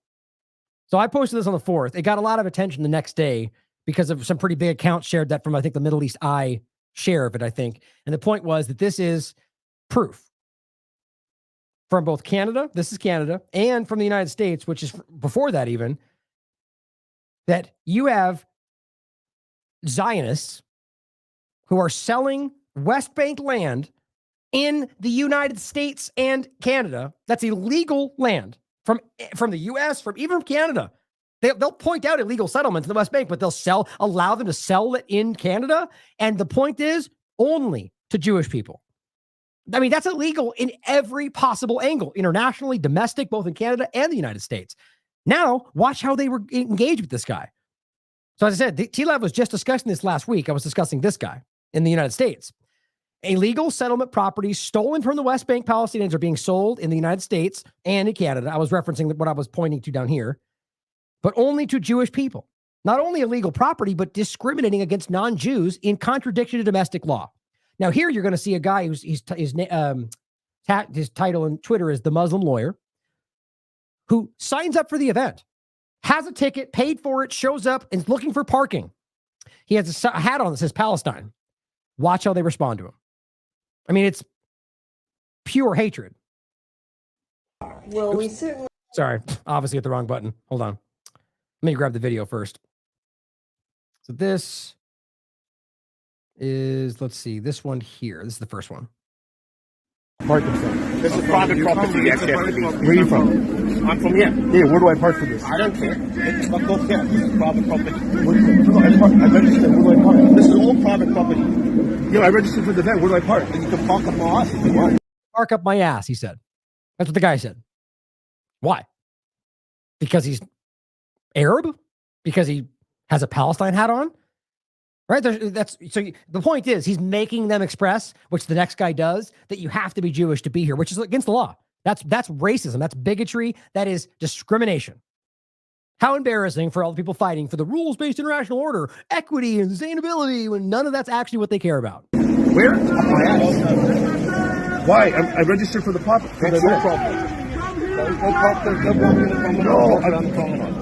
So who can park here only? Jews only? What is it? So this is a private synagogue. No, but I registered. I don't care what you did. Who are you from? Where are you from? I'm from here. Which property are you from? I'm from here. So I don't get it. Where do I park if I register? You can park in hell. Why should I park in hell? Because you're wearing that shit on your head. What shit is on my head? You're representing a synagogue and you're calling this shit? Of course it is. From a synagogue? Think for yourself, sir. Where do I register for them? Where do I park? Sure. Are you Jewish? I'm not Jewish, no. There it is. Why are you here? There it is. Oh, you're not Jewish? Then get out of here. Why is that acceptable to anybody? The registered for event. Why is it registered for event? Because they're selling land. I'm interested in purchasing land. Not for you. Have you signed up? Not for you. They're selling land. That's all it is. This is not sold publicly as you know. The point is that in this situation, you're selling property. You do not legally get the right to say only to black people, only to white people. In any other circumstance, that would be outrageous, but not this. Nobody cares. I haven't heard a peep from U.S. or Canada about this. Not from any kind of, I mean, maybe it's happening, but I have not gotten wind of any kind of legal action about this coming from a government authority. Yes, I registered right here. I'm showing you my registration. Where are you from? I might be talking to who are you from? I'm here. This group here? Why is that? Hey, I registered for the group. Were you from the group? Yeah, you're okay. Got it. I registered for this group. This event today, he's telling me my Jewish. I said, I'm not Jewish. Why are you here? He's not coming in. I'm just confused. I registered. Yeah, okay. He's calling me. This gentleman knows you. He's suggesting you're coming in. He doesn't know me. He doesn't know me. Okay, we'll prove him wrong. He said this hat means I'm shit. Okay. He called this shit. What do you believe in? Why are you wearing the hat? You knew what I did. Right. So what do you mean? So he has to have certain beliefs to be able to come by land? Like, it's just, obviously it's very clear. There's a police officer and a security member that are there. None of them care. That's like me. That's what I do. Sure, okay. I registered for this. What do I do? Can I speak to you for a second? Let me talk to first. So on October, do you mind coming over with me? No. I'm going to talk to him. No, you don't talk to him. He's a police officer. He's going to talk. I'm going to talk to him right here. It's up to him to decide how he wants. What's your issue? I'm confused. I just want to know why you're here. I'll let him handle it. I want to buy property. Oh, you do? That's why I'm here. I registered. I want to buy property. So why are you wearing that hat? I'm confused. To buy property in West Bank, you have to kind of wear a hat. You can wear a hat, but obviously you know the context and the climate. So Keller Williams sells land in Modi, LA. So what is he like? I get it that they don't want him to buy it, but what do you mean the context? Like, so are you actually arguing that only Jewish people are allowed to buy this land? That's actually what they're saying. Not this is the point is to bring it back to the extremist, ethnic cleansing, supremacist mindset of what we're talking about of the Zionist agenda in the areas they're occupying. You don't just get to pretend that you're making this area that's a democracy and that only allows certain people of certain ethnicities in there or religious background actually in the area. That's racism. Which they say is Israel. Right. Google says it's in the West Bank. Palestine is West Bank, so I want to buy property. No, that's not right. You understand? That's just wild. Now here is the guy in the United States. This is I forget what he said. I think he's a lawyer. But he's speaking about, actually, let me play this one first. I'll do the U.S. next. This is a rabbi speaking about this. Hi, so I'm Rabbi David Mivasser. I'm an active member of Independent Jewish Voices Canada, and I'm here today outside a synagogue where they're selling properties built on land stolen from Palestinians.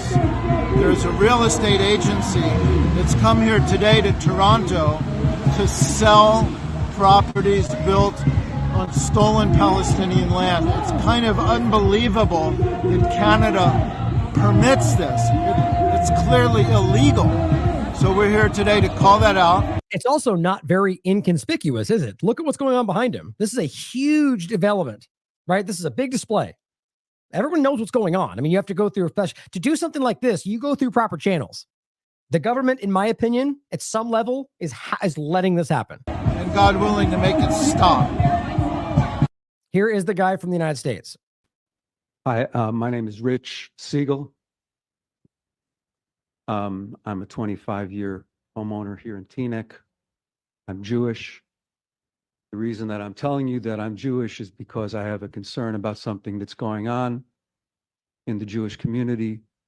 On March 10th, there is scheduled to be an Israeli real estate sales event at the Keter Torah synagogue. That event violates both domestic law and international law.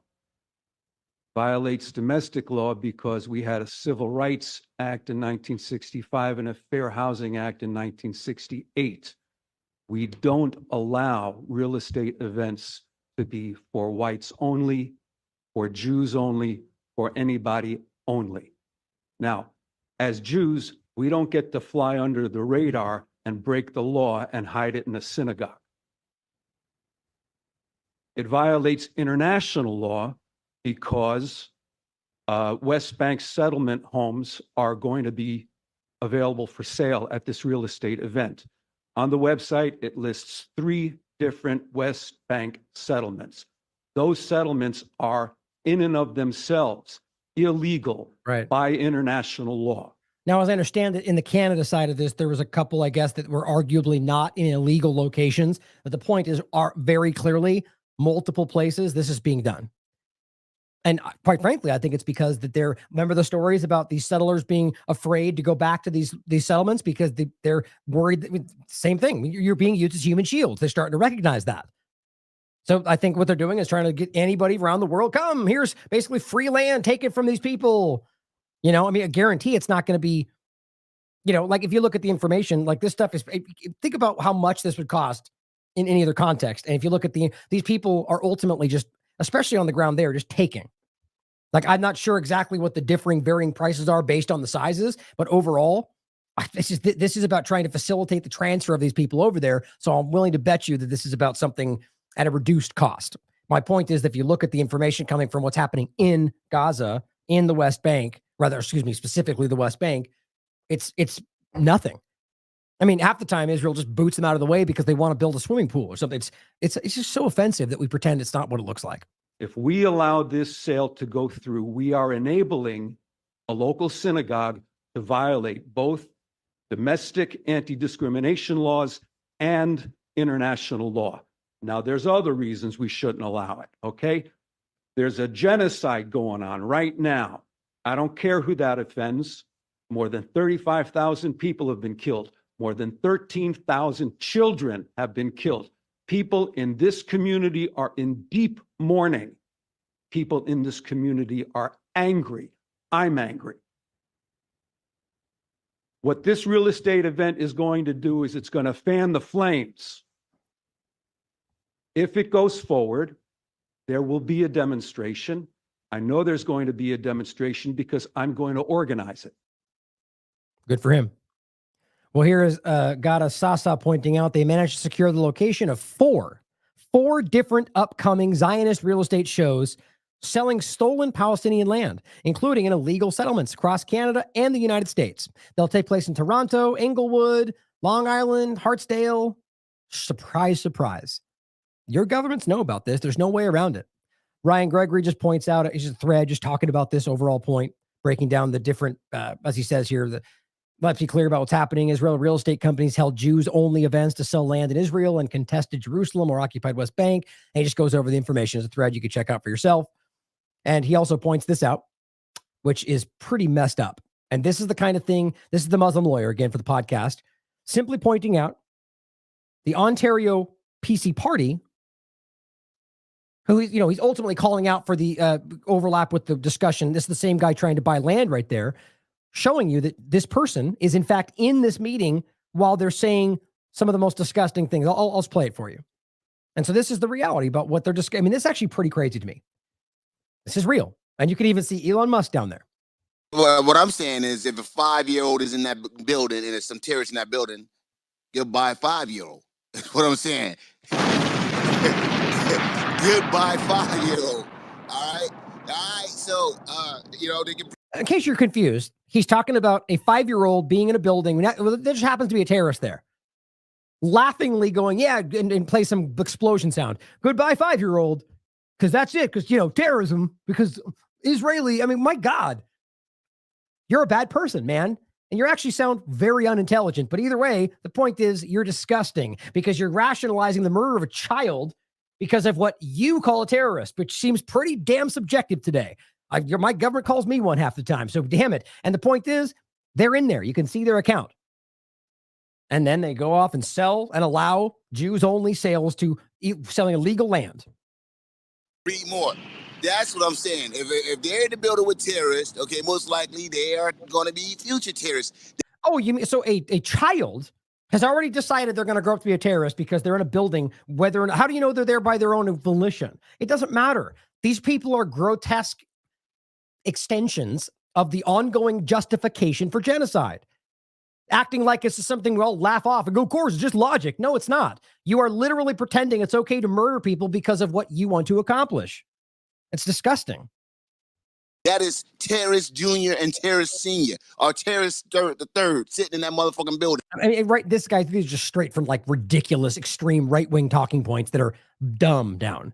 Like the kind of thing you would say about any other location that you've always heard. They are all going to meet their maker. Period. Point motherfucking blank. So you can say all that bullshit. We laughed about that, by the way. You talking right there. I sound all good and rosy and shit. I'm liberal as hell, but I ain't getting that damn liberal. If we're Rob said something the other night about So to be, what do you mean? I'm liberal, but I'm not that liberal. Like I will kill a child, so I'm not that liberal. How do we ever get to this position? How do people like this actually engage themselves with normal society and do not get regarded as absolute lunatics? Because you're government. That's why. Because might makes right in the eyes of people that follow the two-party illusion, and they fall for it. Well, he calls her out here. Apparently she says she wasn't there, but you can see her. You can look for yourself. Now, Riot Reed points something interesting out. Right as the Israeli, I think it's actually in response to this, the Israeli government comes out and says, I think it was even Eli Levy, here's a new poll that shows that 80-something% of Americans support Israel, which is just, I mean, anyone with eyes can see that's not true. I mean, it's everywhere. I mean, my point, I think most of the left seem to be pretty much aggressively against what they're doing. And then a huge portion of the right that I can see too, who aren't stupid and can recognize and see genocide, and that nobody, who no matter what the agenda and narrative, that we shouldn't support it. So that means that leaves a portion of the blindly, aggressively following pro-Israel side and everybody else. That's just not true. But he says this is important. This seems like the other side of the reality they're trying to cover. A majority of Americans now support an arms embargo of Israel, according to another poll. So, polls can be easily manipulated. But I see that as what seems more likely and what I can view in every context right now. But that makes sense. Regardless of your political side, that most people want them to stop arming them. And on top of that, apparently Tel Aviv is on the edge right now over the mass troop resignations, which continue to show you the real picture of things. They're always projecting what they want you to see. The reality, nobody wants to support what's going on unless you're a maniac. And that includes people that are in Israel that just don't buy into everything, just like you have those like us in the United States. Mass troop resignations. And this was even posted by Israeli media, like it's real. Now, ending this, I'm going to skip this one. I'll include it for you. I'm just going to play this last one from the guy from Auschwitz, but I want you to just, or maybe, you know what, maybe I'll tell you that one and play this one to finish. I forget which one. This guy just makes a good point here. No, I'll leave this one. So the point is that Torah Jews said, does Israel increase the safety of Jews? Coming from the group Torah Jews, an Orthodox Jewish organization.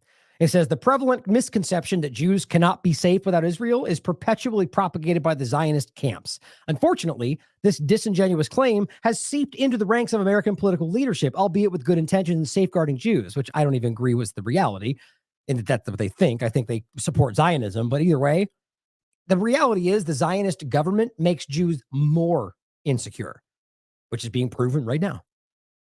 And not because of hatred and people hating, it's because of the reality of them putting them in front as like a fodder barrier between people that want to point out Zionism and everybody and everything else. This guy is simply highlighting Zionists laughing about that image of a child being crushed by a tank, literally laughing about it, calling it Rachel Corrie too. You know, the woman who was protesting and was ran over by a bulldozer and her government didn't care about it, an American. I think she was an American, I believe. Either way, she was a civilian protesting. I'm pretty sure she was American. And the point was they just murdered her. People watched it happen. And nothing changed. Now let's finish with this clip from a guy from Auschwitz. A guy who literally has the tattoo on his arm, who watched what happened with Nazis and has something to tell you about Zionism. So actually, we'll do that. I'll end with that. I won't forget. I hope not, which I often do. Let me grab the clip real quick. I'll leave you with that. So thank you for tuning in today, guys. Heavy stuff. I'm going to get there. I'll tell you, I'm working to, it's not really about how long the shows are for me. It's about trying to see if I can get through a certain amount of content in a certain time. And it's sort of a kind of a challenge for me sometimes because I get caught in the moment and I want to flush the idea out and I have a thought. And then 20 minutes later, I'm like, oh yeah, I'm supposed to be going fast. Either way, I think there's important stuff to talk about today. It's really, some dark stuff. But we've been talking about this from the beginning and it's not that we had, the statement, this is true, that's not right in the beginning, in some cases, but the point about the rape allegations, what we say? Well, there's evidence, there's data points, there's no proof. So we should hold back from saying this happened until we can prove it. It's amazing that's crazy. How dare you wait for proof of a claim? Shocking. Obviously, that was the right thing to do. And now clearly it's being shown, like many of the things we've done in the past, to be the right move. And it's not because we were psychic. It's because we're just being objective, reviewing the information. And if we don't know, we wait. Simple as that. And crazy how that works out when you're just being honest about what you're covering. But there's so many other things happening. There's so much horror and, active starvation while pretending you're giving them more than they've ever had before. It's just like the worst of humanity. And thank God we're beginning to see it. So it's about fighting to change it, moment by moment, action by action, day by day. That happens with, who you talk to when you go out and the way you engage with them, the way, opening a door for somebody from going out of your way to do something extreme and in a good way. Like, I don't know, something big. My point is it's the small things, but it's everything you do. I guess the point should be that it's not just big things. It's also the little actions you take day by day, and that people see that. And then it shows them even subconsciously that they can be the same way. Be better. Go out there in your day and be the person that you want the person next to you to be. And it's effing contagious, guys. I'm seeing it change. I believe the community we built here is very unique, and it's powerful.